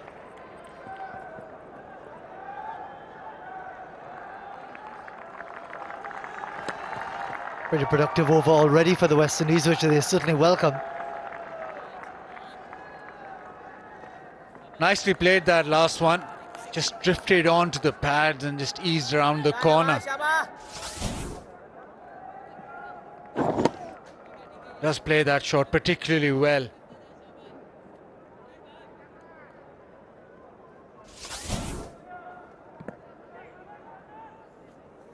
Brathwaite is striking at almost 80. Shabash. Whereas you would think that Darren Bravo would be the aggressor and play a lot more shots and get the scoreboard ticking over. He's just striking at 16.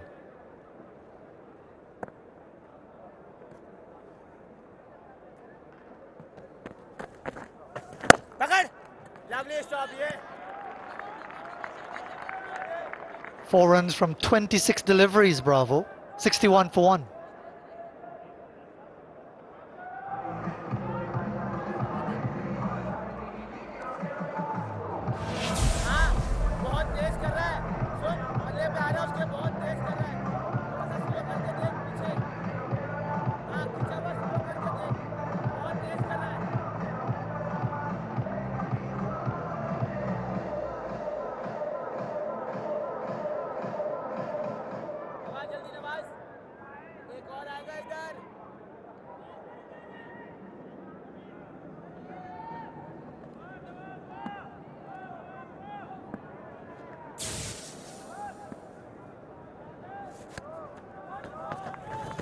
Yeah, lovely Shebai.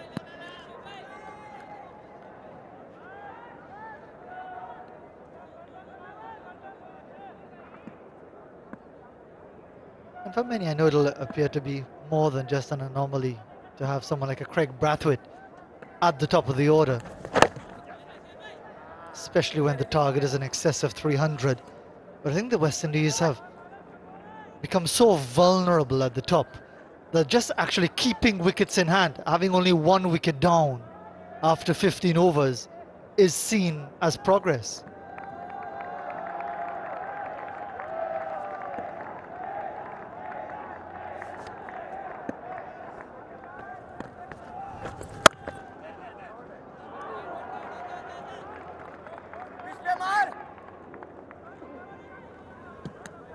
But the problem was highlighted in the last game as well, when they were chasing over 300. They left far too much to do at the end. A lot of debate about Pollard's innings, but the power strikers didn't really come to the party.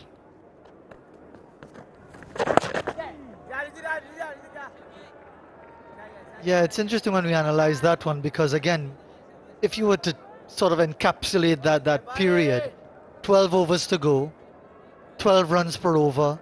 Pollard at the crease, Brathwaite to come, Jason Holder there as well. Did the West Indies think they had a realistic chance, or did they feel that was way out of their reach? You can't play for a draw in a one-day match.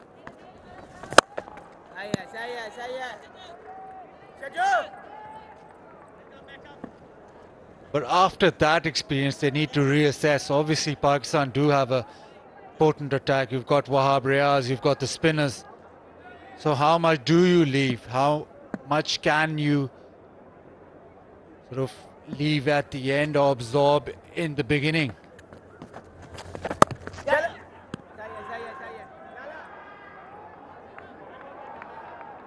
66 for 1.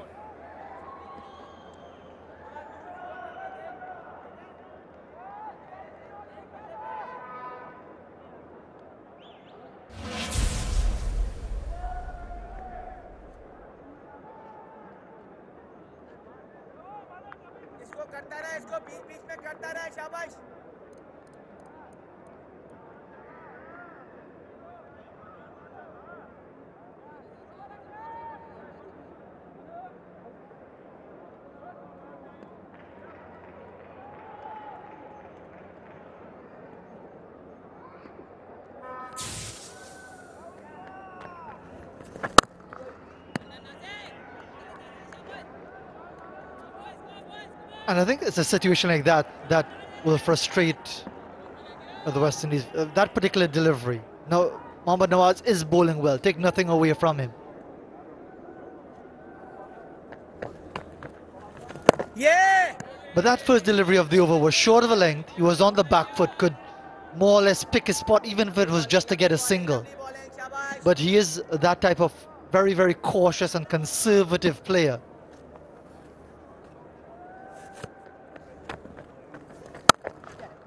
That he will soak up a lot of deliveries before he can push things along. The problem is at the other end, as you mentioned, Darren Bravo, who you would think would be far more flamboyant and aggressive, is even more pedestrian. So one is in first gear, one is in neutral. Yeah, and he's consumed 28 balls, so if he gets out now, there's a lot of pressure on the team anyway.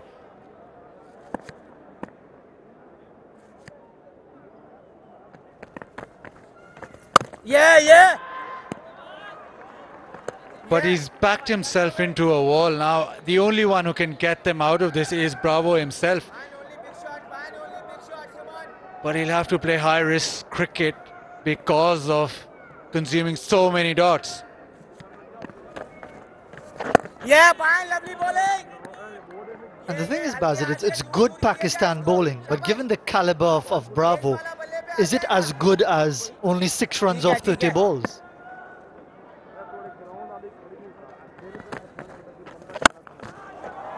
Well, he's heard us and he's responded. 6 to end the over. The first boundary of his innings, 73 for 1.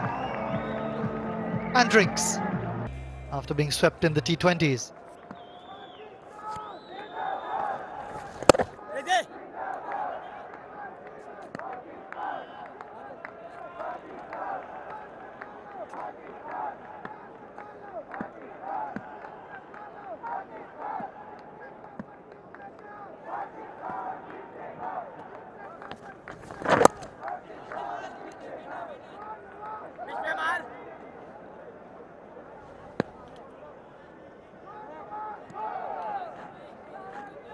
Bravo in the previous over lashed onto a short one.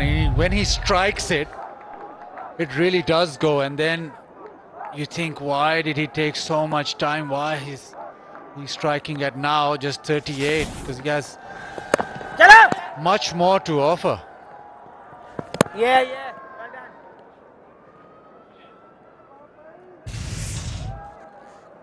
And he's obviously idolized his distant relative Brian Lara.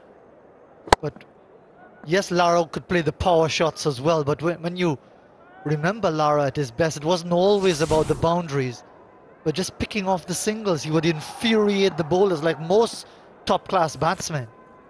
We're always looking to score. Ah! playing across the line, good shout here and given him. West Indies have a review available, will they use it? They've had one decision overturned already.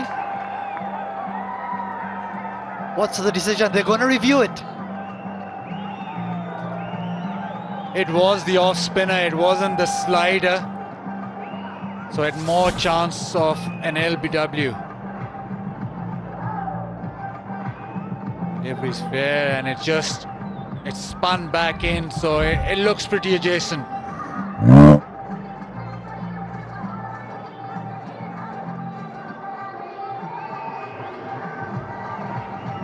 The one advantage of bowling around the wicket for the off spinner is that batsman doesn't get outside the line too often. And once it spins back, you're always in business. And if that's pitched in line, it pretty much looks dead.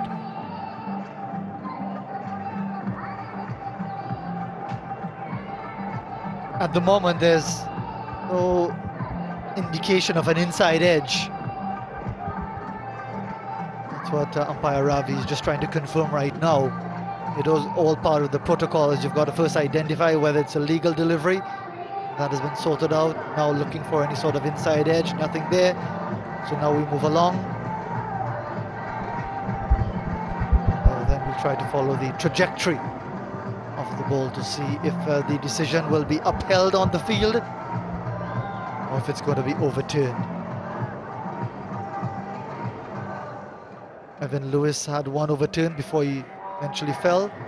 Pitching in line, impact in line and hitting. So he's gone. There is the confirmation. Yet another decision on the field is correct. And there it is. He did have a guilty look on his face, Craig Brathwaite, even as the referral was called for. And he's gone now. Second wicket gone for 32. Craig Brathwaite, 75 for 2.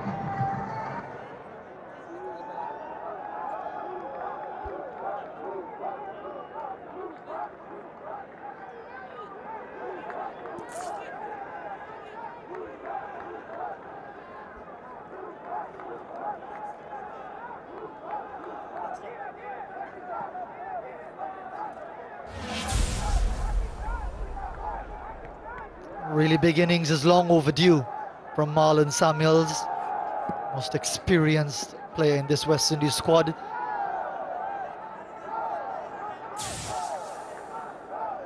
Been around for a long time.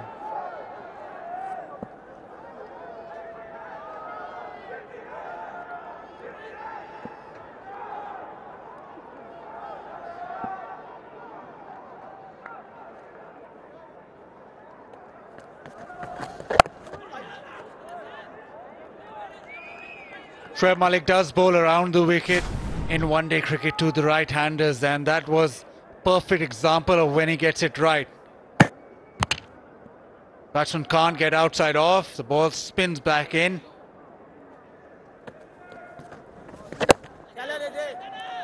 And Malik's successful over comes to an end. It's 75 for 2.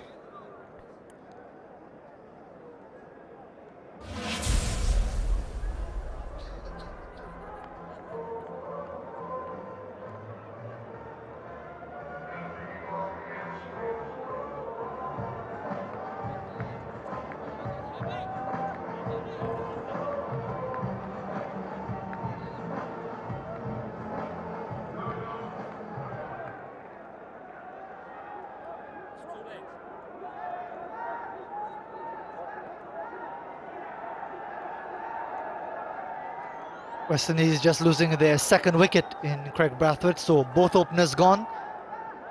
The two most senior batsmen now at the crease, both notoriously so slow starters. Maybe that's why Wahab Riaz has come on to try to unsettle one of them, or both. Very, very late on the shot. His speeds have impressed this series, bowled very sharp. In Sharjah, he hurried the batsman, his bouncer, and the Yorkers. Unsettled Samuels, who's just walked in. Got him both times. And he enjoys bowling with a sort of a semi-new ball where he can just rely on pace.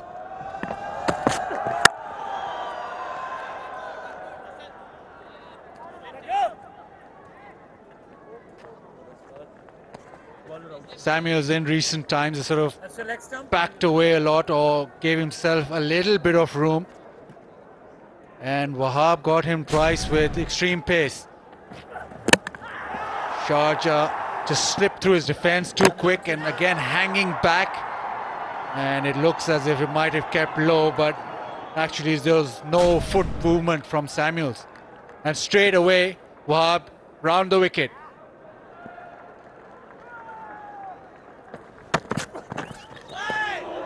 And again, playing from the crease to a full-length delivery.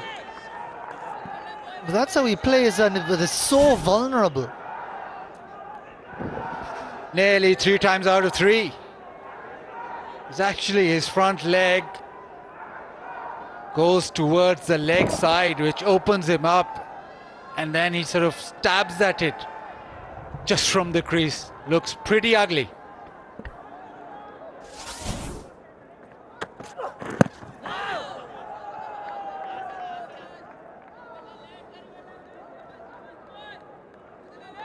Just seems as if he's going to get out any ball against Wahab. And Wahab knows that. He's honing in.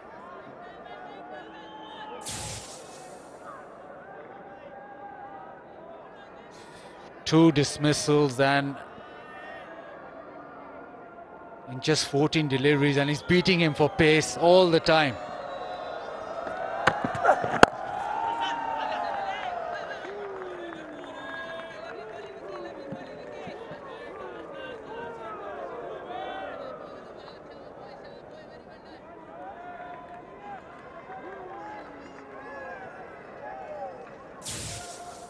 Yeah, it's a duel that certainly Wahab Riaz has won.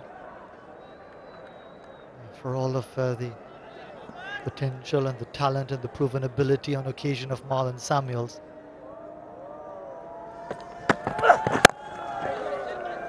Going for the single. Better effort from mid-on, could have had him in trouble.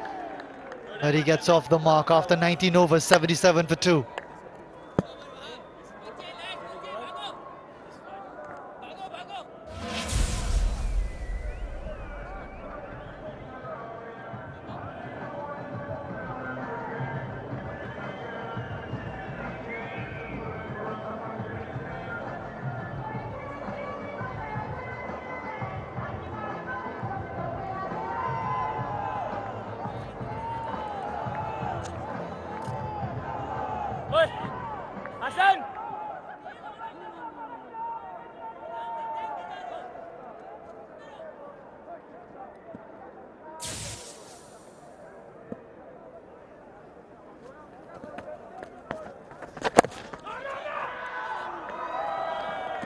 Marlon Samuels, the lone Jamaican in this West Indies 11.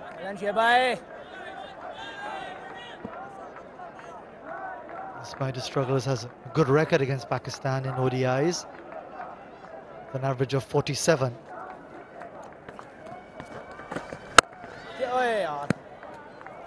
Of course, we're all relieved that Jamaica avoided the full brunt of Hurricane Matthew, although sadly Haiti has taken a direct hit. Concerns in Cuba. This is Marlon Samuels again. Good numbers against Pakistan and New Zealand, averaging 40 against other nations, likes of Bangladesh, Zimbabwe, associate members. There's a couple of hundreds against Pakistan in ODIs. Yeah, a few days ago, Jamaica were bracing for a direct hit from Hurricane Matthew.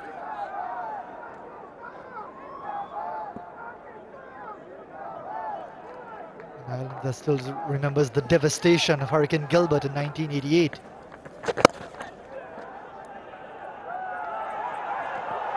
Brilliant stop. Looked for all the world as if it was past him, but Mohammad Nawaz stuck to it. Hit extremely well from Samuels. Hit that in the gap fiercely, but Nawaz does brilliantly. Left side is good side, but even though that ball was traveling, and brilliant effort.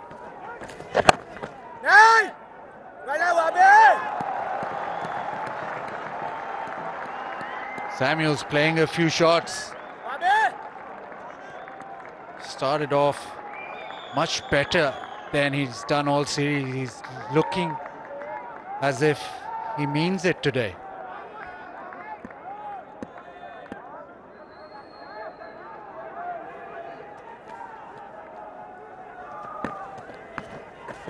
Aju, सामने. 6 runs from the 20th over. West Indies 83 for 2.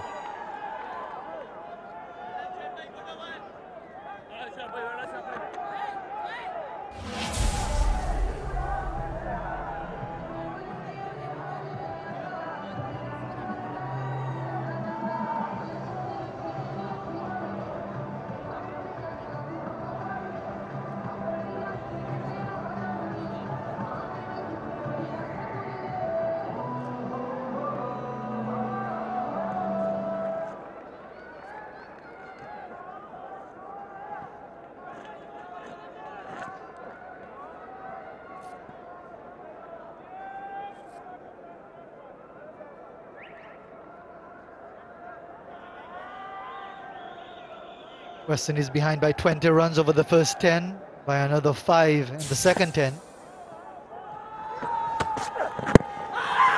Cross the line again, another confident shout. After lengthy deliberation, it's a shake of the head in the negative. Wahab again has started off with great pace. That one hit the pad before Bravo had his bat down. Again, beaten for pace. Just maybe sliding down with the angle, but straight away Wahab is cranking it up.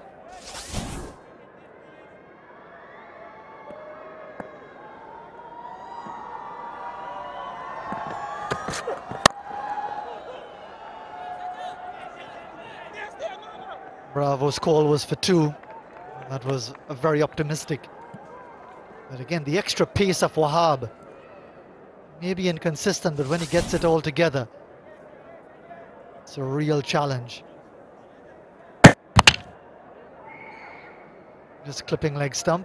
But clipping is enough if there was a review. If the decision had been given out initially and reviewed, it would have been upheld. But it wasn't.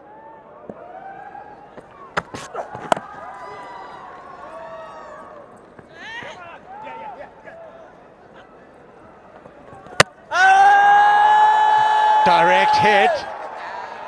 Sarfraz seems interested, but Ahsan Raza goes not out straight away. But this is the battle. Wahab against Samuels. Again, that pace upsetting him. A little bit of an inside edge. Direct hit. But Samuels safe.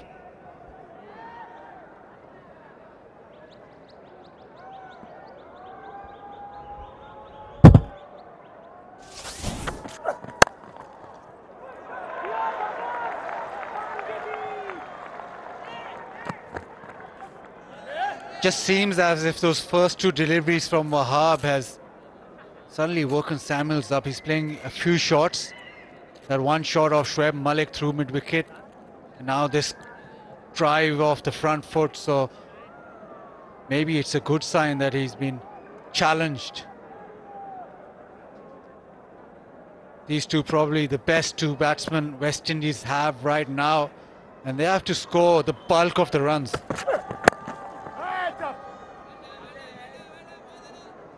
And the numbers certainly support that assessment, because as far as run production, as far as experience, a warning here for Wahab, following through in the danger area by Palya Guruge, making it clear to Wahab where he's infringed.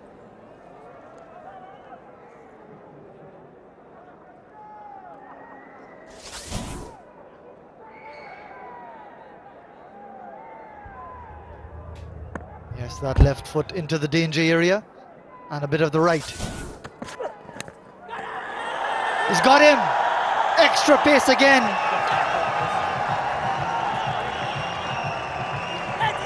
Wahab Riaz unsettling the West Indies left-hander. Does it again. And good pace from Wahab, and he's been on the money straight away.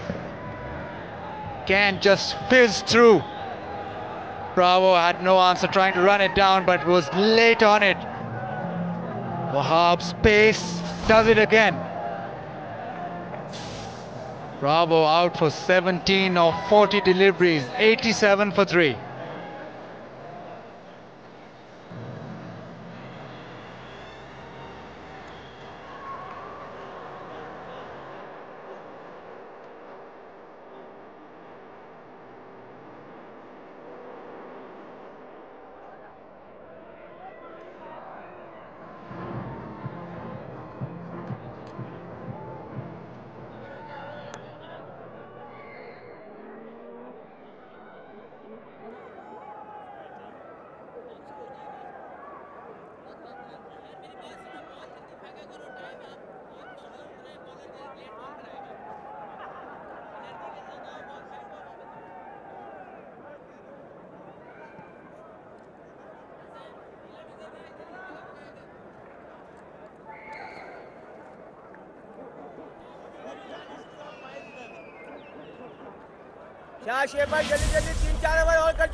Dennis Ramnin replacing Darren Bravo.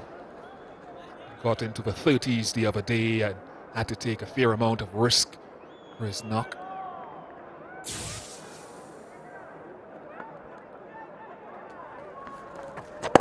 You can't just say enough about Wahab Riaz. Look, I don't know him personally, but the effort that he's put in and that he's put in this series at times. The ground fielding continues to be good. He's running hard. He's created a fair amount of discomfort at times when batsmen have been looking to accelerate and to turn things over.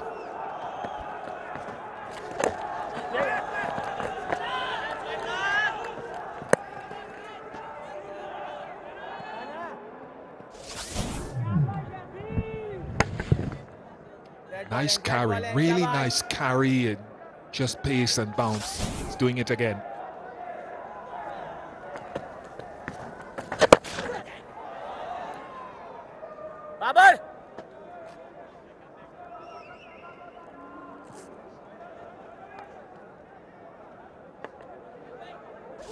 The last delivery was 91.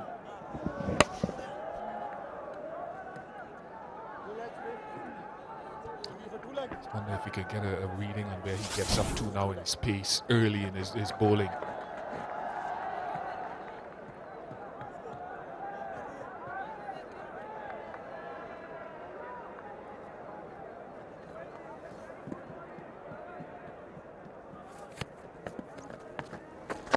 Yeah. Off the mark straight away.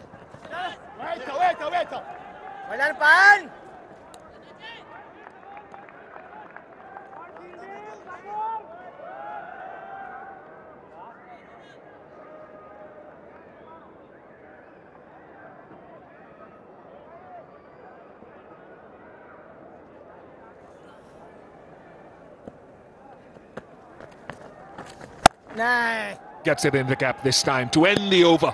He's been trying for a while to get through there. 93 for 3.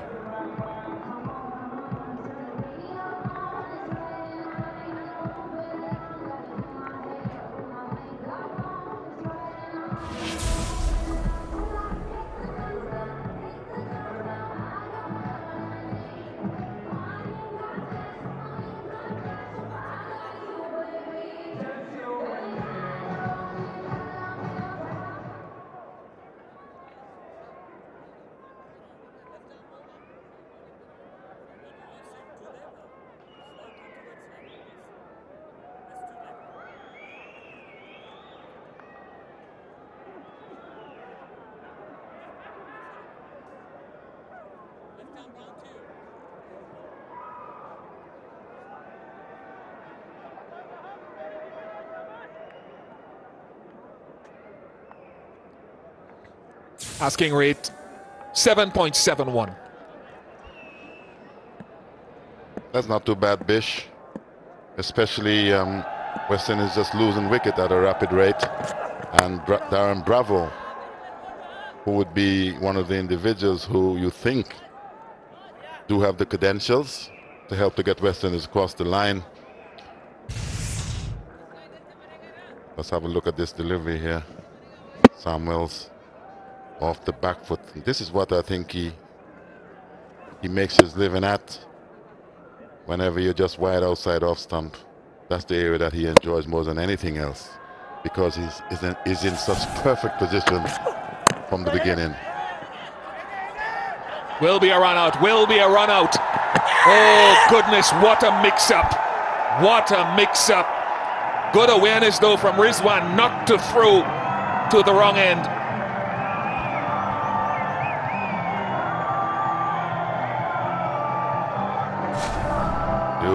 Let's have a look at this. Serious misunderstanding. A miscommunication, a failure to communicate. As we can see, Samuel back in the hatch. Not the sort of stuff, especially when you're looking to chase, and the dismal position that Western would find themselves in this series so far. Samuel gone for 13, the unlucky 13.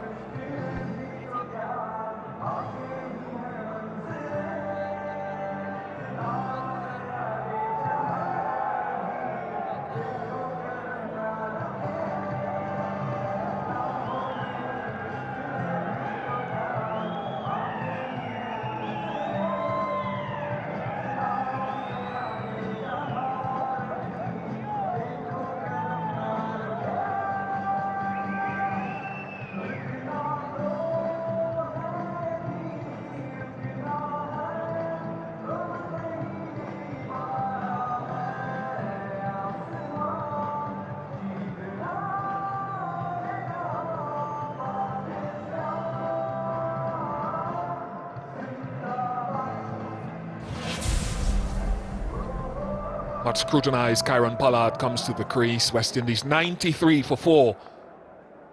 Had a good opening partnership of 45 between Lewis and Brathwaite. That run out of Marlon Samuels. Ramdin took about 3 or 4 steps down the pitch. Ned said no.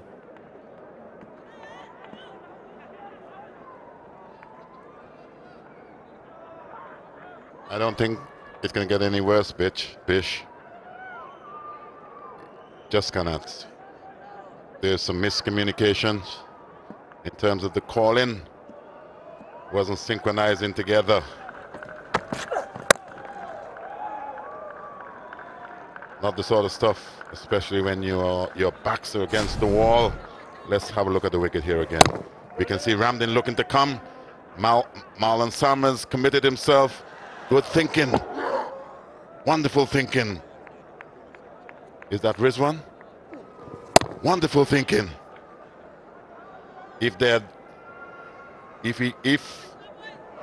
Samuels made the decision that he's going to go, Ramdin just made a few little chips forward like he was coming.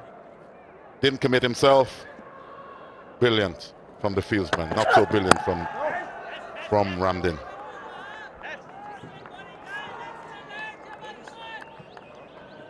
And a couple couple of occasions, Rizwan shaped as though he wanted to throw first, then he decided to run, and then he was thinking of reeling it to Wahab Riaz. In the end, he did all the work himself quite easily. Very good awareness. I'd say it's simple. Just there. Again. Look at it now. He was going to throw again. Then almost knocked Wahab over.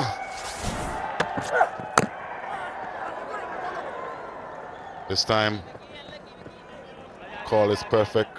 Both men agreeing. But that's the sort of stuff, especially your back's against the wall, and the situation that West Indies would have found themselves in on tour so far. The disappointments continue.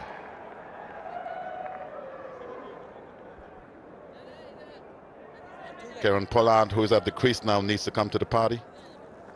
We haven't seen the very best of him on tour so far. We have seen in the few matches that he would have played a lackluster sort of performance from the individual so far. What if the Windies need him more than anything else now is for Kieran Pollard. And he's got a reputation. He does have a reputation, and he needs to show that particular class tonight, which I think is needed. We need someone, or West Indies need someone at this point to come to the party. They need a partnership here. Any more losing of wickets at this point is going to send the Pakistanis to all heights in terms of what they would have achieved so far. Tough going for the Windies. Tough going for the Windies, Bish. 95 for 4.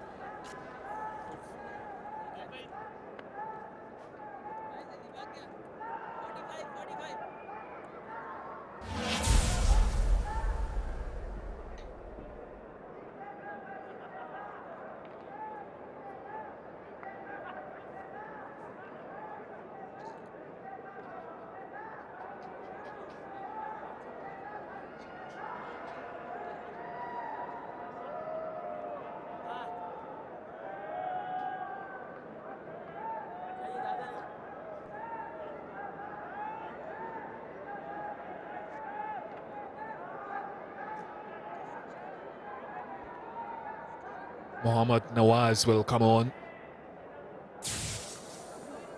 Kieran Pollard's been out twice in this ODI series. There's 2 innings to left arm spin. We'll get us our analyst to check that. 2 overs 15 so far for Mohammad Nawaz.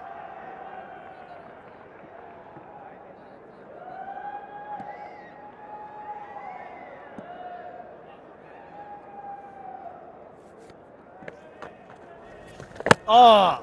Why they haven't got a slip in there at this stage. 95 for 4. Pollard just starting his innings. Sir Vivian, ball gripping. A little spin.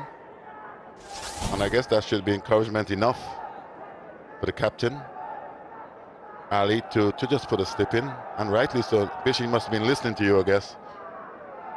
That's a good move. Very good move.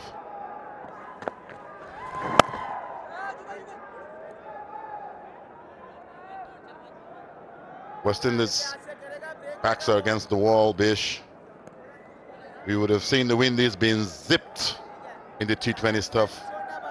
Pakistan well on their way, unless these 2 are decreased, and maybe those who are left to come can do something about it. Not a very good situation the West Indies find themselves in. West Indies need 213 more runs to win.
97 for 4 after 24.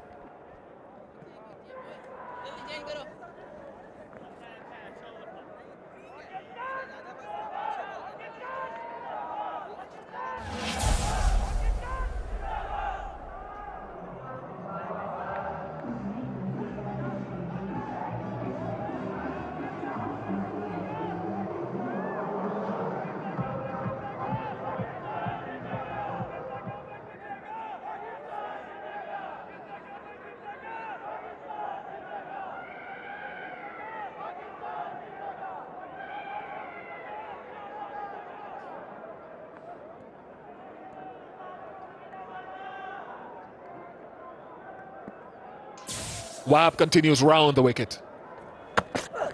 So Vivian, he really has bowled with great rhythm and control and effectiveness in this one-day series.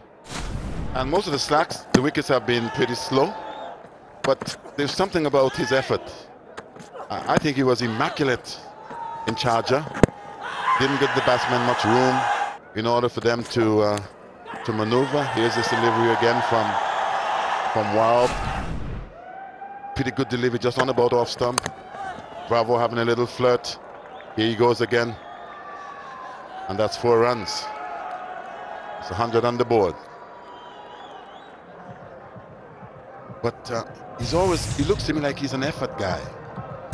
He gives us, and this is why I guess maybe there are times when he doesn't quite get it right. You know, you would have heard Walker speak about at times not getting it right. Sometimes you can try a little bit too hard.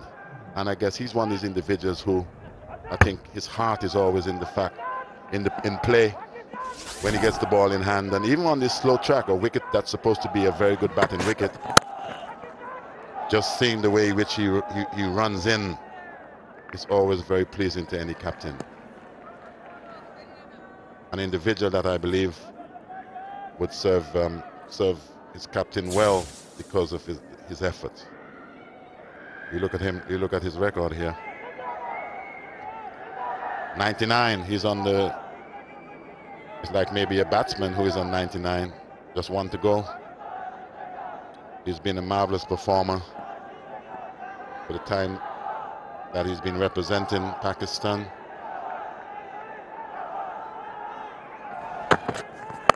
Here he goes again. That's a good delivery. Where can you hit that, Bish? You know, you cannot hit that anywhere. It's just on about off stump, short of a length, good length. There's no room for you to cut.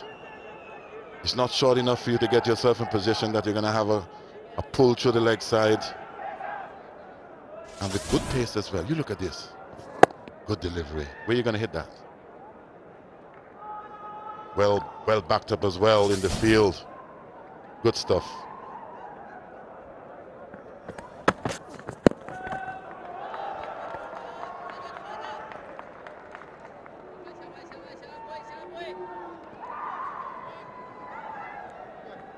His angle round the wicket is closing down anything the right-handers might want in terms of room when he gets it right, and because of that low arm, sometimes it can hit and hold its line.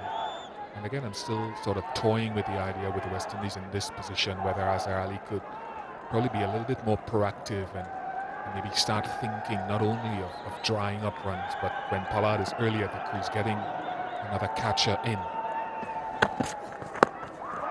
You know, because he's really working up ahead of steam here, so think wickets, just my thought. It's an option. 103 for 4.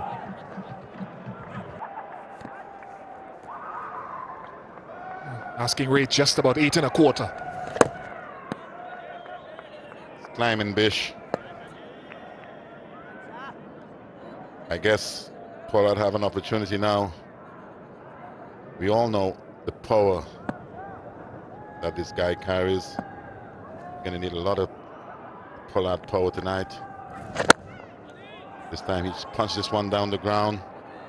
I think looking for 2. 2 comes quite easily.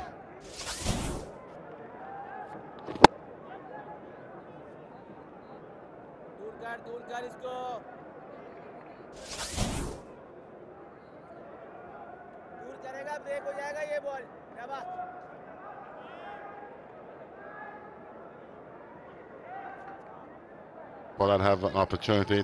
Would be his last innings on tour, if I'm correct, for him to show exactly the people of this part of the world what he's capable of. There's no better situation, I guess. A situation that's, I guess, needs. Wow, just floating a little bit outside off stump, and just a little bit too casual from my vantage point. He's going too casual at this delivery. These are deliveries that's wide enough that you could just throw the kitchen sink at. It's in the perfect position for you to accomplish that. Very immaculate in defense, but that's not what needed here tonight, Bish. They got to try to establish a partnership for another, get up to that 30th over mark. Hopefully they'll be hoping to take the scoreboard over and maintain this partnership. 6-7 runs and over, which is not easy by any means, but they've lost 4 wickets already, so I would think they'd be thinking we can't sort of take too many risks here. Jason Holder to come next, and then it's Narayan, Ben Joseph and Gabriel. Remember, Carlos Brathwaite, although he hasn't fired with the bat in ODIs, it's the potential of his hitting ability that sometimes gives the West Indies that elongated middle order. He's not here. Gabriel took his place today. Brilliant. At the end of the over, it's 106 for 4.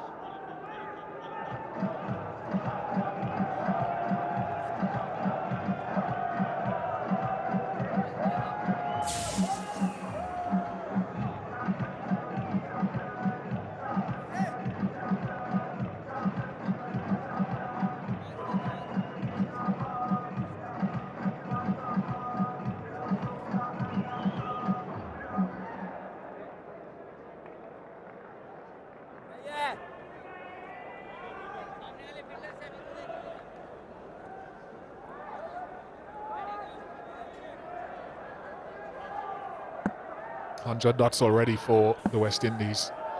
Imad Wasim replacing Wahab Riaz. Be impressed with most of what Pakistan have done as well. If you're coach Mickey Arthur, it's a work in progress. You'll be ticking off some boxes. Yes, the catching needs work. Yes, the finishing needs work. I still wonder what Umar Akmal can add to that lower middle order when he gets a chance. Understandably, other guys are getting a run. That's fantastic. That's good. This Akmal fella is a talented individual, and for him to be out of the team at present, which means that this team look a pretty balanced team at this point. And it's always nice when you have the caliber of an Akmal who is still in the hatch. And I guess because of the performances that we would have seen from some of the young individual in the Pakistani team, would most certainly have to work a little bit harder to get himself in position. But a talented individual, just a talented, there he is. I'm a fan of that particular individual because I love his presence at the crease as well. This should be this should be an opportunity for him to have a look, because if you have some pride about your performance, you don't want to be sitting on that bench for too long. You'd want to work yourself in position to try and accomplish some of the things that a Baba Azam would have accomplished, and seeing that he was long before Abaza Azam.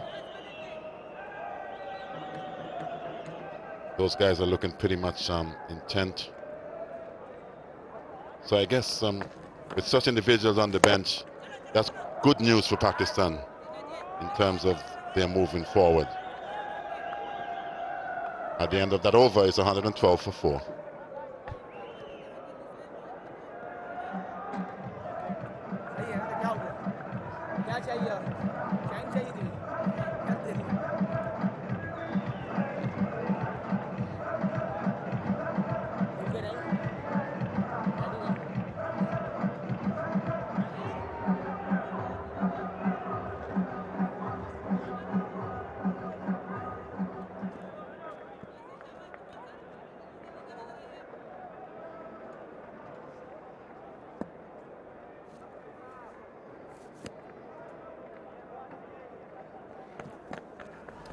West Indies battling hard in this period of play. 19 the partnership from 29 balls. The asking rate now has crept over 8.5 required.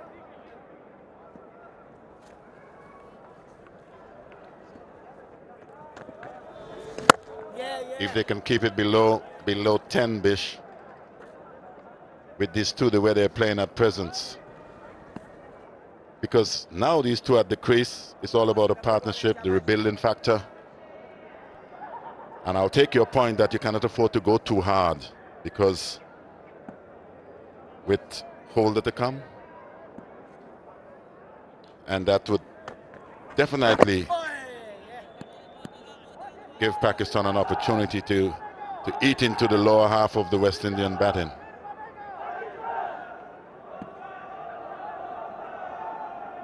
But Pollard needs to come to the party tonight. Definitely, Bish. We all know the power that can be exhumed. We just need him to hang around for a little bit if you're a West Indian fan. We need to see some of that power. And as a cricket fan, I would like to see some of that power tonight, which would be of great help to this West Indian run chase. A lot of decent drives going straight to the fielder, so they're not ticking over us as quickly in terms of rotation of strike as they would be hoping to at the crease at the moment. Good few dot balls being served up by Pakistan. Again, another dot. Just 2 off the over, 114 for 4.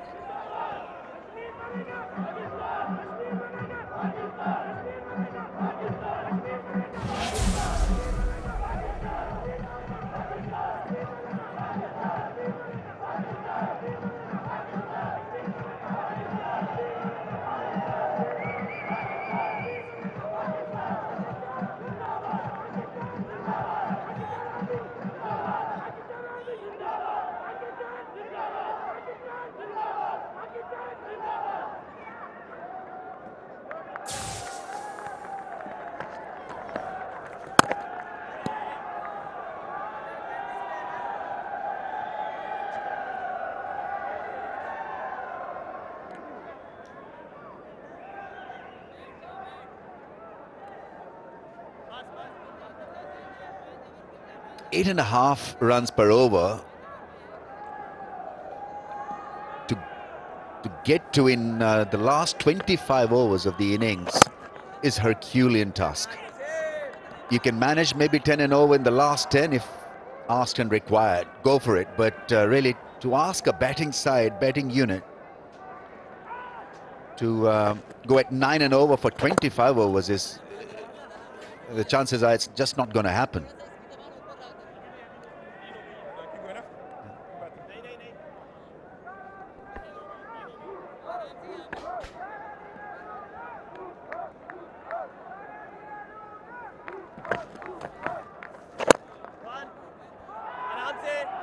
Well, they both have faced, what, 41 deliveries together, and it's only been one boundary hit. And when you're chasing 9 and over, that's no good. That's no good at all. Does not matter, you know, what sort of bowling is going on out there. You have to really push on. And just by blocking the deliveries, this game is going nowhere for West Indies. Pakistan are bowling really well. What they're doing is they're pushing that run rate out of the West Indians' reach. At a similar stage, Pakistan were 175 for the loss of 1. West Indies are 117 for 4. It's 29 overs gone, 117 for 4.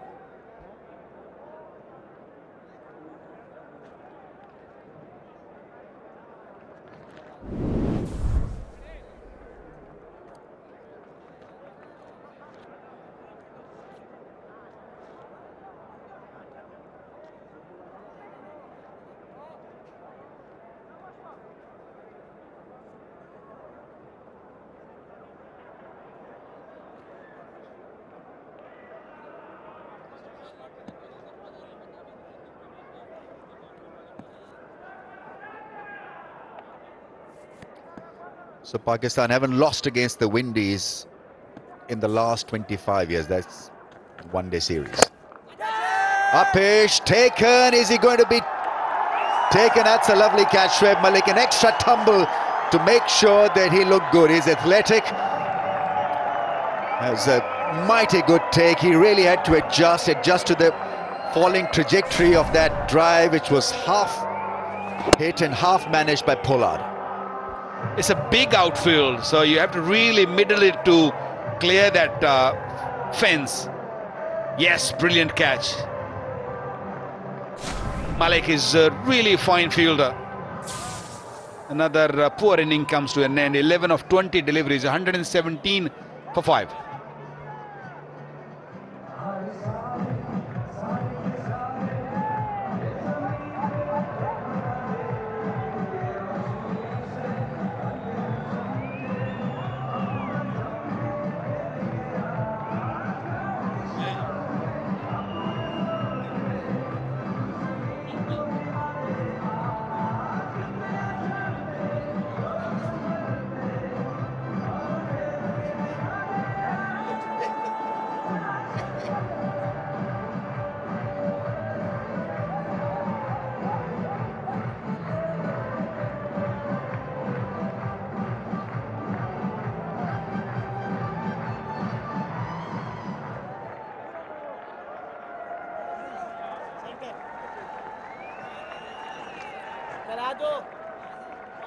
It ain't working once again for the Windies. 117 for the loss of 5. The skipper is in. Strike rate of 93. They need to go at a strike rate of 9.22 and over. So a cameo, something to entertain the crowd and give some confidence back to this side, may just be good for West Indies from their skipper.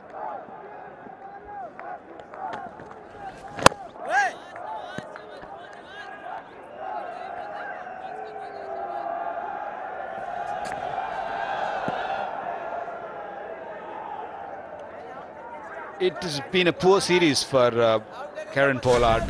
Didn't really find the middle of the bat at any stage, not even in T20 cricket. And now just a gentle push.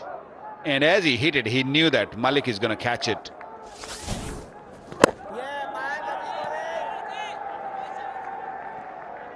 It's been really tough going for the Windies. 191 required of 20 overs after this.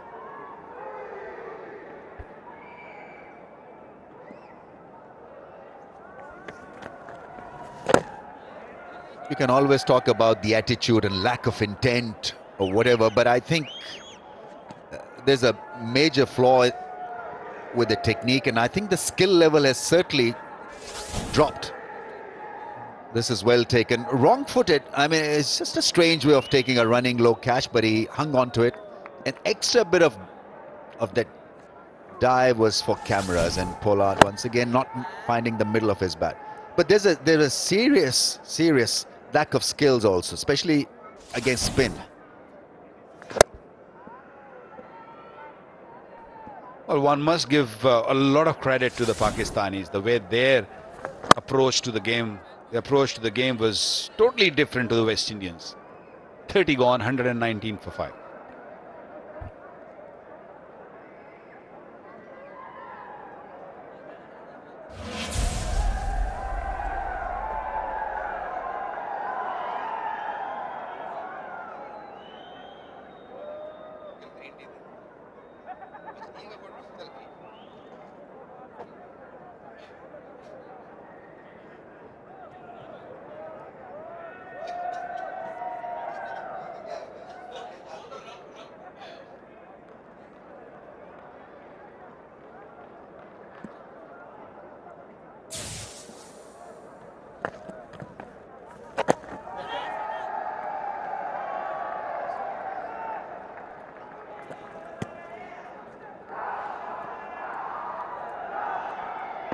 Pakistan enhancing their chances in the one-day format. This win will give them, in this series, 3-0 win will give them a lot of boost. They think that they can beat any side, even though they're playing against West Indies, has been struck down by lack of intent, administrative issues. lack of skills, whatever it is, or it may be, I think Pakistan will take this series quite happily and take this confidence forward into the other series. Winning always helps, whether it's against a major side or not. And really to register 3-0 is quite an amazing achievement, because they were down and out and have lost almost everything this last 12 months. And certainly to bounce back like this is pretty impressive.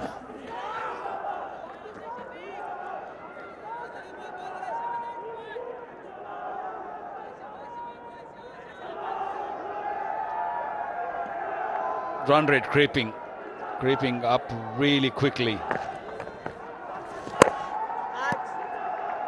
In 30 overs, West Indians have hit only 9 fours and 1 6. And when you're chasing 300 plus runs, that's no good.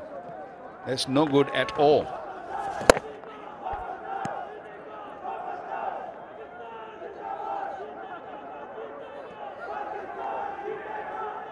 Bit of healthy competition brewing between Imad Wasim and Mohammad Nawaz. Both very different, both left armers, both young.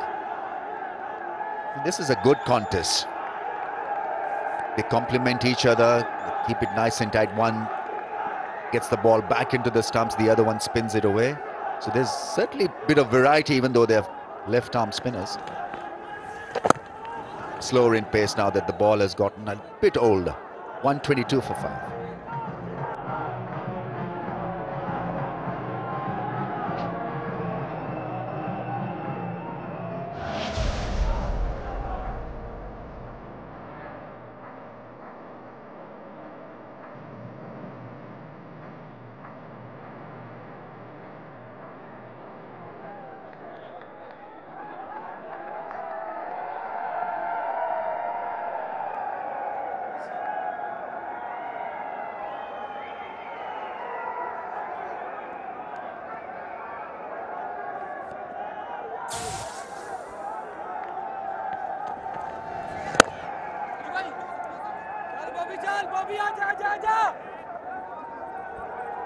And that's what you want to see. You want to see your spinners also having competition, the healthy competition between themselves.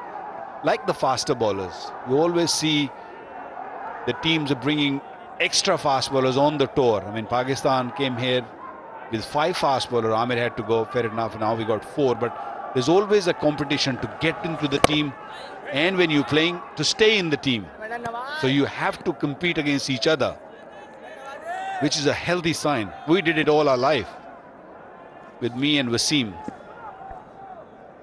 Yeah, who can forget that 92 series?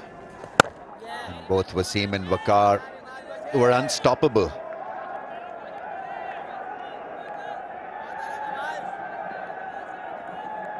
Reverse swing at pace is both very skillful individuals.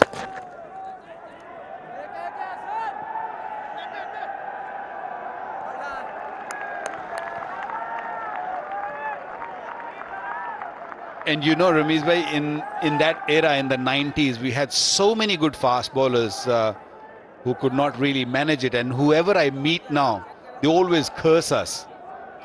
They're always fighting with me, cursing with me that you guys did not allow us to play.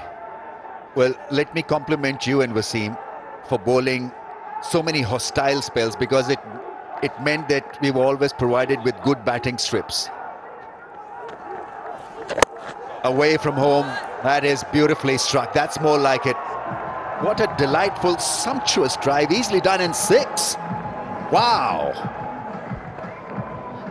One of the hardest shot in the game, when you move away and then you have to really explore that extra cover region. Big long arms of the captain, just throwing the bat at it. Beautiful shot right from the middle of the bat. It's a long boundary in that region, and the ball sailed away.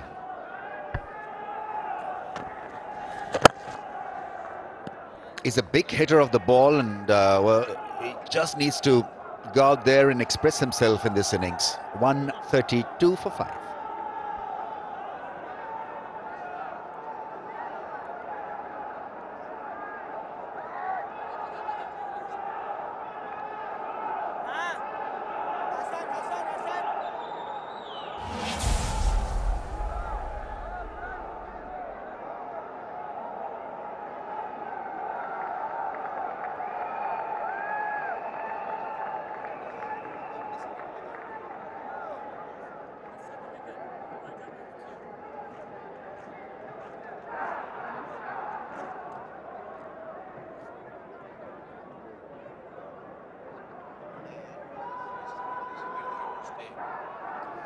below the required line, West Indies.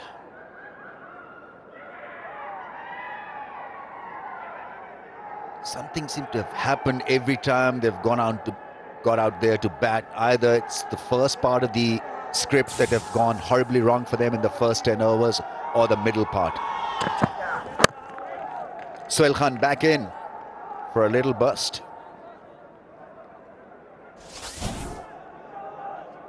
Yeah, that's beautifully struck over covers. In the slot, and he likes this inside-out drive.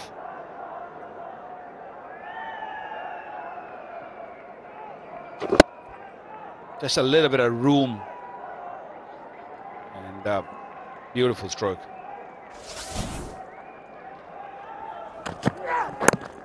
You talked about that rivalry, which is a healthy one.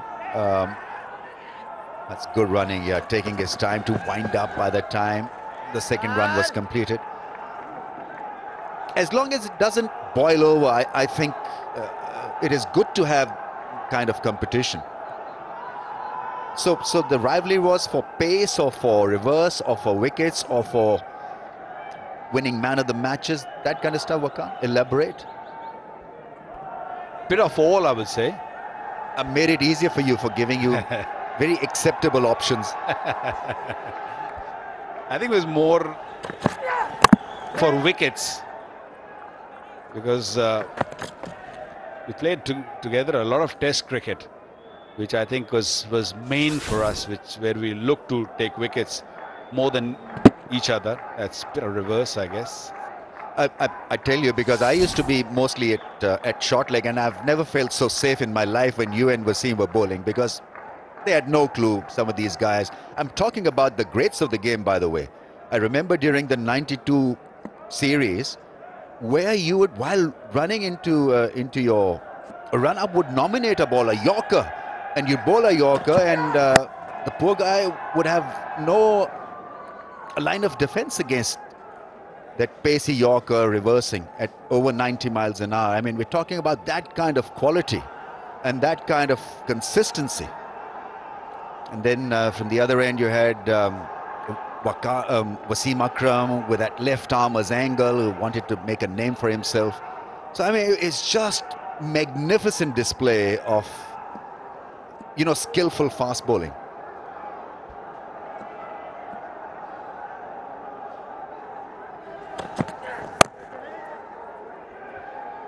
Well, that's one place, England, where we always played well. I mean, take out 92 series, take out 96 series, 2001 series. Even in the World Cup 99, we did extremely well. Lost to Australia in the final. But yeah, England is just one of those places where we really enjoy it. The pitches really suits us. They don't really prepare too quicker wickets for us, thinking that they're really fast bowlers, they're quick, and just prepare slow, low, and which really suited us. They played it into our hands. Yeah, nice and full from Sohail Khan. He's looked fitter and looks pretty much enthused about his role. 137 for 5.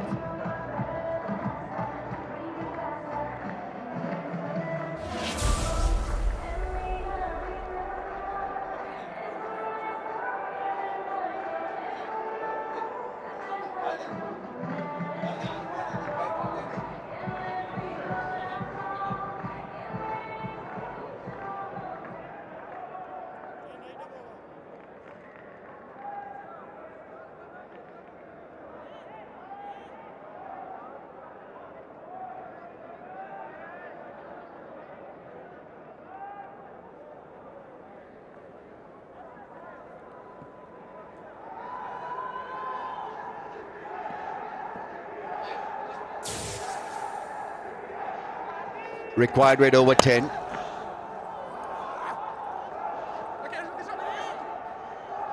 You talked about the 99 World Cup campaign, Waqar, and a final that we lost. You know, when we sit together, the 92 World Cup winning side, and talk about the 99 World Cup side, we tend to be in agreement that you guys would have beaten us by 10 wickets with the kind of talent that 99 World Cup side had. But I guess we were lucky and we had a great leader. And, you know, we peaked at the right time also. I mean, it's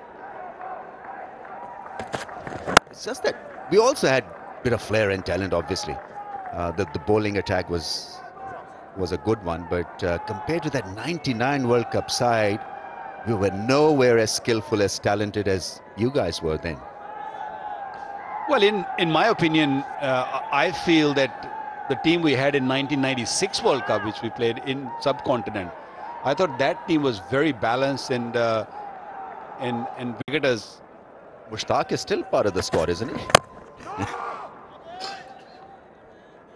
Mushtaq was till this England tour. I don't know what happened. He's just gone back to academies. Don't forget, he's also a head coach of the NCA National Cricket Academy back at Lahore.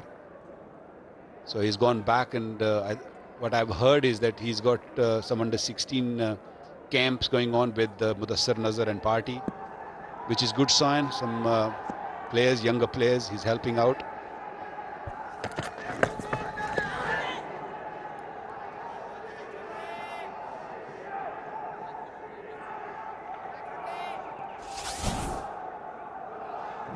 That's been the pattern of this innings from the Windies. A lot of play and miss, a lot of half shots, dead bat.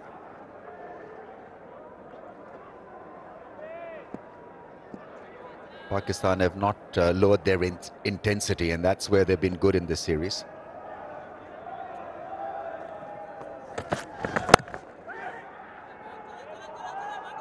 Five men in the ring. That ball goes to the man at mid-wicket. It's 140 for 5.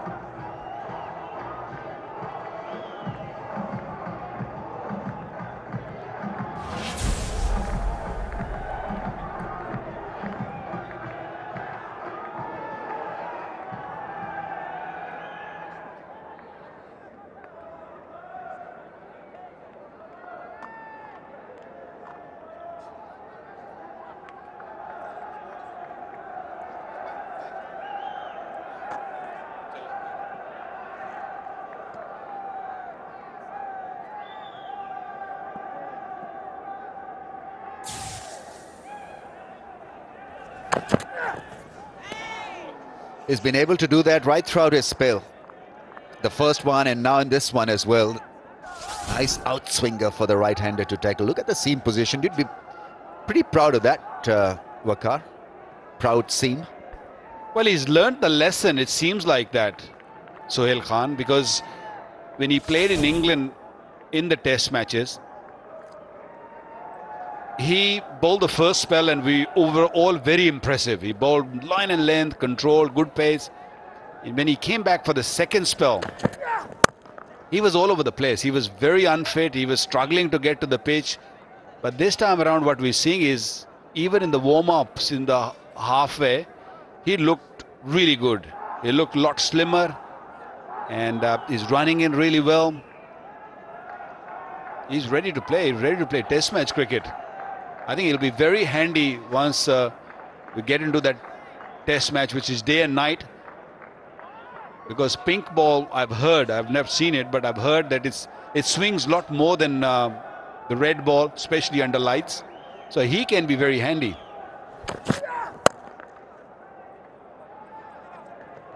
Using his feet and cracking that one into the gap through the offside.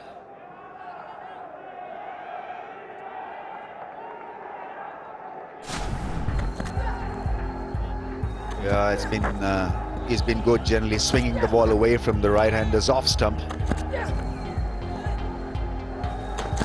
Albeit at times a little wide. He was castled, Lewis. Yeah, a lot of dots. And a typical graph for an out-swinging bowler.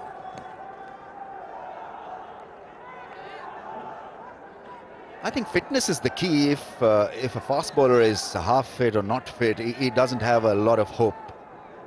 And with cricket calendar now being the way it is, spread over 12 months, you just cannot afford to be be half fit, and I think Mickey Stewart has made it amply clear to his players that there'll be no compromise on fitness.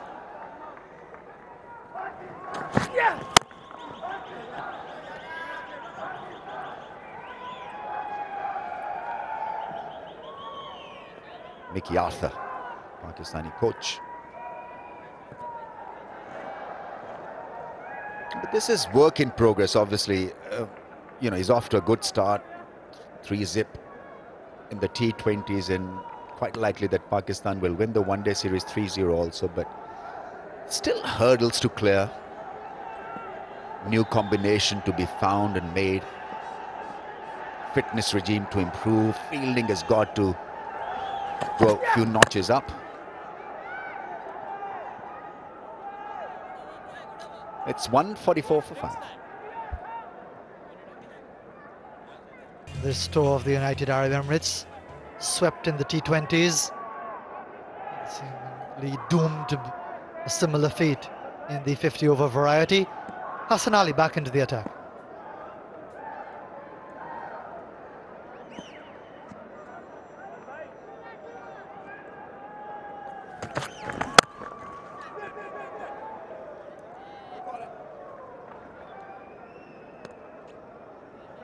Pakistan far the superior side, but the pleasing aspect of the series is the younger players coming to the party. Babar Azam. There's a comparison of beards, Wazir. I think yours is much better.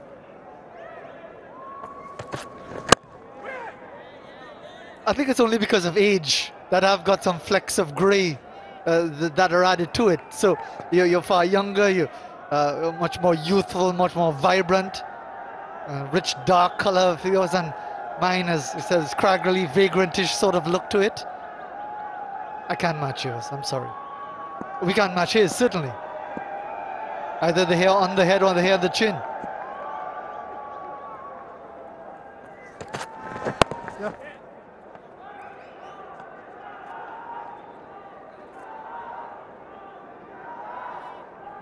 Lots of white in that as well, but well groomed.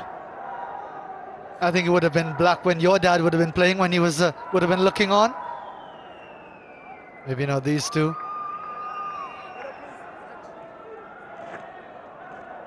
The bearded wonders of Abu Dhabi.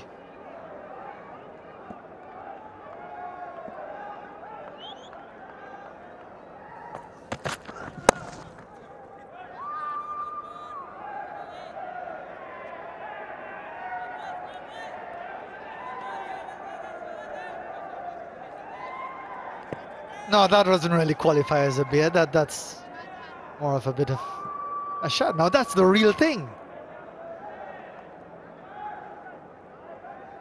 Likewise. Lots of competition, Fazil. Lots of competition for you here. Unlike my West Indian colleagues on the field, I've lost by a mile. And I think that is the worrying thing for the West Indies, that they haven't really been competitive, except for a few bits. And that's why the bearded gentlemen and the clean-shaven gentlemen in support of Pakistan will be enjoying these victories.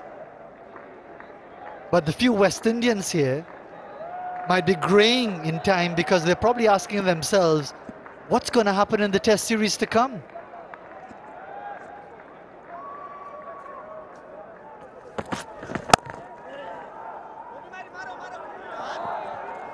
Hopefully it hasn't affected your beard too much. 147 for 5.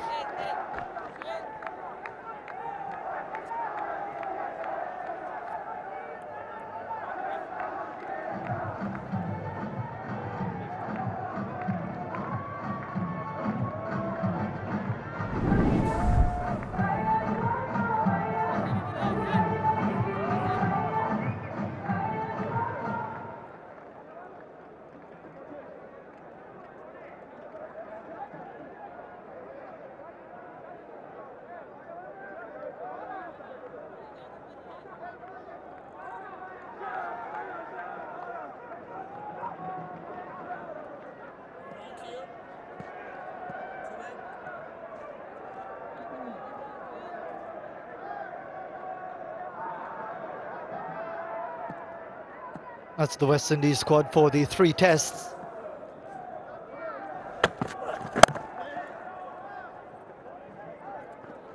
First beginning in 10 days' time. Day-night fixture with the pink ball in Dubai. Leon Johnson, Craig Brathwaite, Shea Hope, Darren Bravo, Marlon Samuels are the key men again in the middle order. Jermaine Blackwood is an attacking but inconsistent player. Shane Dowrich is the wicketkeeper batsman, recalled for the home series against India. Roston Chase certainly made an impact in his second test match, 105 wickets in the innings with his off breaks as the West Indies saved that test match in Jamaica. Jason Holder is the skipper.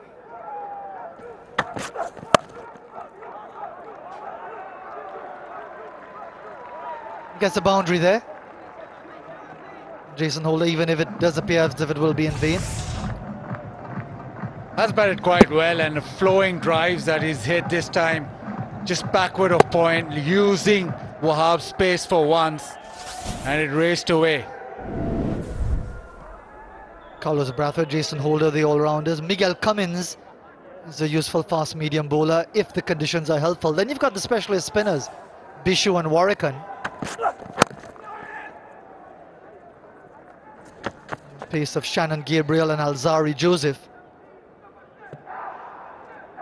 The West Indies have struggled so desperately in Test cricket. Difficult to see how they can resurrect themselves, although, and again, that continues to be a talking point. I mentioned earlier during the course of the Pakistan innings, the response from the manager Joel Garner to the criticisms of Dwayne Bravo of the chemistry in the dressing room during the T20s, and Garner's response highlighted how much preparation this squad would have had leading up to this tour. And the concern will be if that there was so much preparation and so much was achieved, look at the results. If after all that preparation and all of that hard work that would have been put in to get the team ready for this tour, look what has happened. The West Indies have barely been competitive in the T20s and one-dayers. And with the test matches to follow, Pakistan still, I believe, is #1. And, well, you say India, but it's only after the series that officially they become #1. But in UAE since 2010, Pakistan has not lost a series, so it's becoming increasingly difficult this tour for the West Indies. T20, they were champions, they had a good tri-series, but now into the test matches. So it's not looking good leading up to that. 153 for 5.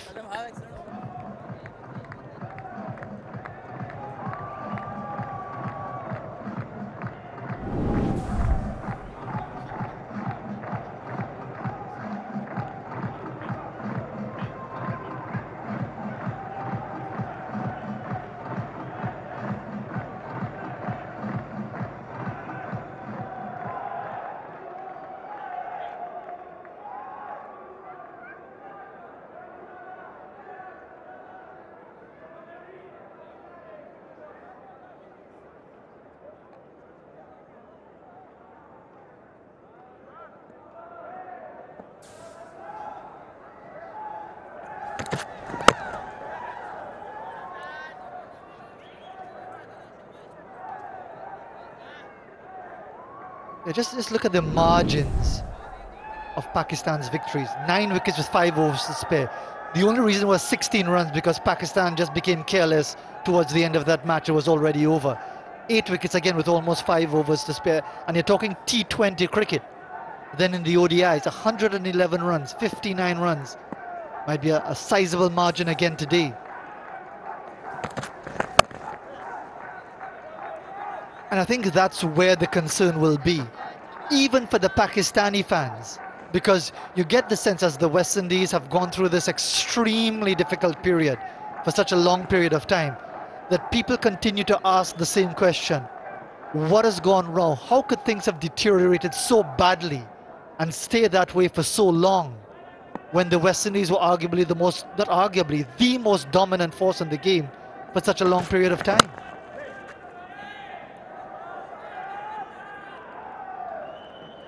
And you almost get the sense that it seems to hurt even the likes of Ramiz Raja, Waqar Younis, so many others all over the world, that they fought so hard. Your dad, Majid, fought so hard against the likes of Joel Garner, Colin Croft, Michael Holding, Malcolm Marshall, Viv Richards, Desmond Haynes, Gordon Greenidge, Richie Richardson. The names just roll off the tongue.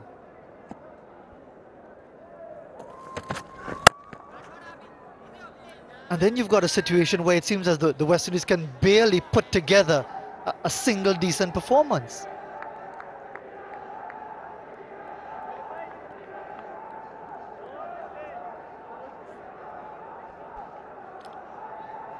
Yeah, very true. And it's almost as if you want to play the West Indies now, you want to bat against them, you want to bowl against them to get your confidence up.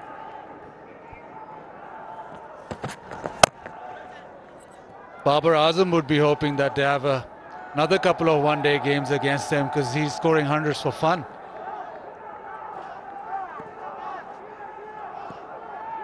And even the younger players, for instance, Hassan Ali's enjoyed himself. Wahab's pace they haven't been able to decipher. And for a good part of the tour, they haven't been deciphering the left arm spin of Imad Wasim.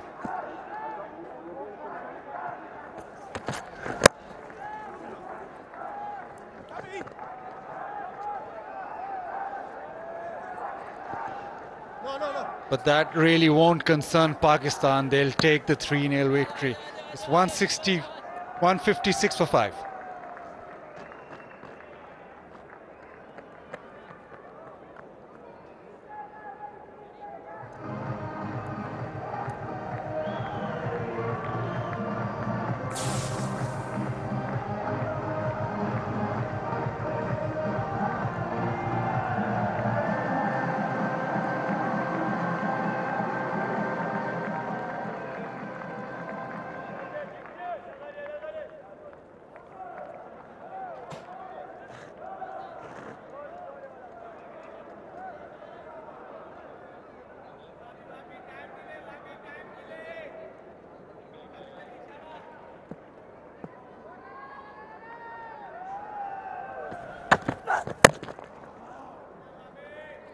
But the big one for me, Fazil, was the Under-19 World Cup with West Indies won. So you would think that players are coming through. You would think that there's still a lot of potential there.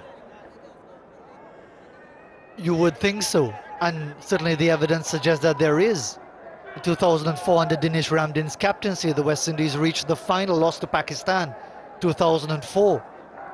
So there is the talent. Sometimes there's an overreaction, suggesting that the cupboard is completely bare.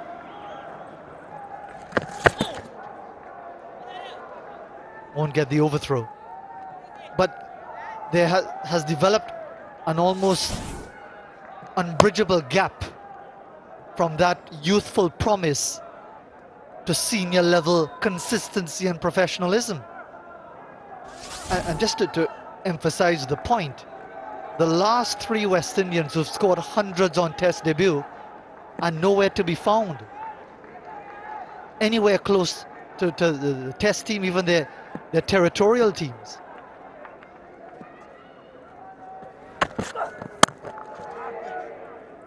Dwayne Smith, South Africa, Cape Town, New Year's Day 2004. Played just a handful of Test matches. Adrian Barrett, 100 against Australia in Brisbane. Doesn't even play club cricket anymore. And he's in his early 20s. Kirk Edwards, 100 against India in Dominica. First Test match in that country in 2011.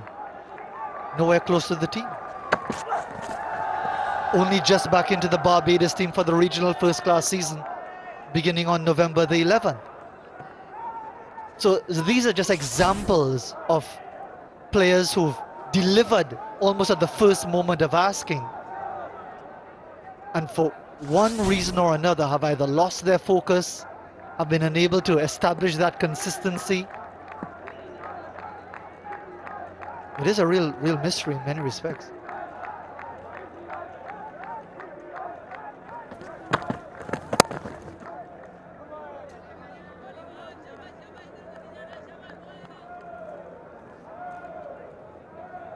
The culture of T20 cricket, the success in that might have a role to play, but did not show in this series at all. A lot of backstories to that. The Simmons episode and the way the team, well, Bravo now coming out in the press and saying that the team wasn't together. You couldn't expect them to play. So lots of problems. Couple of sounds, maybe there was an inside edge. I think there was. But as you said correctly, Bazir, that's not Pakistan's problem. They need to complete the annihilation of the West Indies to get the boot in once more. 158 for 5 after 39.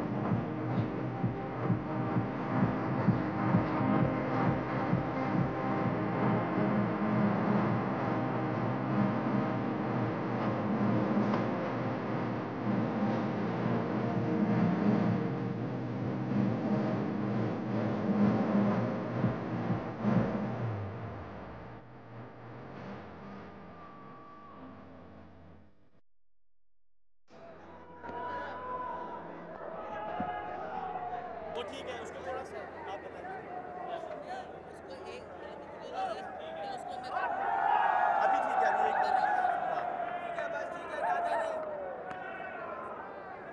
बस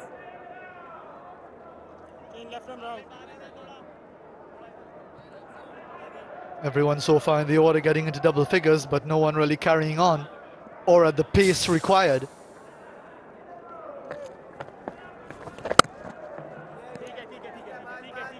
Imad Wasim starting his 8th over.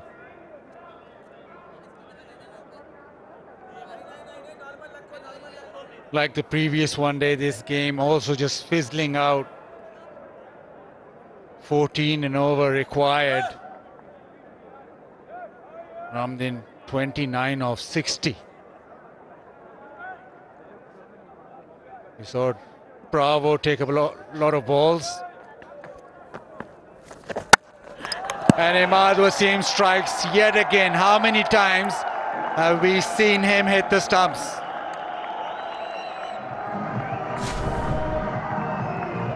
Holder trying that big slog sweep straight as usual. Imad Wasim hits the off stump.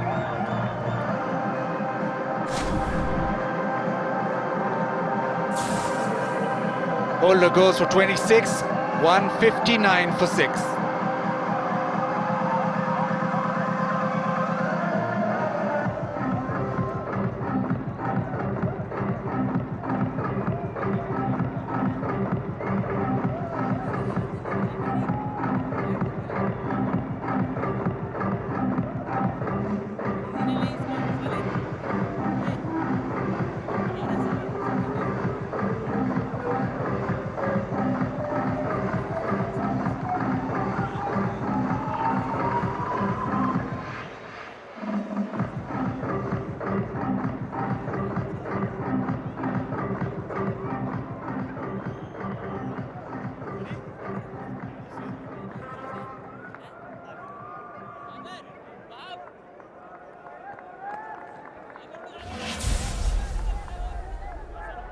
From what we've seen of Sunil Narayan so far, this tour, you don't think that he'll just be blocking around waiting for the inevitable.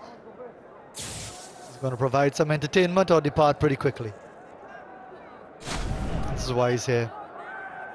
Always on target. Imad Wasim, lethal in the T20s, man of the series there. He won't take that title this time around. But again, very, very effective.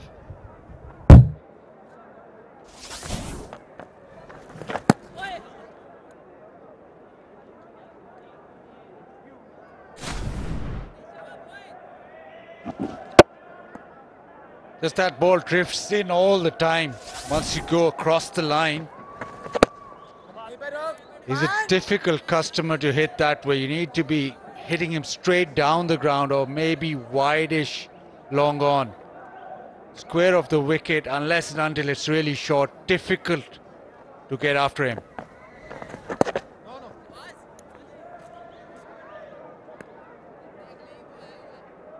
And it is so important for Pakistan not to let up. Finish off the job.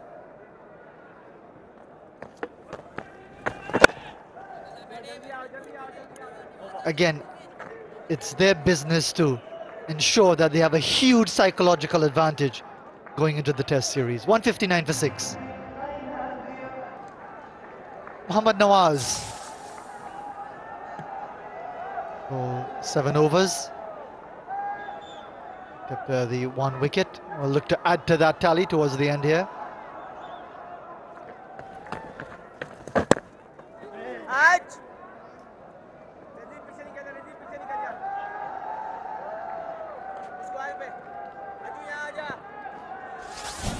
Just with the development of Mohammad Nawaz, he does get the ball to spin. And proper left arm orthodox spinner. And with his batting prowess, he's looking forward over a period of time.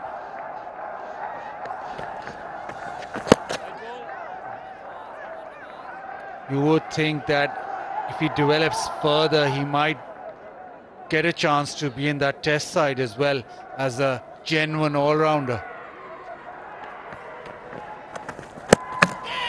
That one just goes past Narayan's bat and he's stunned by a mile. So Nawaz with the straighter one gets Narayan stumped and another one back in the hutch.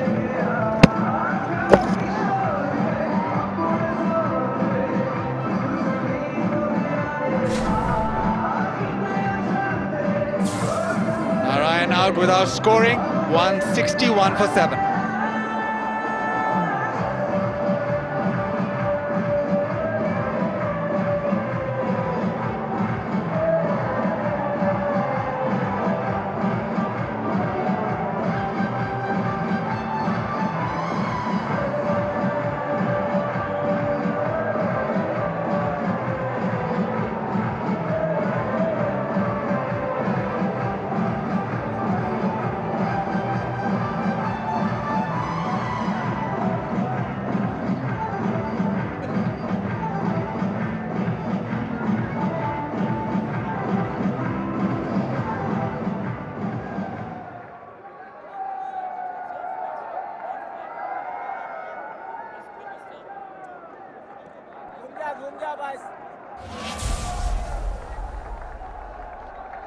The writing is certainly on the wall when Suleiman Ben comes to the crease, and the requirement is nearly 16 runs per over.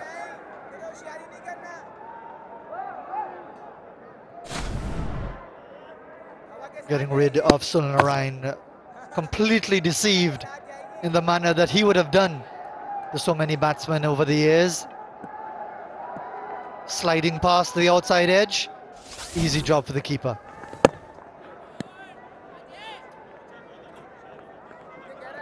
Leading wicket taker in this series, Nawaz with 6 wickets.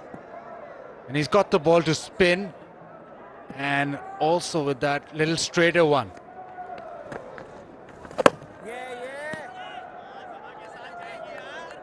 You would say a more complete left arm spinner than Imad Wasim, because more often than not he deceives you with spin.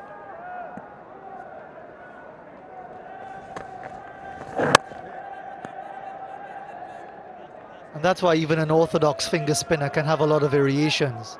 The one that slides straight on, the arm ball, a bit more flight, flatter ones. There's so many variations that you can develop. Reverse sweep, another wicket. Wicket number 7 in the series for Mohammad Nawaz. Didn't pick it up at all, but stuck the hands out. Sohail Khan coming up with the catch. Yeah, reverse sweep tried, but not to great effect, and Well, Sohail just managing to cling on. Ben goes. He goes without scoring. And it's 161 for 8.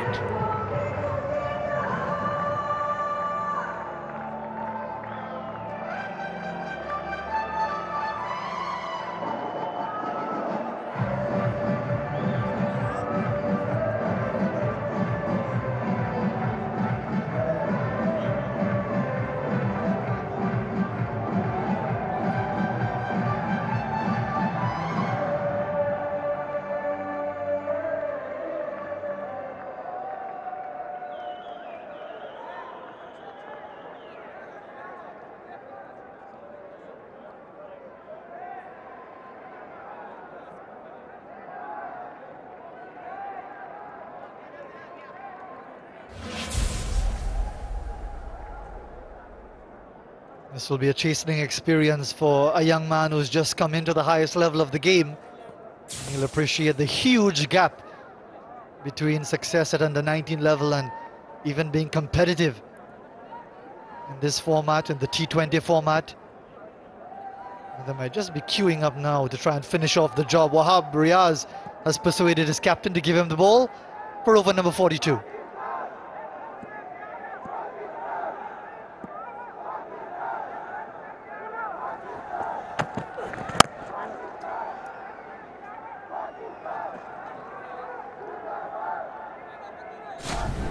A wonderful tournament with the ball for Nawaz, and just Ben trying something different and a different technique of catching the ball as well from Sohail.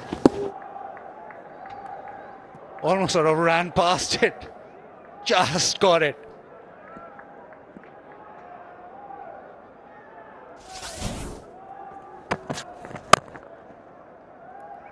Well, that's the first time I've seen a fielder make an excuse for catching the ball.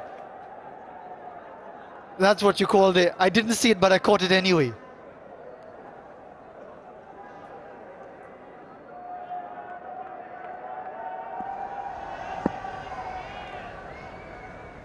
Ultra defensive mode from Dinesh Ramdin. Hardly attacked anything.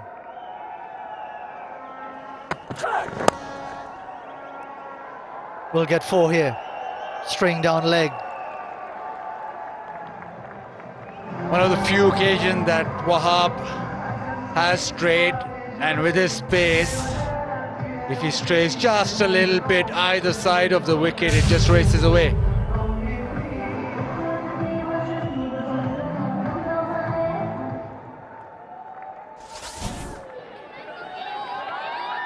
It's been an impressive series by Pakistan in every aspect, barring maybe fielding, where they dropped a few catches in the previous game. Otherwise, it's been very impressive. Their batting has clicked. Their bowling, I think Wahab, they've had no answer to the left-arm spinners. Azhar Ali came into form today, so less pressure on him. Winning this series 3-0, rising up the rankings. So everything going in the right direction. Couple of all-rounders with Imad Wasim and Nawaz in the 11 too, so that makes it all the more potent a team. Babar had a dream series, so it's just a sort of series a young side needed.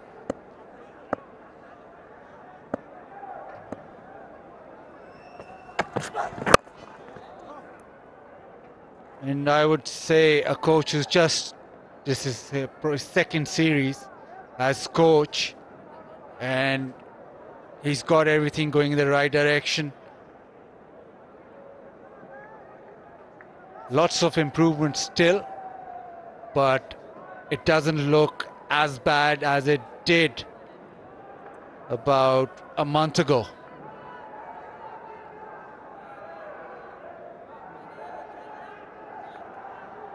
Entirely different picture, of course, from the West Indies perspective. And the format that they've struggled the most in, which are the test matches, That is to come. Not a lot of encouragement at the moment. 166 for 8 after 42.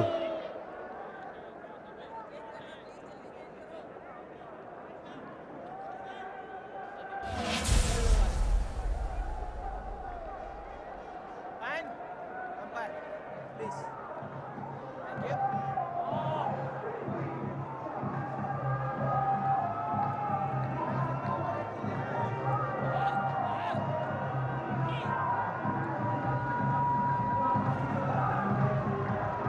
पीछे निकल जा.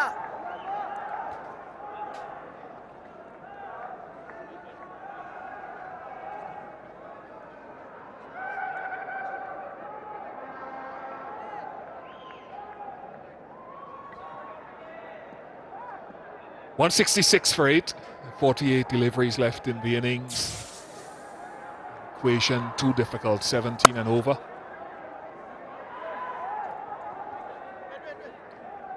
Pakistan have been good. They'll reflect and they'll say that we've done a lot of good things in this series, in today's game and the game before. Azhar Ali will be very, very proud, and he deserves to. He got a 100 today. His third at one-day international level. His team is going to clean up and win all the matches in this three-match series. I think Mickey Arthur will also know that there are some boxes that have been left open. Finishing of the innings today, batting-wise, they'll aim for perfection and want more in future. Ramiz Raja. Oh, Wish, help me out here. At the presentation, I'm lost for words, lost for questions, what to ask. And it's a repeat kind of a telecast for me, because it's a bit like the UAE pitch. You know that it's going to play a certain way, and I think the result has been like that also. I don't know what to ask Jason Holder. I mean, I'm intellectually, cricket-wise, exhausted, because I'm trying to find a reason why they've been like this. I can understand they've had administrative issues. I can understand some of the players just not skillful enough. Some of the players are below par. Some are playing for the first time. It's not a great time to be part of the dressing room environment and all that kind of stuff. But at the end of the day, it's what you produce out there that you'll be commended and or criticized. Just don't know what to ask this time to Jason Holder. How do you create a culture of accountability within the team? How do you create, Jason, an environment where you block out all the noise from all the issues? How do you do that? That'll be one question for him. He's Test captain as well. Yeah, I mean, he's got to motivate this team now. Somehow he's got to find the right speaking spell, I guess, in that huddle. And that's not going to be easy, because winning does help in nullifying a lot of negativity, and, well, they've not won anything so far on this tour. If we get a chance at the next over, I'll give you one or two of my thoughts. Would you want to do the presentation tonight? No one does it like you, Ramiz.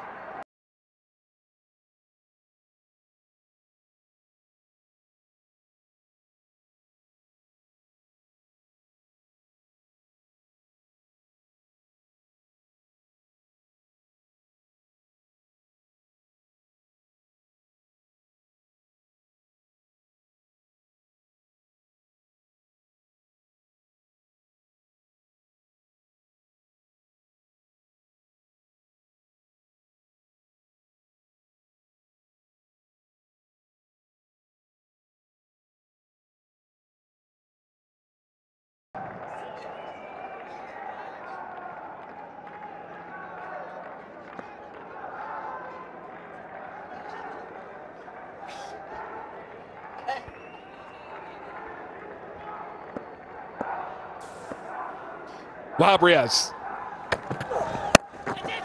That'll be another one gone. Too quick on to him. And it's 100 wickets in one-day internationals for Wahab Riaz. really a culmination of a top-class effort over the course of this series.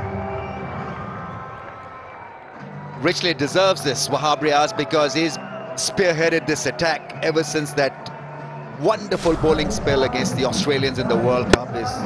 He's generally been good, bowled with a lot of pace and fire, and not easy to do that on these dead pitches in sultry, hot, humid conditions.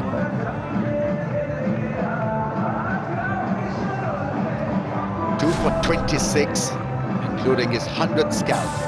That of Alzarri Joseph. 1 for 2, it's 170 for 9, the nearest end.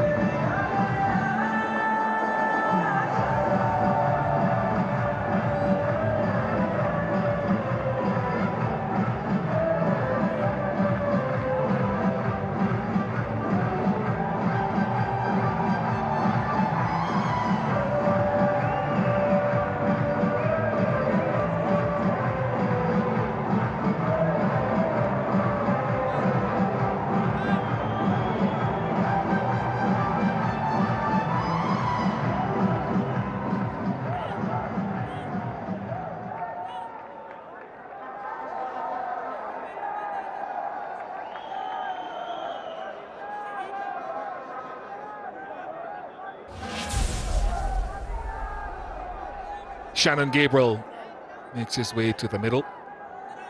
An average of 2.5. Really doesn't inspire confidence. He's only played 5 matches in this format.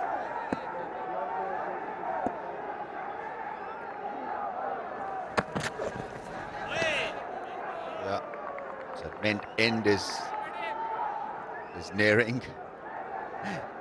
170 for 9.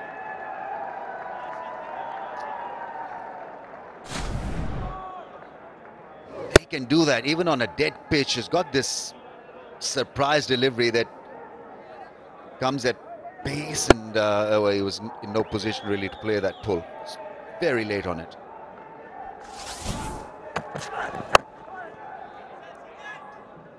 Well played. You talked about things, and we've been having a robust discussion all the way down in the car today, and sort of my thoughts on it, and for all the things outlined before in the previous stint as to where our cricket is at this point. And I think it's been going on for years. Over the course of several administrations, guys have come and gone and not sustained anything. So I think the next year for me of West Indies cricket is going to be absolutely critical for us to see where it goes. And I say that because our under-19s have never won a World Cup before. So we've had a first in that this year. So somebody is doing something right if we've gone that extra mile. The women have never won a World T20 before. They've done that this year. So someone is doing something right on and off the field in some way. The men have done it for the second time. So it's how you get Alzarri Joseph and those under-19 players who were so brilliant in Bangladesh incorporated into the franchise, a professional setup in the Caribbean, so they continue their development.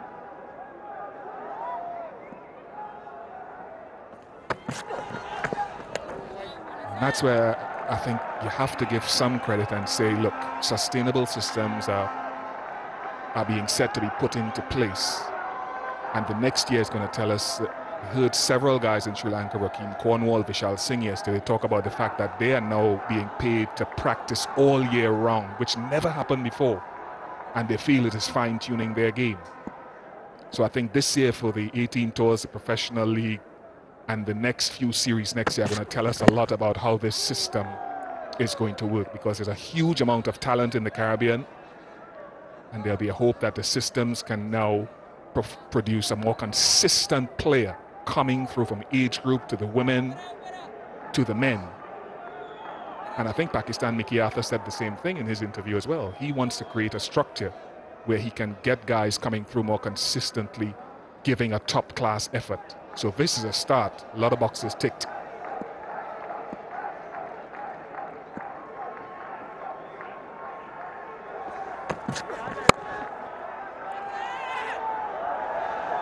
This will be the end of it.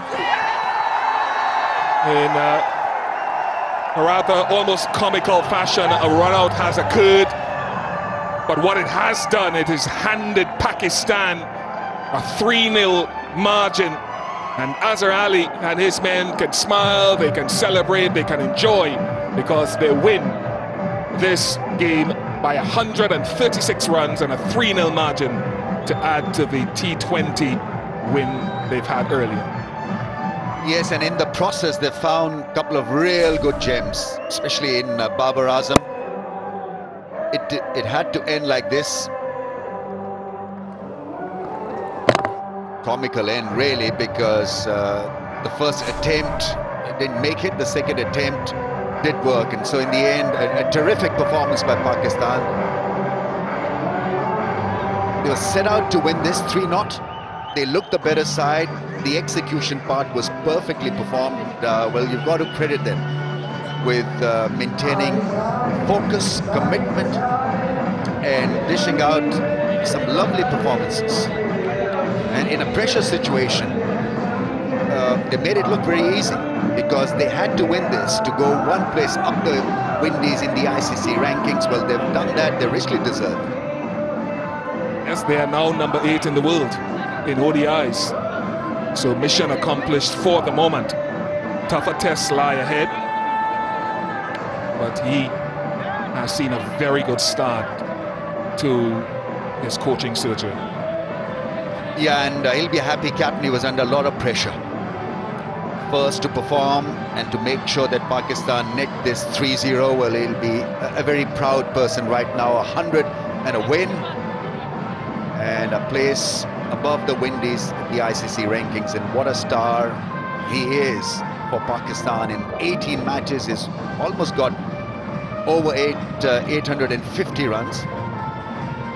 And his track record is very impressive. 300s on the trot. And, well, Pakistan certainly have found a very good one, batting at number 3. And, well, that's the other thing that they're doing right now. They're expanding the fan base because of their consistent performances. They're winning back hearts. They're winning back the fans that were disgruntled by their incapacity to perform consistently. I think that is where they've been very impressive. Won the last one-day game against England in England. The last T20, they were a lot better than England. And here, 3-0 in the T20 series, 3-0 in the ODI series, which is supposed to be their weaker link. They've outshone the Windies. And, well, a lot to ponder as far as the Windies camp is concerned, whether they should make changes, some forced one possibly, and got to find new players emerging from the under-19 setup. Get them in. Because some of these West Indian players appear to be reluctant performers and reluctant to play for West Indies. I think that is the impression that the fans got here. That was the general popular opinion of the people that were watching them. And they need to correct this impression. Happy times for Pakistan, and richly deserved. Richly deserved indeed. Azhar Ali has answered a few questions in this series and today. His leadership, his form. Babar Azam has been outstanding. Ravi Ashwin tweeted he wanted to get home in time to watch Babar Azam bat tonight. Well, I'm sure if he got home in time, Ravi Chandran Ashwin would have seen a gem of an innings. Is this a young player that you can take forward? How do you ensure that his development, his progress, based on what he's done in this series, is not a flash in the pan? Well, thank you, ladies and gentlemen, for your presence and patience. We're ready with the presentation. Pakistan once again playing a silky smooth hand to win this one quite handsomely and win the series 3-0. To the presentation party, Mr. Usher Sean, President Sean Properties is here with us. Mr. David East, CEO Emirates Cricket Board and Abu Dhabi Cricket Club. Mr. Matthew Boucher from Abu Dhabi Sports Council. Mr. Khwaja Atif Riaz Sikka, his Director Sales and Marketing, Brighto Paints. His Excellency Mozam Ahmed Khan, Pakistan's Ambassador to UAE on behalf of Higher Pakistan, and I had the pleasure of facing him many times in the nets. He had a bowling action like Tomo and still looks to be in good, sharp nick. Mr. Zafar Iqbal on behalf of Junaid Jamshed, Mr. Sajid Mahmood, Director Production, Golden Pearl Cosmetics, Mr. Muzammil Sheikhani, Manager Director, Sheikhani Group. Right then, to the first award, which is the Sean Smart Player of the Match Cash Award of $500. Mr. Usher Sean to please present the $500 award to Sohail Khan.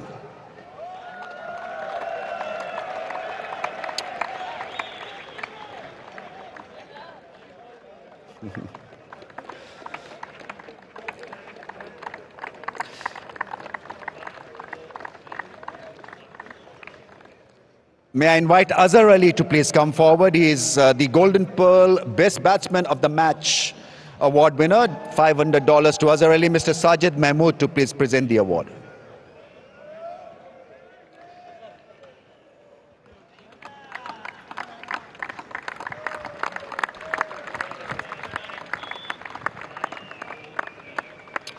Many congratulations to Wahab Riaz because he completed a milestone, picked up his 100th one-day international wicket. Mr. Zafar Iqbal to please present the Junaid Jamshed Smart Player of the Match Award. 500s to Wahab Riaz.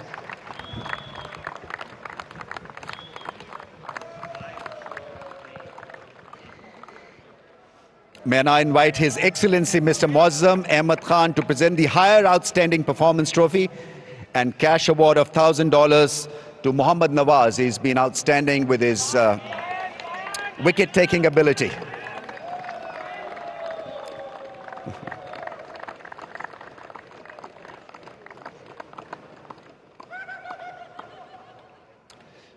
Mr. Matthew Boucher to present the Brighto Paints Man of the Match Trophy and 300s on the trot. It's no mean achievement. He's made history in this series. It's Babar Azam for his wonderful batting effort.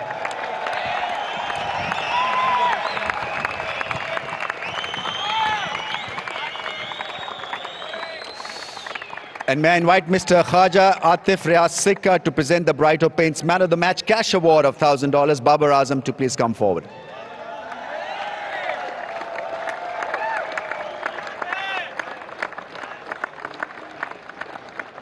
Babar साहब बात करेंगे, कुछ mood है?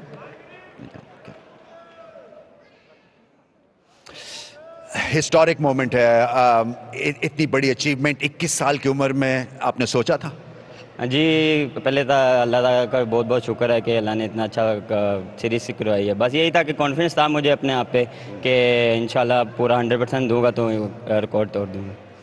क्या चीज़ आपको आज भी इस जो आपकी उम्मीद थी उस पे बनाए रखा कि आज भी मैंने 100 करना है? शुरू से ही सोचा था या कि आखिर में जब 80 तक पहुंचे तो आपको पता चला या आप सोचा कि हाँ आज भी हो सकता है? भाई यही था कि पूरा प्लान यही था कि टीम ने जो प्लान दिया था कि पूरे ओवर खेलना है, और बाद में जो था कि शोएब भाई ने आके कहा कि 100 रोज़ नहीं होते, तो बस उसी पे मैंने फोकस किया था और इंशाल्लाह मैं एंड तक गया। आपको पता है कितनी बड़ी अचीवमेंट आपने अपने नाम की है? आपको अभी ये सिंक इन हुई है ये अचीवमेंट? जी बिल्कुल, अल्लाह का शुक्र है कि अल्लाह ने इतना अच्छा करवाया है, और मेरा उम्मीद थी कि मेरा ये खुद गोल था कि मैं इंशाल्लाह इस वनडे की सीरीज़ का बेस्ट बैट्समैन बनूं, तो अल्लाह ने करम किया। कैसा महसूस करते हैं इस एनवायरनमेंट में? नया एक थिंक टैंक है, आप 2 कप्तानों के नीचे खेले हैं, पहले सरफराज थे, अब अजहर अली हैं। क्या माहौल बदला है? क्या चीज़ अच्छी हुई है कि पाकिस्तान टीम जीत रही है? भाई यही है कि दो माशाल्लाह अज्जू भाई और सैफी भाई दोनों यही कहें कि कॉन्फिडेंस देते हैं प्लेयरों को, कोच मैनेजमेंट जो भी है वो सब एक दूसरे को उठाते हैं, तो भाई यही पॉजिटिव है हमारे में, जो माशाल्लाह अच्छी सीरीज जा रही है। जब आप अच्छा कर रहे होते हैं तो अपनी गलतियों पे तवज्जो देना ज़रा आसान हो जाता है। क्या चीज़ और इम्प्रूव करना चाहेंगे बैटिंग के हिसाब से, अपनी क्रिकेट के हिसाब से? भाई ये कि फिनिश अच्छा करूं और एंड तक पूरे ओवर खेलूं, और जितना टीम के लिए हो उतना मैं सर्व करूं। तो जब एंड पूरे ओवर खेल लेंगे तो बाकी क्या खेलेंगे? बस यही है कि जितना भी मेरे से हो तो उतना मैं डिलीवर